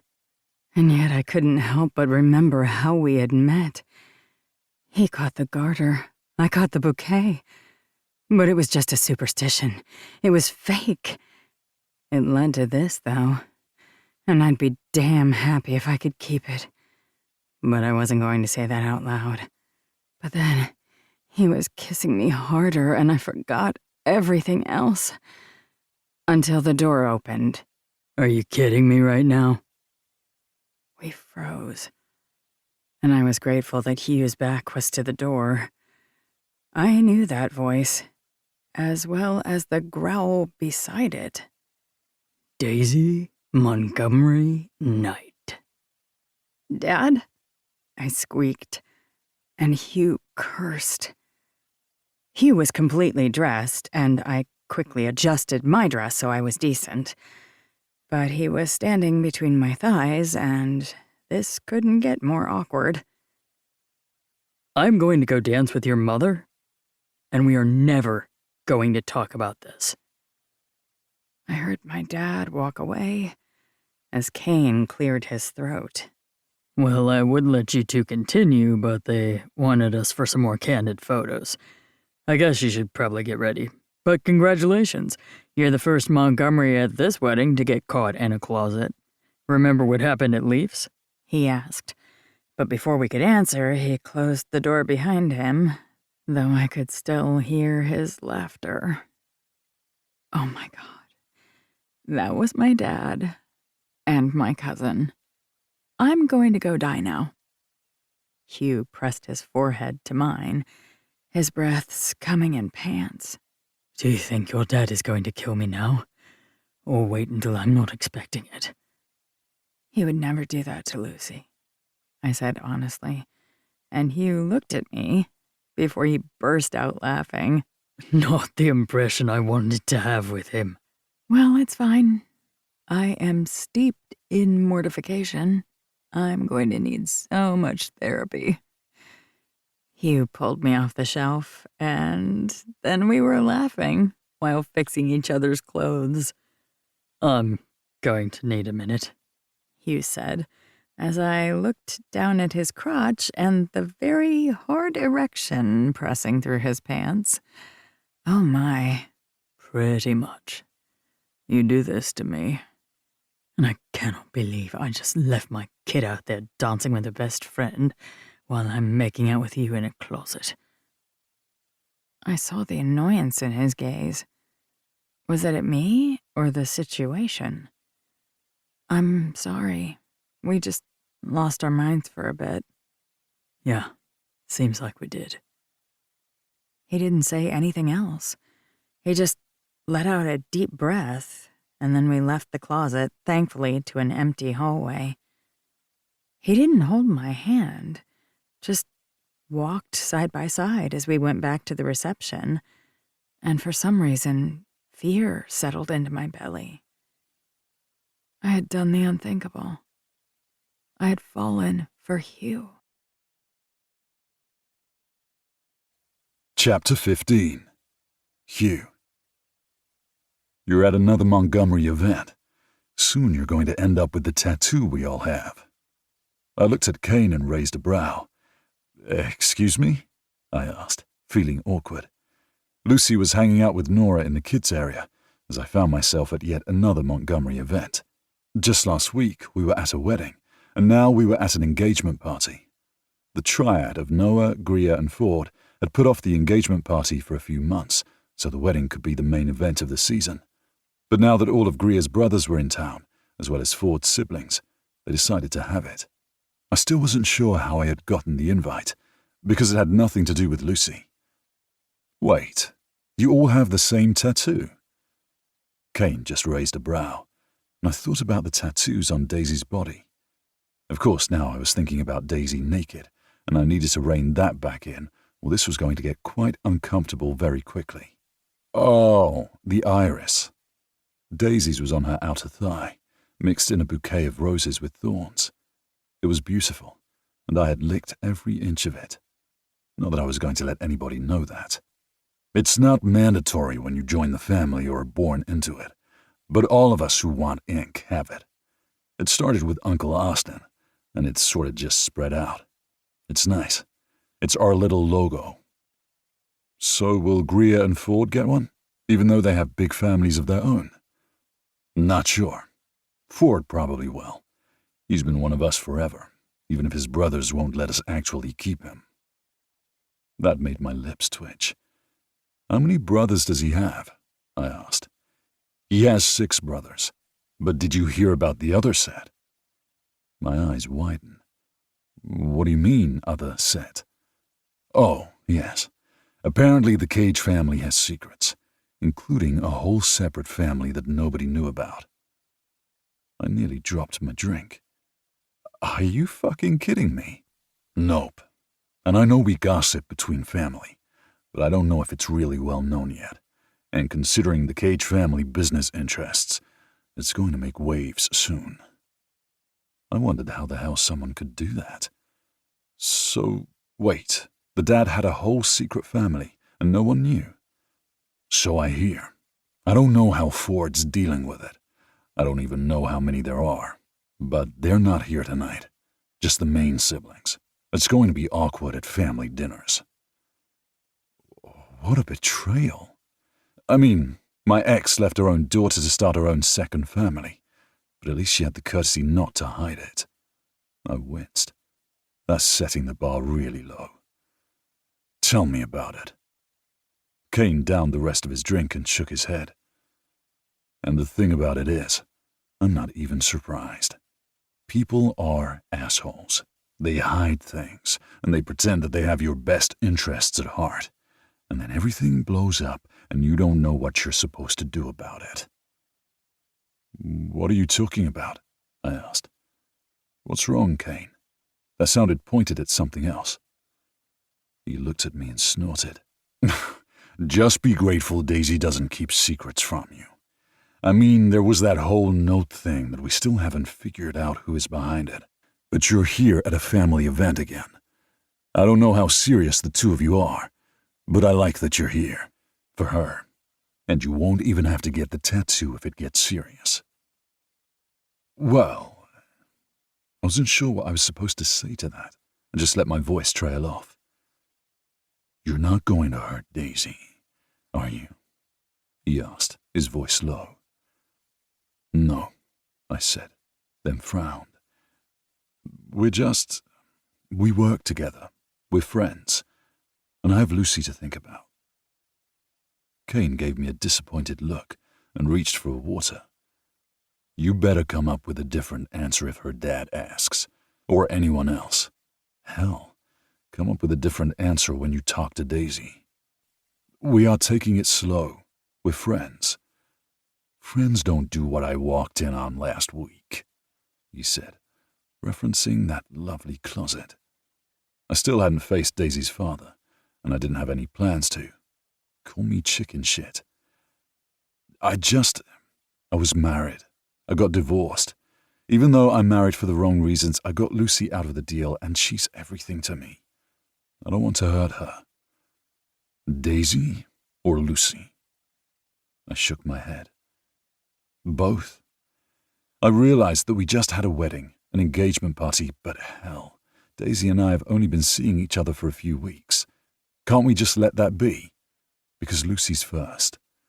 It's good that you say that. Just don't hurt Daisy, okay? She deserves to be happy. Kane walked off, leaving me confused once again. Daddy! Lucy ran up to me, arms outstretched, so I set my drink down and caught her as she jumped. You're getting better at your aim when you leap at me, I said with a laugh, as I spun her around before setting her down. I could still pick her up and toss her around. She wasn't too big for that yet, but she wasn't a baby anymore. She was a grown-up, with pierced ears, bright eyes, and wearing a pretty dress. We kept getting invited to Montgomery family events, and it seemed like Lucy fit right in.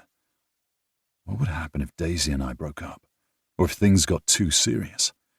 I'd gone into this thinking I could handle it all, and I could juggle it. But what would we do if we didn't get invites to these things? I still fucking worked with them, and Lucy was now best friends with Nora and her crew. Our lives were already so deeply entangled, and I was afraid of what it was going to do to my daughter if the worst happened. Hell, I had thought about it, tried to be careful, but it seemed I wasn't careful enough. Where's Daisy? Lucy asked, reminding me that Lucy was falling for Daisy too. I really wasn't doing a good job with this. I needed to protect my kid, and I needed to figure out exactly how I felt. Oh, she's over there talking with her cousin, Lake. Isn't Lake beautiful? And she let me touch her belly, and I felt the baby kick. Did you know babies kick? But she won't tell me how it got in there. She said that's something you have to talk to me about. She rolled her eyes. I don't know. Maybe mommies are supposed to talk to kids about where the baby came from. But since I don't have a mommy, maybe I'll just ask Daisy. Daisy would tell me because she's like my best friend now, and I love her. I don't need a mommy, but I like Daisy. She blinked innocently at me and nearly got away, before I reached out and caught her arm, still in shock at her words. I could barely comprehend exactly what she had just said. My daughter didn't talk about her mother. Fuck everything that she had done to my kid. But the fact that Lucy was equating Daisy to her, even saying that she didn't need a mum at the same time? We were in need of a big talk, but I didn't know if that was the best time. Lucy, slow down. I just saw Daisy, so I was going to ask her how the baby got there. That made me laugh, and I reached out and tugged Lucy closer. Of course, Kingston must have heard that last part, because the other man was doing a poor job at holding back laughter. I pleaded with my eyes to him for help, though I didn't know what kind of help he would give me, but he just turned tail and ran. Coward. Okay, let's go sit over here. I reached the couch at the edge of the room and sat down. Lucy scrambled into my lap and began chattering a mile a minute about how she loves Daisy and Brooke and Lake and everybody. She was just so happy to be there. Let's talk about the whole mummy thing, okay? I whispered. She looked at me, no hate or worry in her gaze, looking more grown up than she needed to. It's okay. I know Mommy doesn't love me, and she doesn't love you. Or maybe she used to love me, but changed her mind. That's sort of what the therapist said, right? I shook my head, wondering if we needed a new therapist. Your mummy made choices I don't agree with. But I love you, and I want you in my life, and I'm so grateful that I get to be your daddy. It's okay to be sad about everything that happened. I was sad. But now I have you, and Nora and her family. I know they aren't our family, but they said they keep adopting everybody that comes near them. Or maybe they said something about spiders and webs, but I don't like spiders. So they are our family. And you being Daisy's boyfriend, that's just a bonus. At least that's what Nora said. Like how Raven was a bonus until she became her mommy. And I know Daisy isn't my mommy, but I really like her, so it's okay if you wanted her to be my mommy. She said it so quickly, I wondered what the hell I had done to my daughter. Because Daisy and I hadn't talked about what we were. We had just rushed into this, trying to be the best for Lucy while also tiptoeing around the fact that we still worked together, that Daisy might be in danger, and that I was starting over. We skipped all the important steps. Now I might hurt my kid because I wasn't smart enough to figure out what the fuck was going on. Great job, Hugh. Okay, baby. That's a lot to unpack. That's what the therapist says. But Miss Molly is great. We can unpack it with her next week. She beamed. I love you, and I know Nora loves you, and so does Daisy. That much I knew. I saw the love for her in Daisy's eyes. I just hadn't let myself look deeper at any feelings she might have for me, because I was fucking afraid. And wasn't that an amazing thing to think? My ex had done a number on us. I had let myself love her, even if we hadn't started our relationship in the most conventional way. She had broken my heart, mostly because of how she broke my kid's heart, but she had, nonetheless. I know Daisy loves me, and even if she's not my mommy, I love her. She shrugged, then hopped off my lap. Nora's waving. We're going to go get cake. Is that okay? I nodded and watched her run away, only belatedly realizing that she'd already had a slice of cake. Apparently that kid needed 2 slices, and I needed a fucking drink. What's the look on your face for? Daisy asked as she handed over an old-fashioned, as if she had read my mind. She was so good at that. We fit into each other's lives so easily. Everything was so damn complicated, and the thing was, it always had been. I just lied to myself so it wouldn't be. I took a sip of the drink and nodded my thanks. Well, Lucy was looking for you so she could ask you how the baby got into Lake's belly. Daisy took a seat next to me and set her drink down on the small table in front of us. What was your answer? I mean, do I need to go hide? She's really scary. I laughed. That's pretty much exactly what my reaction was. I have no idea what I'm supposed to say. I know there's books on this, but she's still my baby. She's not supposed to ask where they come from yet. Oh, gosh, is Nora asking? Maybe Brooke will know. She has kids, but they're boys. Boys are weird. She paused. No offense. Oh no, girls are weirder.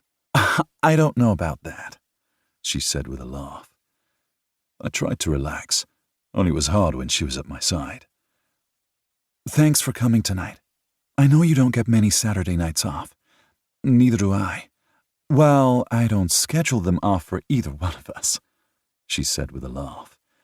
But I'm grateful. And really, it's an excuse for food and dancing. But it is a lot of Montgomerys. You can leave whenever you need to. I don't want this to be too much for you. I looked at her, trying to figure out what she wanted, what she felt. What? She asked, her voice soft. Is it too much? Are we going too fast for Lucy? I mean, I know we're having fun and things are going great. I just don't want to hurt Lucy. Nor do I want to have that conversation, she added, trying to lighten the mood. But something had shifted. I didn't know what she felt, what she wanted. It was all I could do not to ask. But if I did, that would change everything. So I didn't, because I didn't know what I wanted. Oh, the problem was, maybe I did. Maybe I wanted Daisy. But what if she thought it was too much and she left, just like my ex? What if she left Lucy? What if she left me? I didn't think either of us would be able to survive that, and that was a problem. It's not too much. Lucy likes being here. Daisy met my gaze. And you? Daisy. No, don't say anything. I don't want things to get too serious while we're in the middle of this. Just make it complicated, right? Things are already complicated. And you're right. I don't want to hurt my daughter. Daisy's eyes began to fill, and I reached out to grip her hand. I'm not saying we will. I'm just saying maybe when we're not surrounded by your family, we should probably figure out what's going on and actually have a talk. This isn't the best place. Daisy nodded, then looked past me at the triad dancing and laughing with one another, as Greer's brothers stole her away for a dance of their own. You're right. This isn't the greatest time. I don't know why you got so serious just then. I reached out and cupped her face. It's okay. I'm not going anywhere, Daisy. We should just talk. She pulled away and I went cold. I really hate that phrase. I'm not good at the talking. So come on, let's dance. I leaned down and brushed my lips against hers, but she didn't kiss me back. She sat frozen, and I could have kicked myself. Daisy, let's dance. Okay, I can do that. When she was in my arms, I felt like I had misstepped. I didn't know what I wanted, and I was putting that on Daisy. I needed to fix that. Only I wanted her in my arms. I wanted more. Yet if I took that risk, I could hurt my kid. I could hurt myself. But I was really afraid if I didn't take that step, I'd hurt Daisy. I had no idea what I was supposed to say to fix it, or if I could fix this at all. Chapter 16. Daisy. We hadn't broken up. At least, that's what I kept telling myself. No, we hadn't ended our relationship, but something had changed. Everything was a little more awkward now, and I didn't understand why. It wasn't as if we had ended things or never saw one another. We had. I worked with him every day. And though he was out on calls with Kingston and Kane, and I was working with Gus and Ford more often than not, we still saw each other in the office. We still brushed hands when we walked to each other's cars. It had been a busy week, with multiple alarms going off at different warehouses we were in charge of security for. It had been a week of us trying to catch up with teens or burglars or someone trying to case places. They had all turned out to be false alarms, which was annoying to no end, but we were working our asses off. Though it wasn't just us. There seemed to be a rash of fake alarms. Just that morning, I had been awoken to do a 4 a.m. walkthrough because one of our priority clients had their entire alarm set off. The authorities arrived and didn't see anything. The cameras hadn't caught anything, so I did a walkthrough. I was exhausted, desperately in need of coffee in my hands, but I still couldn't help but think about how awkward things were with Hugh. There hadn't been time for Hugh and I to have dinner or see each other or do anything more than talk briefly at work. He had a school play, parent-teacher conferences with Lucy, as well as countless other things. He was a father first, and we knew that. That was his priority when we had decided to see each other. And I loved that because he was doing the same thing my father had done for me.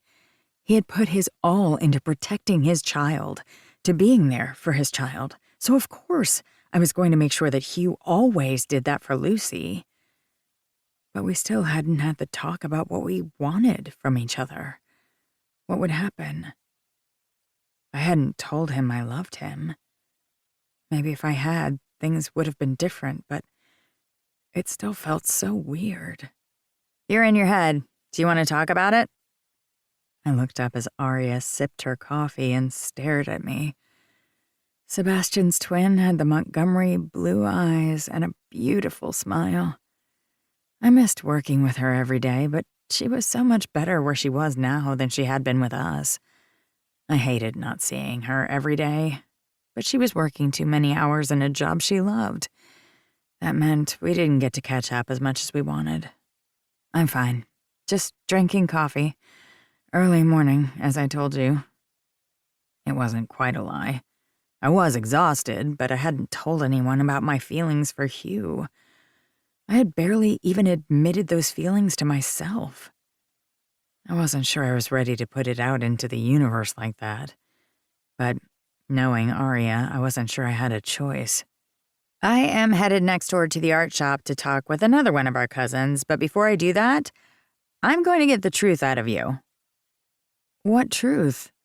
I'm just tired. There's something in your eyes. What's going on with you and Hugh? You guys looked great at the wedding and the engagement party. I was surprised you brought him to both.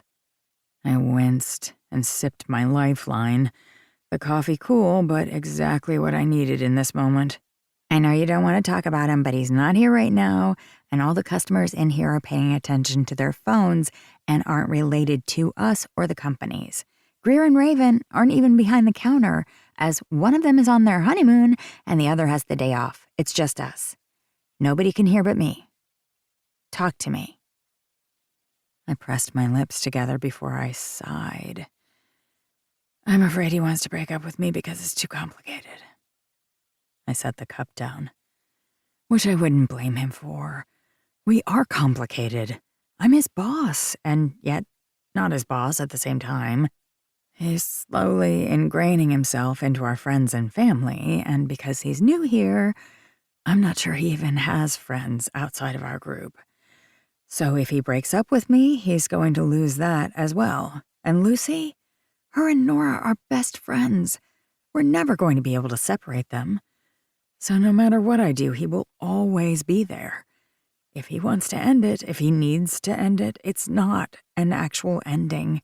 It's just me not being able to be with him anymore, but still being forced to always be with him. I knew that this could happen. We'd even said it would be awkward, but we were going to try anyway, because we were adults and we could handle this. But I sure as hell don't feel like an adult right now. I just feel so tired, and as if I'm waiting for the other shoe to drop, or waiting for everything to end. Aria looked at me and shook her head, smiling sadly. You love him. You really love him.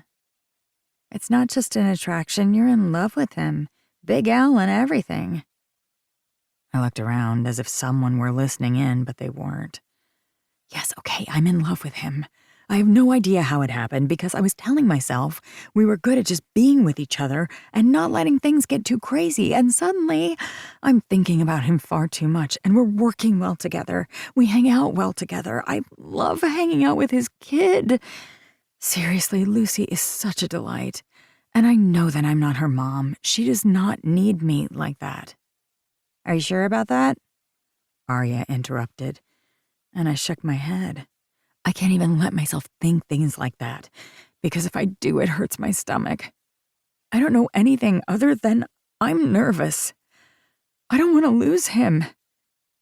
I love him, and I'm so afraid that if I tell him, it's going to ruin everything. I'm also afraid that if I don't tell him, I'm just lying to myself. I've never been in this situation before. I've watched so many of our family members and friends fall in love and seen how easy and hard it is all at once. And not once did I actually ever think that I would be in this situation. I thought you and Crew... She shook her head. I thought you were each other's. I shook my head. No. Crew and I liked each other, but we realized quickly that we were better as friends. I mean, the sex was great. I can't lie. We had great chemistry, but you're allowed to have that without wanting something more. And him and Hugh are starting to become friends too. See, it's a tangled web. And you are in the center of that web. You owe it to yourself to tell him what you feel. I know that's saying a lot for someone who's never actually been in love, but you deserve happiness. You both do. Lucy does too. And if I tell him I love him, that means it's all happy ever after and suddenly I'm with a man forever who has a daughter and everything just works out? It worked out for your parents. I shook my head. We were lucky. I'm really afraid that luck doesn't happen twice. All of these what-ifs aren't helping. You need to talk to him. I know it sucks. I know it's scary. I'm not going to ask you what you have to lose because we all know that question's ridiculous. There's always something to lose.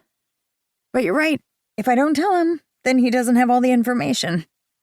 I said it quickly, a little high-pitched. And honestly, I can't imagine my life without him. I don't know how it happened. I love him. I love the way that he is with Lucy, with me. I love how smart he is, how great he is with work. I mean, it was always going to be complicated. Ever since that first dance, it was going to be complicated. But I should tell him before he decides I'm too much and walks away. I need to tell him. It's not fair to him. It's not fair to you to keep it inside either. I reached over the table and squeezed her hand. I love you. You should be telling him that. But I love you too. Arya winked as she drank the last of her coffee. I know you got that to go so you could go open up the office. So get in there. Although, are you supposed to be alone? She asked, narrowing her gaze. Kingston is on his way in too. Don't worry, I'm not alone at the office. If you say so. My phone buzzed, and I looked down at the readout, my heart expanding and breaking all at once. Who is it? Arya asked, standing up to look over my shoulder. She put her hand on her chest over her heart and let out a happy sigh. That is the sweetest thing. Hugh. Dinner tonight? And attached was a piece of artwork from Lucy asking me to dinner. For some reason, tears pricked the back of my eyelids, and I wiped them away quickly, texting back, "Me, count me in." See? Maybe it's not as dire as you think. I swallowed but nodded. You're right. Maybe I could have everything and not lose it all. Come on, I need to head into work and so do you. You said Kingston's on his way? He is. I'll talk to you soon. And give me all the details. I grimaced, suddenly afraid and nervous. But I would do it. I would tell him. I wanted him. I loved him. And I had to take the risk. I walked out of the coffee shop and then cursed when I remembered I had folders I needed in the trunk of my car. I went back to the parking lot, my mind thinking about how dinner tonight was going to go. I would talk to Hugh today at work about it, and then I would figure out how to tell him I loved him. Because I had to. The first hit came out of nowhere, slamming me on the back of the head. I ran into the wall, my face dragged along the brick. Instincts kicked in, and I slammed my head back, hearing the guy curse, blood pooling on my shoulder from where I had broken his nose. I whirled to kick out as another hand pulled at my hair, tugging me back. Bitch! My phone had fallen when I was hit, and I reached for it, trying to dial the emergency code. We were in a well-lit parking lot, but were behind the building, and it was still early enough that the trees covered us. This would be caught on the security cams, and I could take them. I could. I lashed out, hitting one of the men as he kicked me in the kidney, and I went to my knees, gasping for breath at the sharp pain. I gagged, forcing myself to stand up, and knocked one man out, and then came at another. But I realized there were 5 of them, and only 1 of me. And there was no one else in this parking lot. I attacked, taking another man out. The snap of bone underneath the pressure of my arms sent a delight through me. He was going to feel that for a long time. I would get through this. I had to get through this. Who the hell were these guys? Adrenaline surged, and I kept fighting, and I reached for the phone again, only to be pulled back, hands around my throat. I kicked out, but my eyes widened, and electric shocks sang through my body as the taser slammed into me. I shook, my teeth clenching, and then I was on the ground, hand reaching for my phone. And then there was nothing. Chapter 17. Hugh. And she said yes? She's really going to come to dinner? Yes, she's really going to come to dinner. I promise. Isn't Daisy the best? Nora asked, and I looked between the 2 girls, exhausted from the slumber party on a school night, and the fact that I was still nervous about seeing Daisy. I had seen her all week at work, and we had spoken every day, but I was getting my head out of my arse and was going to tell her I wanted her in our lives. Lucy had already explained that she wanted Daisy in our lives. I was the one trailing behind. So we would make this happen. For Lucy, for me, and I hoped to hell for Daisy. I showed her your artwork too. She's coming over for dinner, and then we'll have a movie night. Does that sound fun? That sounds like the best, Daddy. I can't wait. I love Daisy. Lucy turned to Nora and beamed. Maybe she'll be like Raven and be here all the time. I like it when she's here. The two of them talked a mile a minute, and I rubbed my temples. I didn't know how people dealt with more than one kid. Lucy was running circles around me, and I couldn't keep up. But it didn't matter. All that did was that I didn't screw anything up, that I didn't ruin this for all of us. The doorbell rang and I quickly answered it, smiling at Kane as he walked inside. Hello there. I'm here to pick up the dynamic duo for school. Uncle Kane! Both girls said at the same time, and I raised a brow. Uncle? I whispered. Well, I'm Nora's uncle, and I think Lucy just caught on. It's not a hint or anything. He met my gaze. Unless you need it to be a hint. You know, with Daisy. Because I can make that a hint. With my fist. Kane grinned as Lake waddled up behind him. Excuse me, may I use your restroom? She asked, and I moved out of her way, knowing that Lake could take me down in an instant. I might be trained, but I did not stand between a pregnant woman and the restroom. Thank you, she said, waving at the girls before she made her way to the restroom, right down the hall. I met Kane's gaze, who once again shrugged. She can't fit behind the steering wheel and needed to get into her downtown office today. I'm going to drop her off after I drop the kids off. Nick's still out of town? I asked. Who knew they had tattoo conventions? But it brings in more money, and he's winning an award. I like Nick. He's pretty, Lucy said, and I pinched the bridge of my nose. No, I didn't hear that. Well, he is pretty, Kane said deadpan as Lake came out of the restroom. My husband is pretty, and so are you two. You guys all ready for school? Got your backpacks? I looked over at Lake and grinned. You getting ready for that mum thing? It seems like I'm forever waiting. She put her hands on her very swollen belly and just sighed that happy, pregnant sigh. I knew she was probably uncomfortable, tired and anxious, but she looked happy.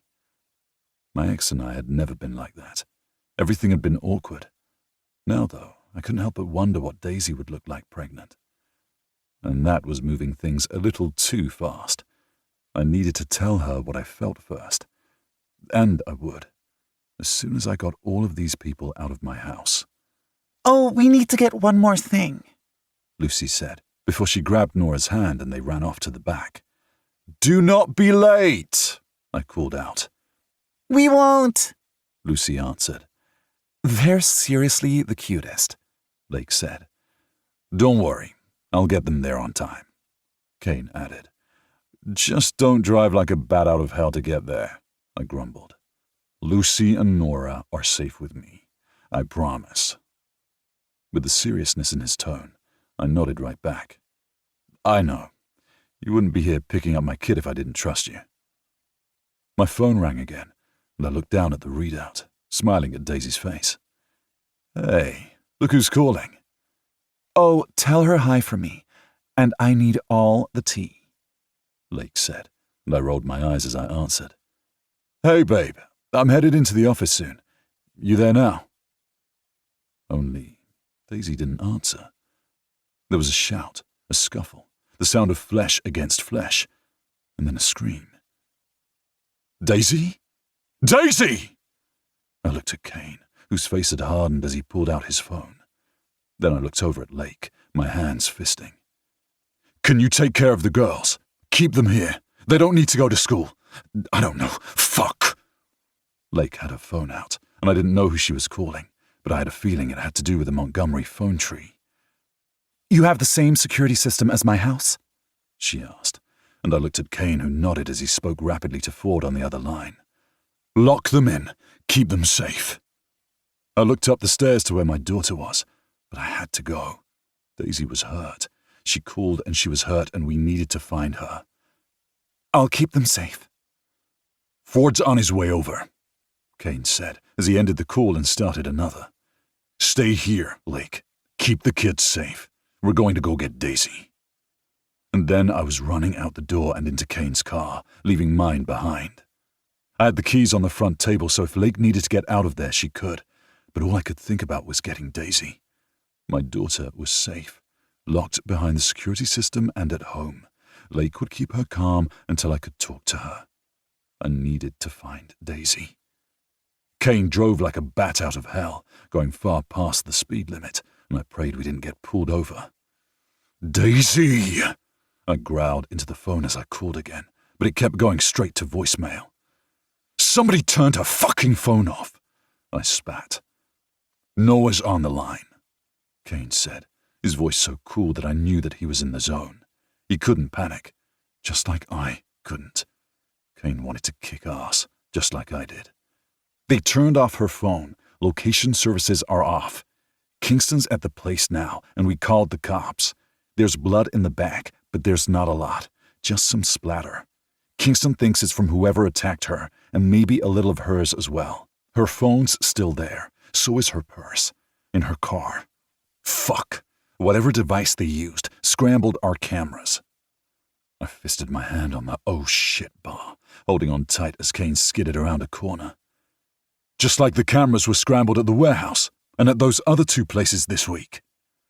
Noah was silent, but I knew his mind was going in 1,000 different directions, like mine, and then he cursed. Fuck! Okay, cops are dealing with it, but so are we. They're not going to be able to find her as fast as we can. Find her, Noah. I'm on it. The location services on her phone are off. How the hell do you find her? I have my ways. Her phone might not be on her, but all of you have your panic button on you at all times. Hers is on her belt. As long as she has her belt on and didn't forget it at home, I can find her. Noah hung up, and I looked at Kane, my hands shaking. We have to find her. We will. We're going to fucking find her. There's no other choice. We drove in silence, and I knew I'd burn down the world for her. Those notes, whoever left those notes, it was a warning, a threat. We all knew that, but the guy took enough time between notes, and we did all we could do. I looked at Kane as we took the exit. Are you telling me that, or yourself? I don't fucking know at this point. Daisy's family, and I know you fucking love her. We're not going to let anything else happen to her. I nodded as the phone rang, and Kane answered on the car's Bluetooth. What? I've got her. She's on Franklin Street, the warehouse next to the one that exploded. My mind whirled as I tried to keep up. Who owns it? I asked, my voice low. Walker Selman. From the way Noah bit out the name, his voice icy, I knew this man was going to be a dead man if any of us had anything to do with it. Walker Selman, the same man that was fired for sexual harassment. The same man who went to Sherman Priority Security, Kane added through gritted teeth. Get to the warehouse. The others are on their way. Don't be stupid. The authorities are on their way too. Just get inside. Won't that be breaking and entering? Kane asked, and I knew he didn't give a fuck. We were just covering our bases. I'll handle it with the cops. Just get the fuck inside. Get to Daisy. I entered the address in the GPS, and then Kane was flying, though I didn't think the other man needed GPS. None of them were going to forget where Daisy had almost died, where Kingston had watched his cousin nearly get blown up. We still talked about it. Daisy still had a limp when she was tired. I was going to find her. I wasn't going to let her get hurt. Not ever again. Chapter 18. Daisy. Wake up. Wake the fuck up. If you don't wake up, I'm gonna make you wake up. I dragged my eyes open, my mouth tasting like cardboard. Of course, as soon as I opened my eyes, Light slammed into them, blinding me, and I shut them again. Bitch! The slap across my face shouldn't have been surprising, but it still sent a shockwave through my system, and I tasted blood in my mouth. I tried to get a better sense of my surroundings. I was trained for this. I would be fine. Everything would be fine. But the taser had hit me hard, and my mouth hurt. My body ached, and while I didn't think I had broken a rib, the kidney shot had hurt. Everything ached. I had a cut on my forehead and minor cuts and bruises along my arms and sides. Someone had tied my arms in front of me. That was good. I could use that. I had also tied my ankles together and taken my purse. My phone was gone, and I couldn't remember if I had made a call out or not. But there were cameras, and people were waiting for me. They would come for me. I just had to be smart enough to be okay until they got here. They would come for me, and then I would kick whose ever ass this was. Because I was fucking tired. So damn tired. Bitch, he mumbled again. Don't you know another word? I lashed out, knowing that I probably shouldn't, but I didn't care. Because I knew that voice. And everything started to click into place. I finally opened my eyes and looked into the face of Walker Selman. A boring-ass name for a boring-ass man who didn't fucking care about anyone but himself. This was the guy who owned the warehouse that had blown up. This was the guy who we fired because he couldn't stop trying to rub himself on Jennifer and me and kept asking us to go to bed with him.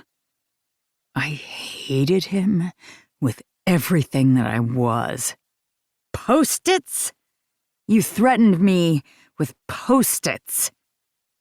I was reaching here, but from the way his eyes narrowed, I had hit it right on the mark. This man had been threatening me at my home and place of business. I had no idea what I'd done to deserve this kind of wrath. You've ruined me. Ruined me. I looked at him in confusion. What? What the hell are you talking about? You weren't supposed to be in the fucking building when it exploded. I needed it for the insurance money. Then you fired me as a client, and due to the rumors, no one else would take me on. You did it on purpose? You set your own building on fire on purpose? It was supposed to look like faulty wiring, and it would have worked, except that you shouldn't have been there at the time. You were too fucking early. The man began to pace, the gun in his hand glinting under the lights. I swallowed, knowing that if I wasn't careful, he was going to use it. This man was clearly on the brink, and I shouldn't push him. But I wanted to know everything, because I was going to get out of this, and this man was going to jail for a very long time, after I kicked his ass. I just needed Hugh and the others to get here. Hugh? He had to come, just like the others. I trusted them all with everything that I was. Why? Was all of this worth it? I didn't want you dead. I just wanted your company blamed for the attack. It's what Sherman Security wanted. We worked well together. They helped me set it up, and then they would take over your businesses. They're good at setting traps. I thought of all the exhausting issues we had all week, and set that aside for now. We would handle Sherman's security when the time came. But for now, I needed to get through this. But why? It just doesn't make sense to me. How is this worth it? How is taking me worth it? Because you keep thriving. Nobody says no to me, but you did. Now you're going to learn what happens when you say no. He grinned, and ice chilled down my spine. No, I would not let him. He would not touch me. You'll learn. You'll finally learn, he spat. Walker, get on with it. If you're going to take her, just do it. We've got to get out of here. I've been waiting for this. You wouldn't let me have her before, Walker spat. 3 other guys walked in, and I recognized them now as working for Sherman. I could not believe that they had taken this drastic step. It didn't make any sense. But then again, not everybody was a good person. They carried no guilt for hurting me, for blowing up a fucking building for insurance money. That was when I realized they didn't care if they killed me. What are you going to do with her? The lead man asked, and he didn't even look at me. There was nothing in his voice, nothing at all. I couldn't move, not with all of them armed, but I'd find a way out. We'll move, but I'm taking her with me. The security guy snorted. No, we're gonna leave her here. Maybe this time she'll actually fucking die in the explosion. I froze as I looked at the other men, and all I saw there was death. It would have been easier if you'd just died the first time, but second time's a charm. You'll die in this building like you should have before, and the Montgomerys aren't going to be on our turf any longer. And I don't want to have to fucking deal with you and all of your damn morals. That wasn't the deal. She was supposed to be mine. You can have whatever cunt you want. Take that and then we'll get you better cunt. But we're getting the fuck out of here. The man snarled, and the 3 security guys left, leaving me alone with Walker. They've been lying to you. They're not working with you, they're just using you. Come on, let's get out of here, please. I heard the pleading in my voice and I didn't care. I was trying to remain calm, but we had to get out of there. Not until I'm done, Walker snapped. But I saw the hesitancy in his gaze. Please, let's just get out of here. No, because it's over for you. I'm going to get the money I've earned, and then I'm going to start my new company without dealing with all this shit. You guys almost bankrupted me before, and I'm not going to let that happen again. But first, I'm going to take what I deserve. He came forward, and I kicked out, tripping him and knocking my chair over. I crawled awkwardly, still tied up, cursing the knots that these guys had used. I kept inching my way towards the door as Walker grabbed my thigh and squeezed, pulling me back. I kicked out again, using my bound hands to punch Walker in the nose. He cursed and reached for me, but I kept fighting until gunshots echoed through the hall. Adrenaline spiking, I looked towards the hallway, praying that nobody I loved was hurt. We needed to get out of here. I couldn't let Hugh and the others get hurt. They didn't know this place was rigged to blow. Only my attention was on the door, and I hadn't paid attention to Walker. He pulled at me again, tugging at my belt, so I kneed him in the dick, slamming my forehead against his. The pain radiated through my forehead, but I ignored it. They shouldn't have tied my arms in front of me because I was stronger than him, even like this. And from the panic in his eyes, he knew it. I got him to the ground and leaned over him, slamming my fists down on his face until he stopped fighting back. He was still breathing, but unconscious, blood pooling between us. Most of the blood was from his broken nose. I turned him on his side so he wouldn't choke.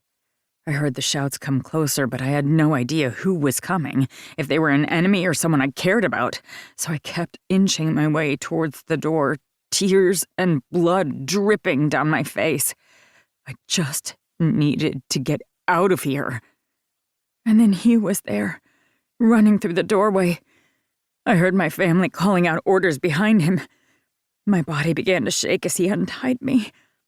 Kane was right behind him, gun drawn as he took in the surroundings, then ran towards Walker. "Don't kill him," I rasped. "Too much paperwork," I joked. And then I was free, and Hugh was holding me. I leaned into him, nuzzling my face into his neck. He smelled so good, so much like home, and I just wanted to go home. Daisy, baby. "Hey, London boy," I rasped, and he let out a rough chuckle, holding me tighter. "We have to go," I whispered, panic edging into my voice. We will. The cops are on their way. Noah says it's handled, but we're going to have some explaining to do. I shook my head quickly. "No, they rigged this place to blow like they did the other one. We have to go now." Hugh cursed and looked over my head. I was so exhausted that I barely heard him and Kane shouting at one another. And then I was in Hugh's arms and we were running out of the building, Kane cursing about dead weight over his shoulder behind us. So we weren't leaving Walker to die. More's the pity. We ran out of the building as the cops showed up, Noah with them. Thank God for Noah, who could sweet-talk anyone. Ford was there, as was his eldest brother for some reason. Ford's brothers own the other buildings. Long story, but they're here to help. "We have to tell them." Already on it. We're on comms. I nodded and looked up at him as the EMTs came toward us. "We have to hurry." Bomb squad's on the way. We're safe, I promise you. You're safe. I just shook my head in his arms and looked him dead in the eyes. "I love you. I was going to tell you before this, but I fucking love you." He smiled at me, my ginger-haired London boy, looking so beautiful, disheveled, all mine. I was going to tell you tonight.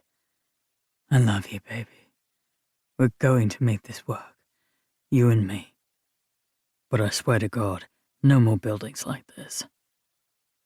I was crying when he kissed me, and I ignored the sting in my lips from the cut and just let him hold me. And I only had eyes for Hugh as my family milled about, as Ford's family joined us, and we dealt with the aftermath. I didn't know what was going to happen. I didn't know who we would have to talk to next, but I held the man I loved and knew there was no going back. I had fallen in love long before this. Now I'd finally felt the courage to say it. "I love you," I whispered. I love you too. He whispered right back. "You guys know you're still on comms, right?" Kingston asked, sounding annoyed and relieved at the same time. Seriously, don't do anything else that I don't want to hear. Kane rumbled. I'm just glad the cat is finally out of the bag. But get off comms. Noah ordered, and I laughed, not realizing I could. Well, good to know your family approves. Oh, they weren't going to have a choice, I teased. "There's always a choice," Kingston corrected. I shut off comms and kissed Hugh again as the paramedics worked around him. I have no idea how we're going to explain this to Lucy. Not the loving you part. I think she figured that out before both of us. Hugh added, and I laughed. But this whole thing, we'll figure it out. One day at a time. I cupped his face and sighed, finally feeling somewhat relaxed for the first time in weeks. One day at a time.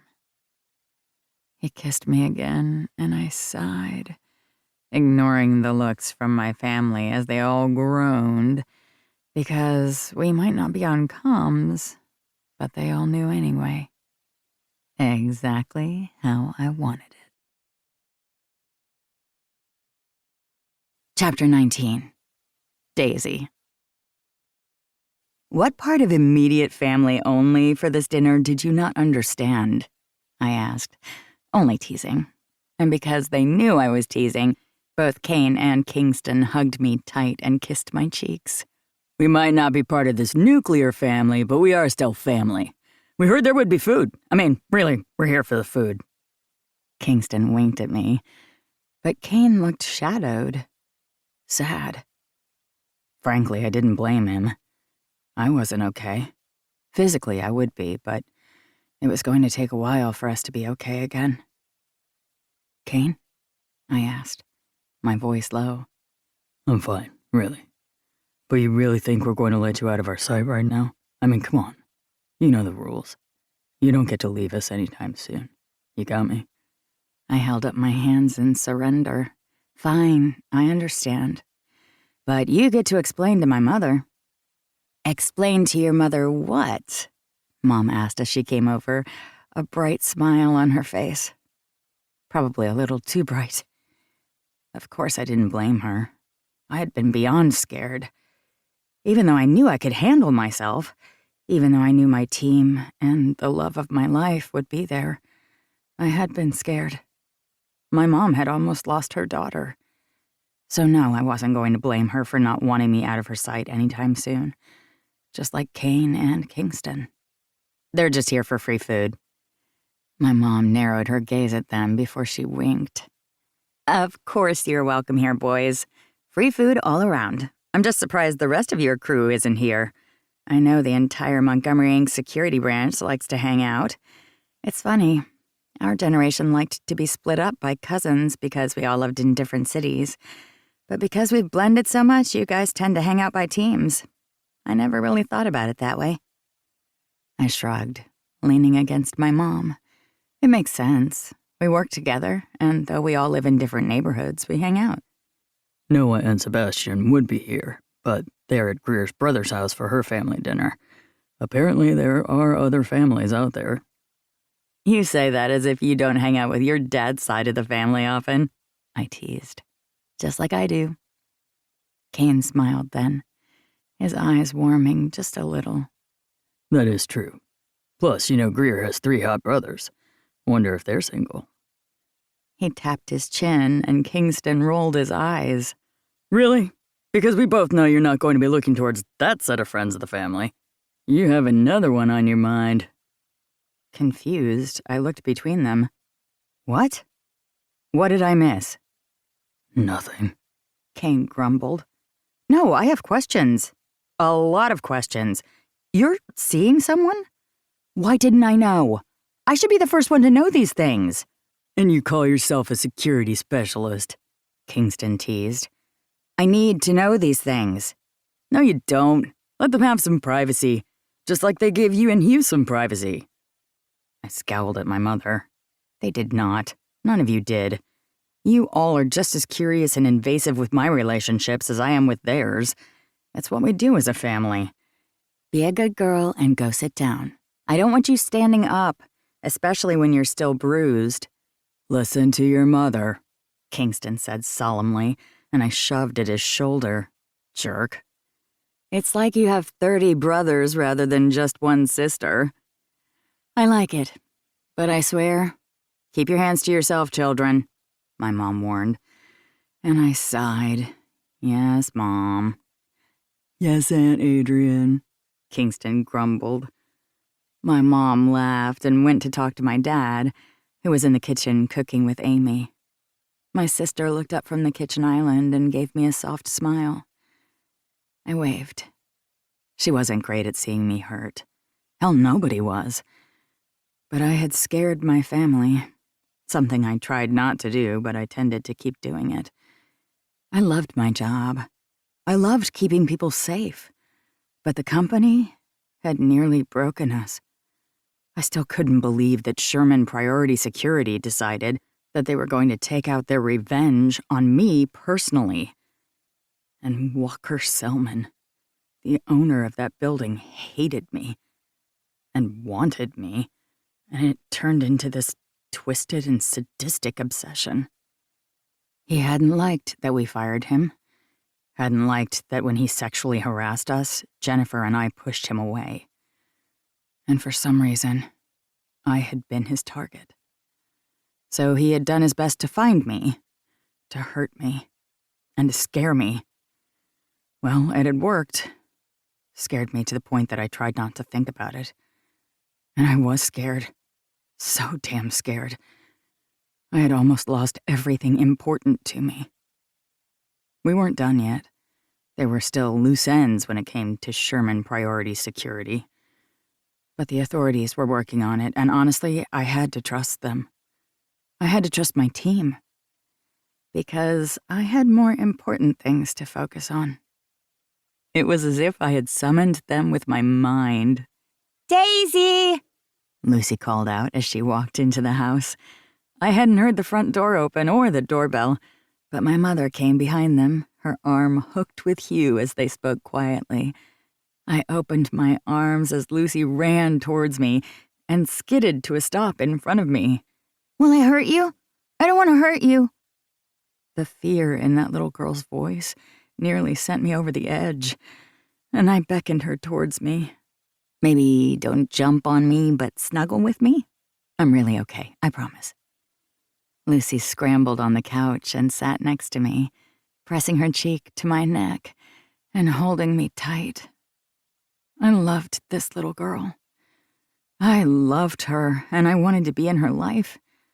She was so damn special, so full of sparkles and energy and everything good. I had scared her, and that was something Hugh and I were going to have to deal with, because I loved him, just like I loved this little girl.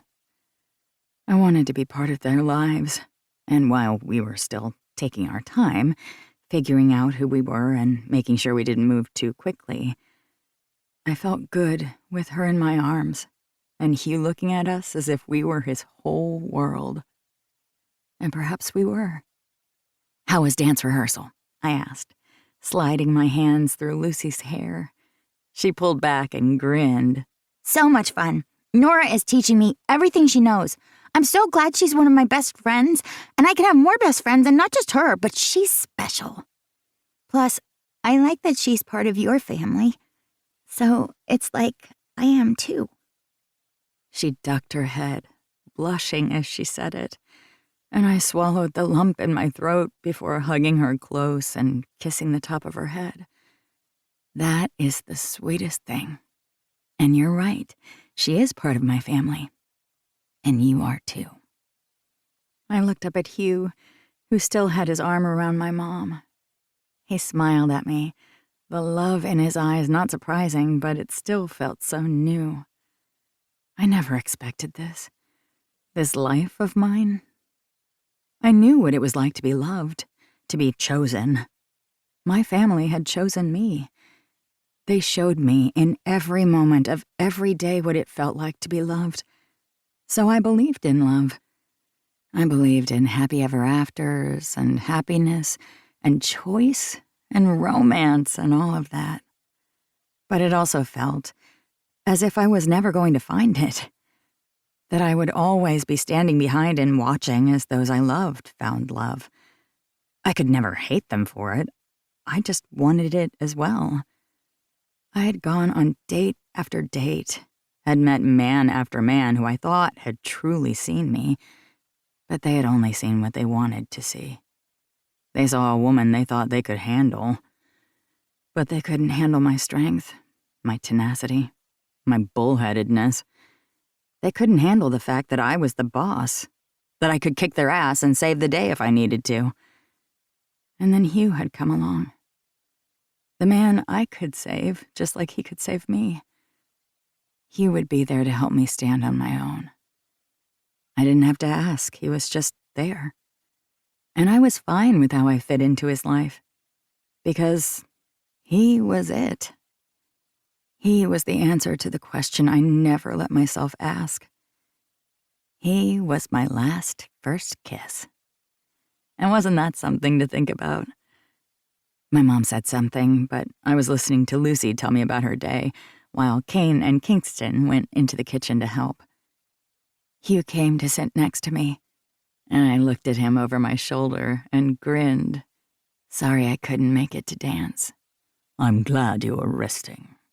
He kissed me softly, and I fell in love with him all over again. I loved this man. I was honestly still so surprised this was mine. Can I have a kiss too, Daddy? Lucy asked, and he leaned over me and kissed his daughter's cheek. Is that good? That's perfect. And Daisy, can I have one too? She sounded so sweet and innocent. I knew she was going to be a handful. I couldn't wait. I kissed her other cheek, then tickled her, loving the way she laughed. Oh, Lucy, I might have a treat for you, my dad called out, and she wiggled off the couch. You promise you'll be here when I get back? You won't leave? Hugh stiffened at my side, and everyone in the kitchen stopped what they were doing and watched the scene in front of them. Because all of them understood. Of course we did. I nearly died, and that had scared her. And she was still reeling from what happened with her mother. But I would be there, and I would prove that, day in and day out, all with the man that I loved by my side. I reached out and took Daisy's hand and squeezed. I'll be right here, I promise. And tomorrow, I'll be right where you need me, okay? I love you. I heard my mother and my sister sniff. Even Kane cleared his throat as Kingston wiped his face. I held out my arms and let Lucy sink into my hold. I love you so much, baby girl. I love you. I kissed her cheek as Hugh squeezed my shoulder. And then Lucy was running off, laughing it up as my dad told a joke, and I watched my family embrace that little girl like she was their own. Because she was. I should let you know, that little girl became a Montgomery. I'm sorry, she's now one of us. It's a cult. You'll get over it. Hugh shook his head. I had no idea what I was in for when I saw you at that wedding. But I'm pretty sure I'm okay with my daughter and I joining this cult. You guys have good cheese. That is part of our logo and letterhead. Do you think we should tell Rena and Henry how you and I met? I asked, mentioning the friends of ours and their wedding that had started this all. Oh yes, they're going to want to know. I have a feeling watching you walk in as my boss will be the hottest thing. I rolled my eyes. Honestly, with most guys, I would say that was a line, and yet you? I'm a little worried it's true. Oh yes, completely true. I have a thing. Are you really feeling okay? He asked softly, and I leaned forward, pressing my forehead to his. This felt so right. I'm feeling better. Tired. But that's what happens when you pass out after being tased. He scowled, and I patted his chest. I'm really fine, I promise. And that does mean I'd really like to make sure you know exactly how fine I feel later. I did my best to add innuendo, even though we were surrounded by my family. Hugh kissed me softly. I think that can be arranged. What can be arranged? Kingston asked as he came bounding in, Lucy on his back. A cheese plate. A cheese plate can be arranged, I lied, and Kane just rolled his eyes as Lucy grinned. We have cheese. Your mom and dad love cheese. And I think I do too. That's my girl, Kingston said proudly. I shook my head at Hugh. I'm sorry, she's now one of us. I don't mind. I think she's in good hands. And well, I like cheese. But clotted cream is gross, Kane added, setting the cheese board down on the table in front of us. Then you haven't had good clotted cream. Don't worry, I'll teach you all. And how to brew tea, because the fact that you Americans use a microwave, I can't. He shuddered. I'll have you know we have an electric kettle. I know how to brew tea. I scowled at him. Oh, really? I guess you'll have to show me. Okay, enough of that, Kane said. What do you say? Do you want a Gouda or Havarti? He asked Lucy, who tapped her mouth with her little finger and looked so serious, I couldn't help but smile. You don't have to choose. You can try both, I promise. I was so blessed to have her in my life. To be in her life, I just needed to make sure that no matter what, I would always be worthy of her. Really? I don't have to choose? Never, my sister said as she hugged Lucy. You're one of us now. There's cheese for all. Cheese for all, the Montgomerys said as one. Hugh looked at me, a little panic in his gaze. Worried yet? Ready to run? I asked, only partially teasing. Hugh went serious before he kissed my cheek. Never. I'm all in. Same. I mouthed the words, I love you, and he repeated them back. We laughed with my family over cheese, and I sank into the arms of the man I loved and knew the choices we made had led us here, no matter how confusing. He had been a man across the aisle, a man that was only supposed to be a one-night stand, and then he had turned into more, so much more. I trusted him with my heart, my body, my mind, my future. I trusted him with me, and he was mine. On the first day, on the last, and every day and kiss in between. Chapter 20. Kane. It had been the week of all weeks, the year of all years. Not that I was ever going to say that out loud. That was just asking for trouble. I wasn't usually one to believe in fate or luck, especially not with the year I'd been having.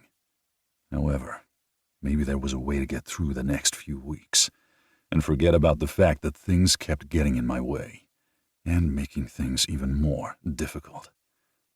I still couldn't believe everything that had happened, or the fact that we still didn't have answers. I'd almost lost one of my best friends all because of someone's ego. That was rich coming from me, because yes, we Montgomerys had egos, though I wasn't a Montgomery by last name. I had my dad's last name, and a big family without even adding in the Montgomerys. My aunts all had huge families, and my dad just happened to marry a Montgomery. So I had Montgomery in my middle name, just like many other cousins. I wasn't sure which of my aunts and uncles had decided to make that a thing, but apparently the Montgomery name would not die. "What's going on?" Kingston asked from where he stood next to me, a frown on his face. I shook my head. "Nothing's wrong." "That sounds like a lie," Kingston said with a laugh. We were the closest cousins in our business. Kingston and I were close in age, and though technically we were second cousins, two offshoots of the family trees, we acted more like brothers than anything, which meant Kingston could read my mind when I didn't want him to. The damn man. "So you're not going to talk about it?" Kingston paused. "Her?" I whirled on him, narrowing my gaze. "No, we're not. You know we're not. You know why we're not." "The thing is, I don't. I don't know why you're acting this way. I don't know why you won't talk about her. Or the fact that some really huge fucking things happened and you're not talking about them either. What am I supposed to talk about? It didn't work out, but Daisy's safe. What else is there? Our family's safe. Our work is good. Business is up. I don't want to talk about it, okay? If you didn't sound so defensive about it, maybe I would believe you. Maybe it's not up for you to believe me. Just go. I'm going to close up shop and head out. You can talk to me, you know. You can talk to any of us. You don't have to keep it inside anymore." I glared at him. "That's pretty rich coming from you." Kingston shut up, his eyes going cold. You're an asshole sometimes, you know. Right back at you. He huffed and grabbed his phone from his desk. Come to the bar with us. We should just stop hiding shit. I'm fine. I promise. Kingston gave me one last look before he headed out, locking the front door behind him. I'd go out the back way, ensuring everything was locked up tight. The security cameras were going and had the alarm on.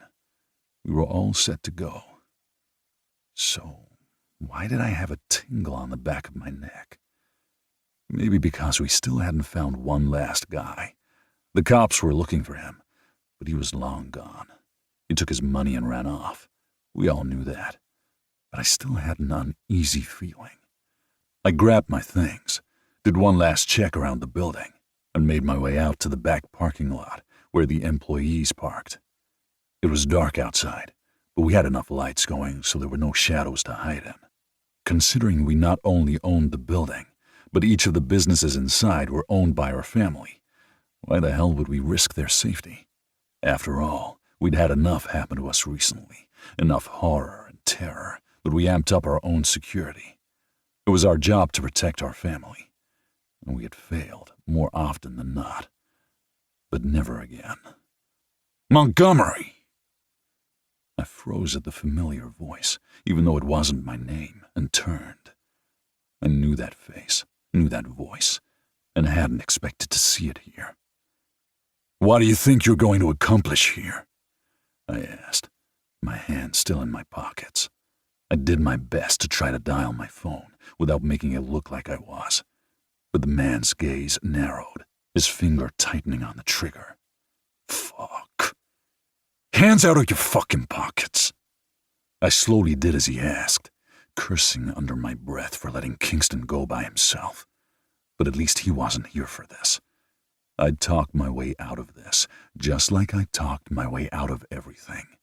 But why hadn't we seen him coming? I looked up and saw the knocked-out security camera. Fuck. Well, the man was fast and good, but I was better. Let's just talk this out. Fuck you, Montgomery. Kane? A soft voice asked, and the blood in my veins froze, my entire body going on alert. Phoebe, get out! I called. The man turned towards her, whirling with the gun in his hand. I didn't think twice. I just moved, throwing myself towards Phoebe as her eyes widened at the sight of the man behind the dumpster, gun raised, and I knew fate was laughing at me for thinking it didn't exist. Because it did. It always did. She looked at me, and I saw the confusion and terror in her gaze. I saw everything I hadn't been able to before. Because she's the woman I loved, the woman that wasn't mine. And I threw myself on top of her, and when the gun went off, she screamed. Bonus Epilogue. Hugh. I leaned back in the chair, listening as the waves hit the sand over and over again, the melodic and methodic echoing lulling me to sleep. We were on day 4 of our vacation, and it was perfect. I wasn't usually a beach person. I lived in one of the sunniest places in North America, at least when it came to continuous days of sun. I was covered in sunblock, wearing a hat, and about to scooch under the umbrella to the right of me.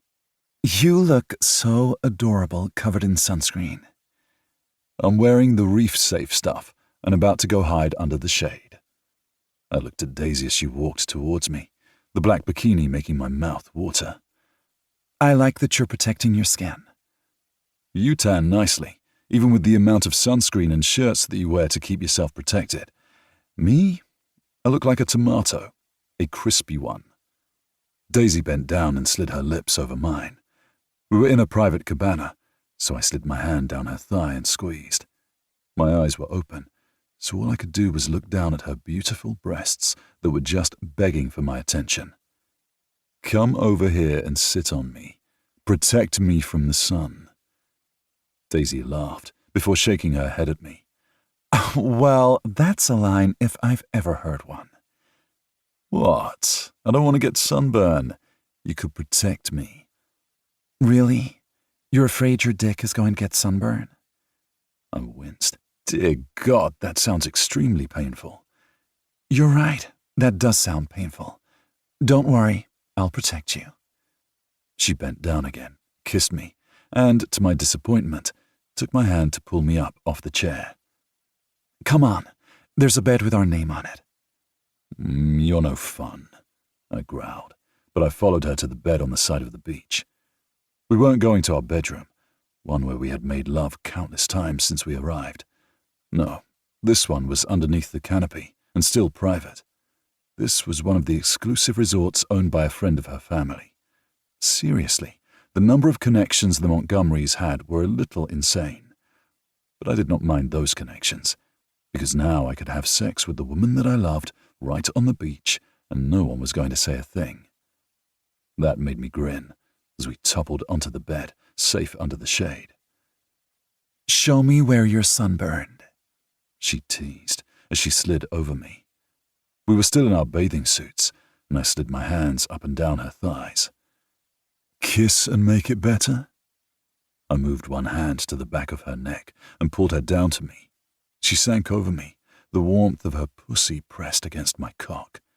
I was already peeking out of the top of my shorts, and I knew I wasn't going to last long in this position, nor when she was just so warm. She tasted of the pina coladas we had earlier, and I grinned, deepening the kiss. When she raked her fingernails down my chest, I winced. Are you okay? Sadly, I did get a slight sunburn, she tisked, before leaning down to kiss over my skin. Feel better?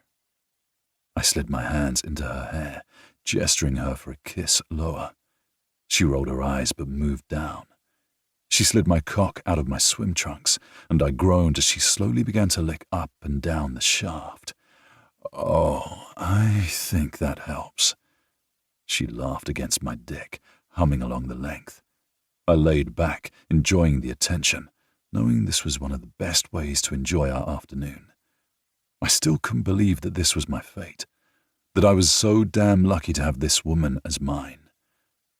She hollowed her mouth, nearly sending me over the edge with that one action. Dear God, I growled as I tugged on her hair. She sighed and pouted at me. Seriously? You're not going to let me finish? Nope. I'm going to need you to come over here and let me have you. Lazy, she mumbled, before she reached up to undo her top.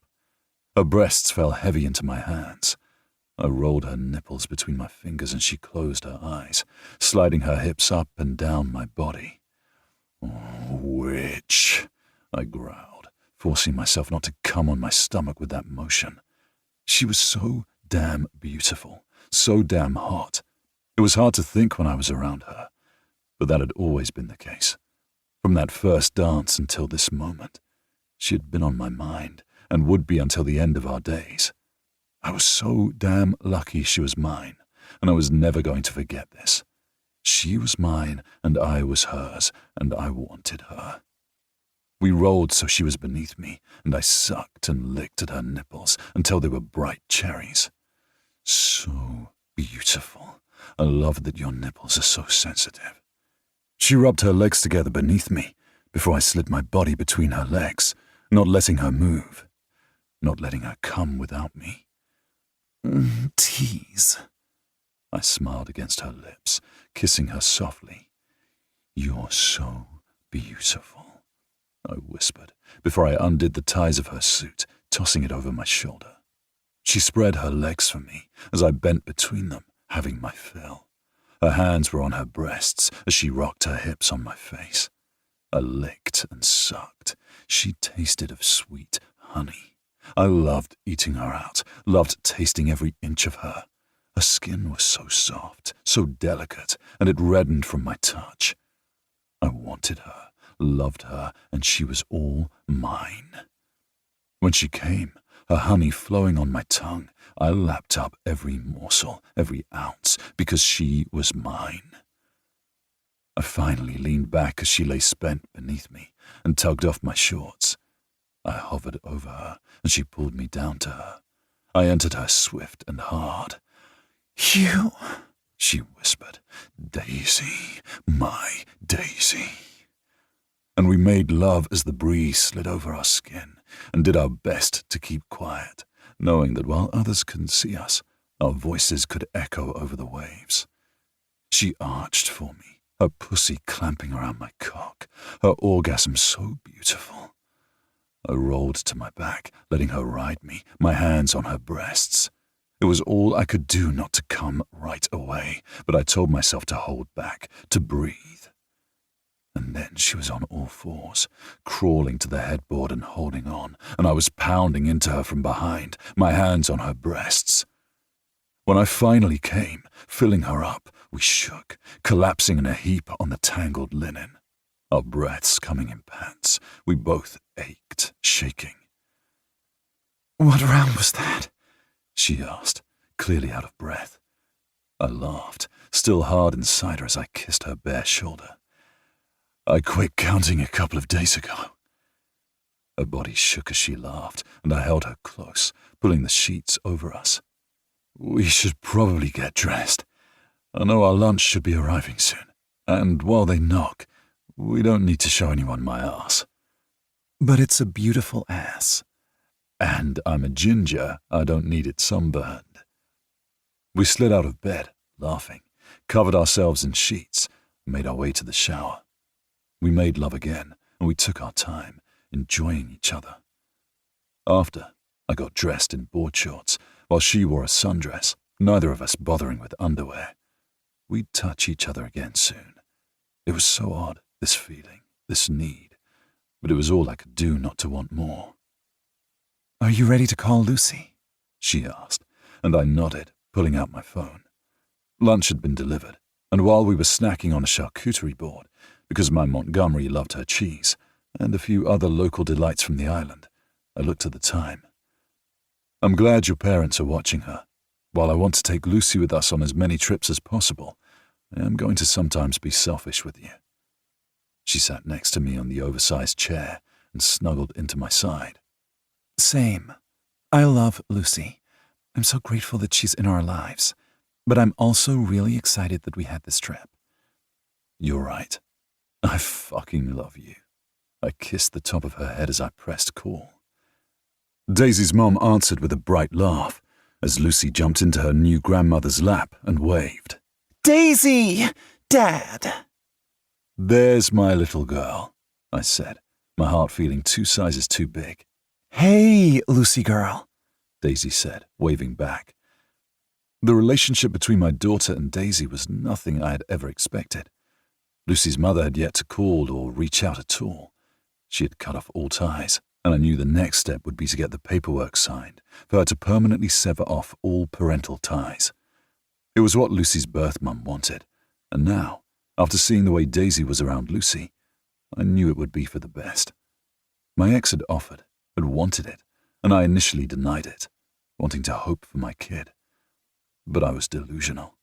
It was time to move on, and with what would happen next, I knew it was time. Yesterday and this morning we went snorkeling, and we saw a barracuda. Lucy's eyes widened as Daisy's mum blinked. A barracuda? No thank you.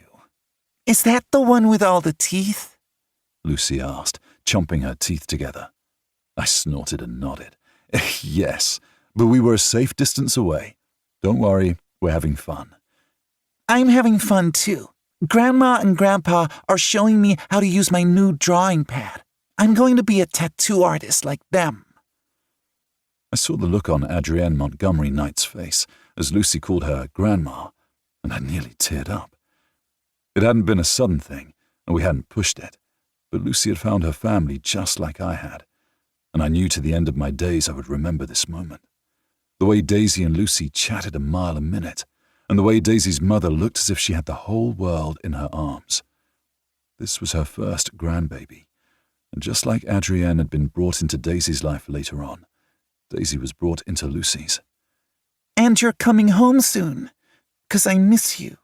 Both of you. Lucy grinned big, and I nodded. We'll be home soon. And you're going to do the thing? She asked, as Adrienne narrowed her gaze and Daisy looked at me in confusion. I grinned nervously and nodded. Soon, I promise, baby. Okay. Have fun, Daddy. And have fun, Daisy. I can't wait for you to be my mommy. And with that, Lucy hung up without letting anyone else say goodbye. I looked at the blank phone and burst out laughing, wondering how I got so lucky with my kid, even though she was the worst secret keeper. Daisy turned to look at me. Did she just say mommy? She might have. I swear, that kid.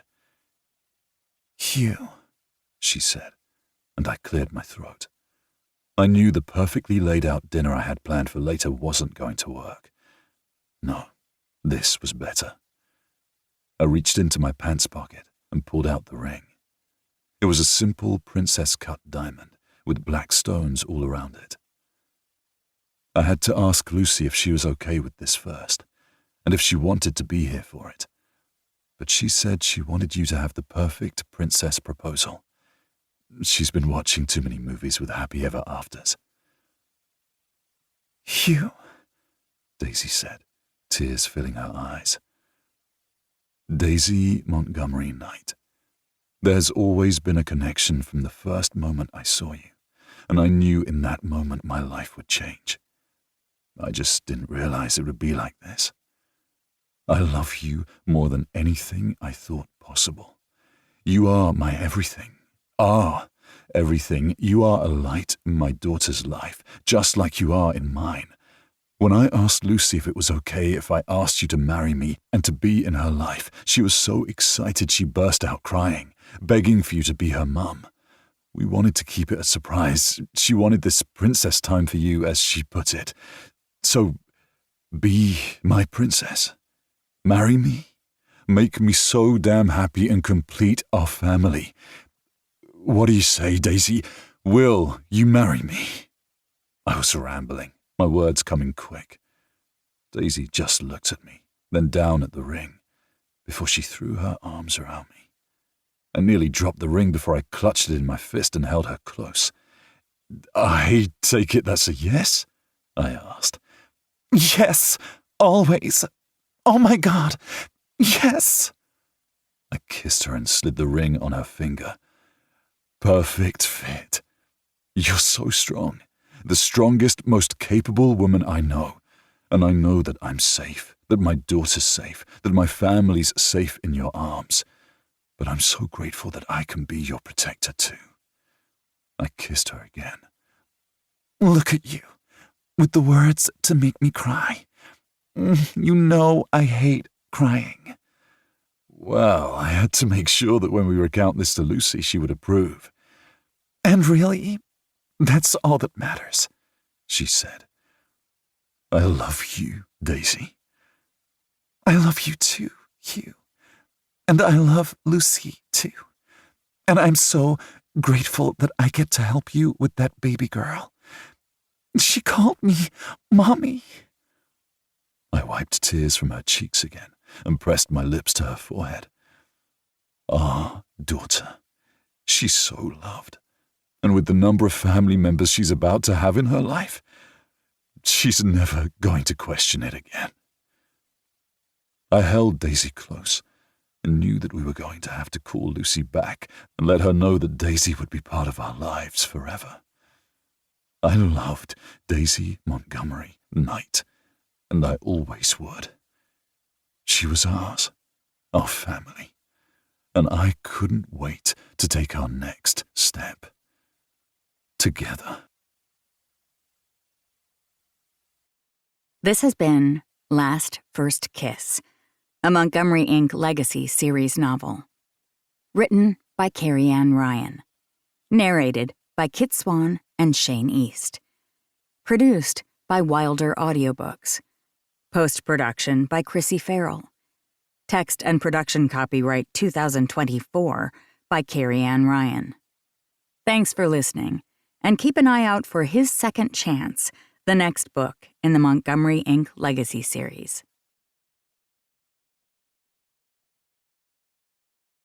Audible hopes you have enjoyed this program.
Come on.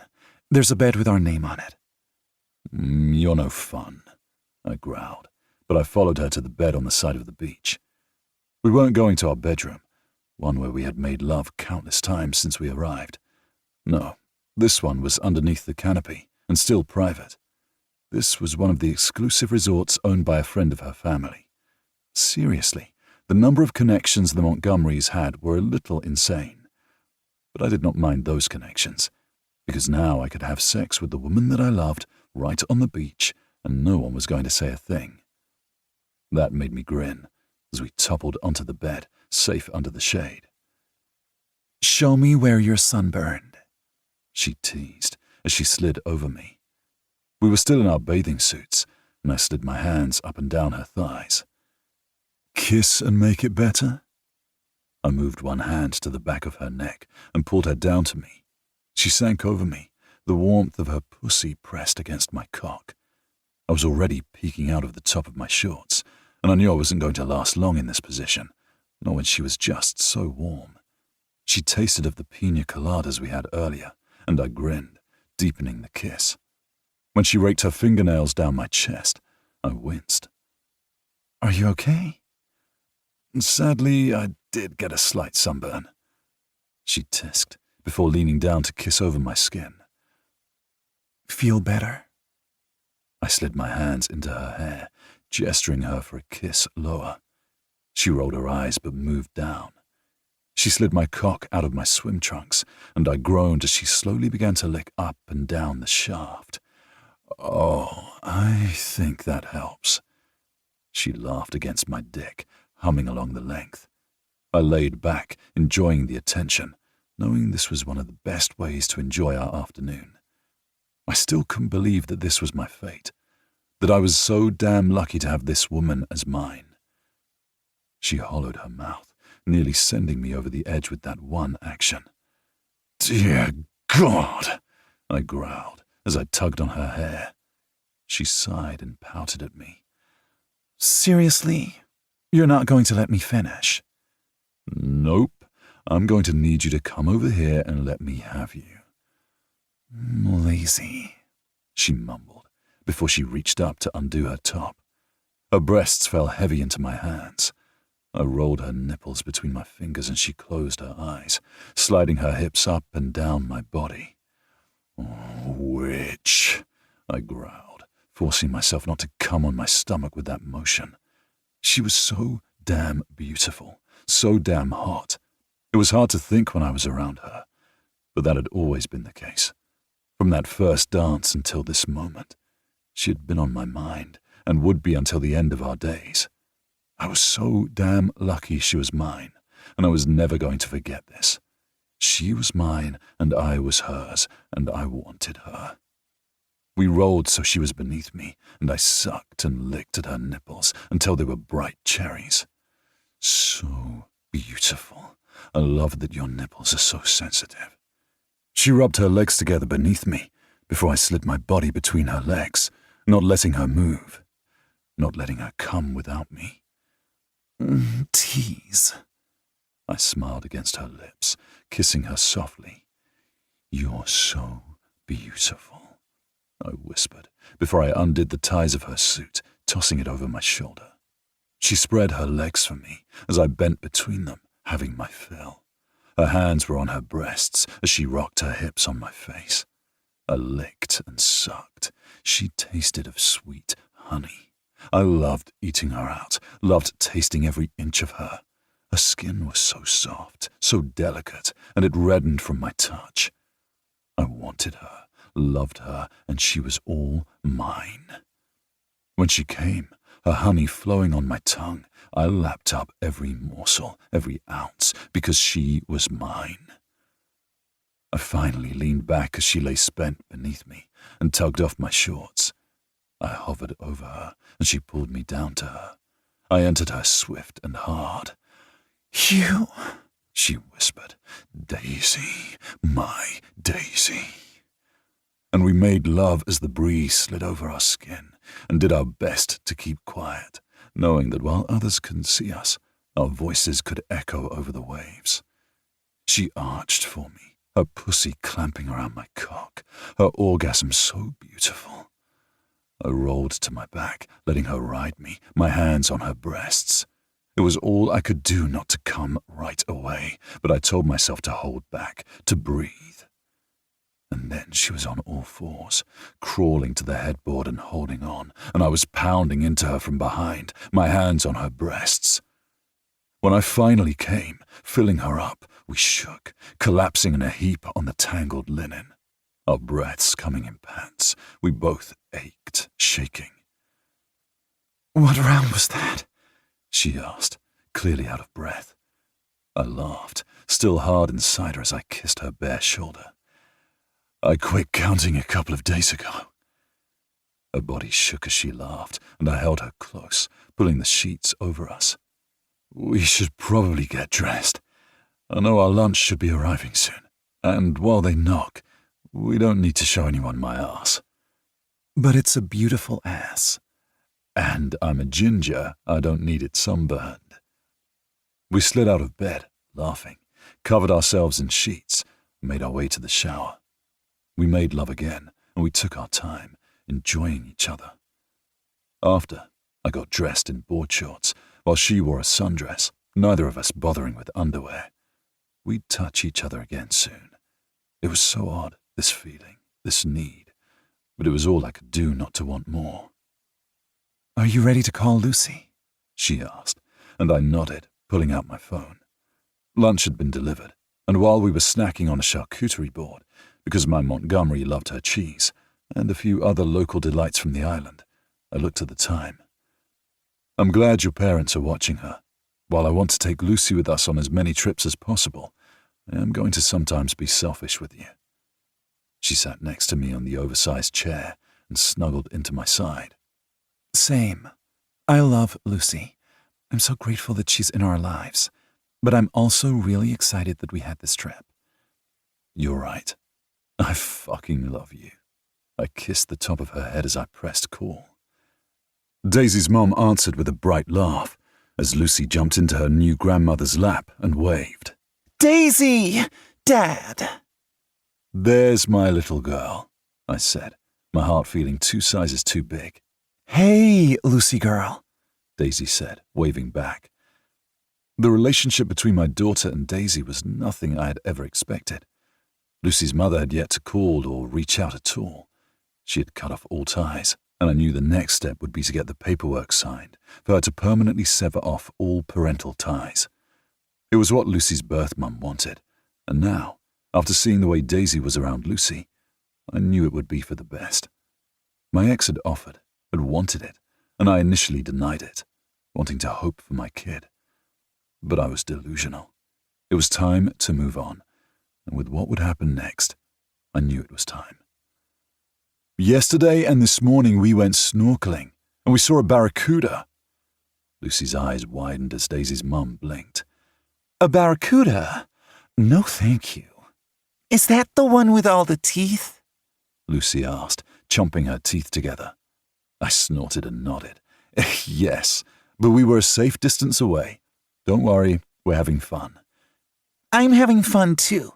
Grandma and Grandpa are showing me how to use my new drawing pad. I'm going to be a tattoo artist like them. I saw the look on Adrienne Montgomery Knight's face as Lucy called her Grandma, and I nearly teared up.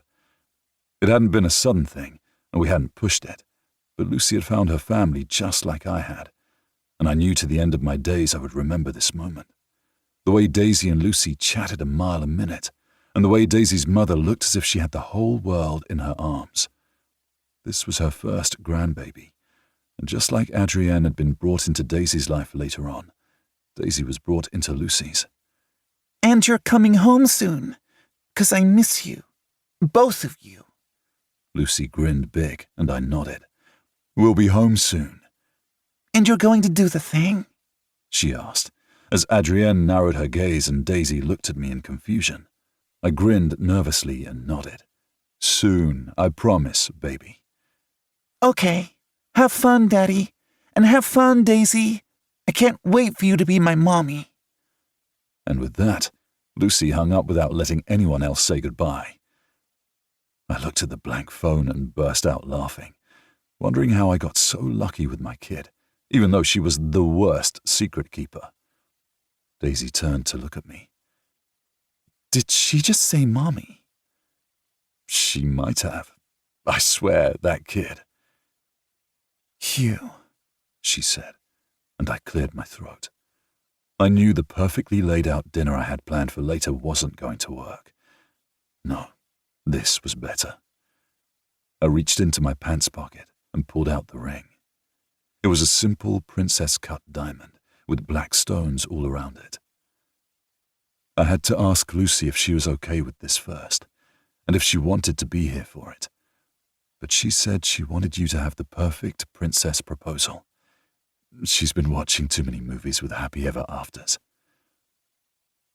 Hugh, Daisy said, tears filling her eyes. Daisy Montgomery Knight. There's always been a connection from the first moment I saw you, and I knew in that moment my life would change. I just didn't realize it would be like this. I love you more than anything I thought possible.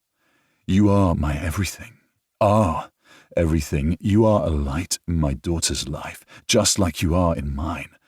When I asked Lucy if it was okay if I asked you to marry me and to be in her life, she was so excited she burst out crying, begging for you to be her mum. We wanted to keep it a surprise. She wanted this princess time for you, as she put it. So, be my princess. Marry me. Make me so damn happy and complete our family. What do you say, Daisy? Will you marry me? I was rambling, my words coming quick. Daisy just looked at me, then down at the ring, before she threw her arms around me. I nearly dropped the ring before I clutched it in my fist and held her close. I take it that's a yes? I asked. Yes, always. Oh my God, yes. I kissed her and slid the ring on her finger. Perfect fit. You're so strong. The strongest, most capable woman I know. And I know that I'm safe, that my daughter's safe, that my family's safe in your arms. But I'm so grateful that I can be your protector too. I kissed her again. Look at you, with the words to make me cry. You know I hate crying. Well, I had to make sure that when we recount this to Lucy, she would approve. And really, that's all that matters, she said. I love you, Daisy. I love you too, Hugh. And I love Lucy too. And I'm so grateful that I get to help you with that baby girl. She called me Mommy. I wiped tears from her cheeks again and pressed my lips to her forehead. Our daughter. She's so loved. And with the number of family members she's about to have in her life, she's never going to question it again. I held Daisy close and knew that we were going to have to call Lucy back and let her know that Daisy would be part of our lives forever. I loved Daisy Montgomery Knight, and I always would. She was ours, our family, and I couldn't wait to take our next step. Together. This has been Last First Kiss, a Montgomery Inc. Legacy series novel. Written by Carrie Ryan. Narrated by Kit Swan and Shane East. Produced by Wilder Audiobooks. Post-production by Chrissy Farrell. Text and production copyright 2024 by Carrie Ryan. Thanks for listening, and keep an eye out for His Second Chance, the next book in the Montgomery Inc. Legacy series.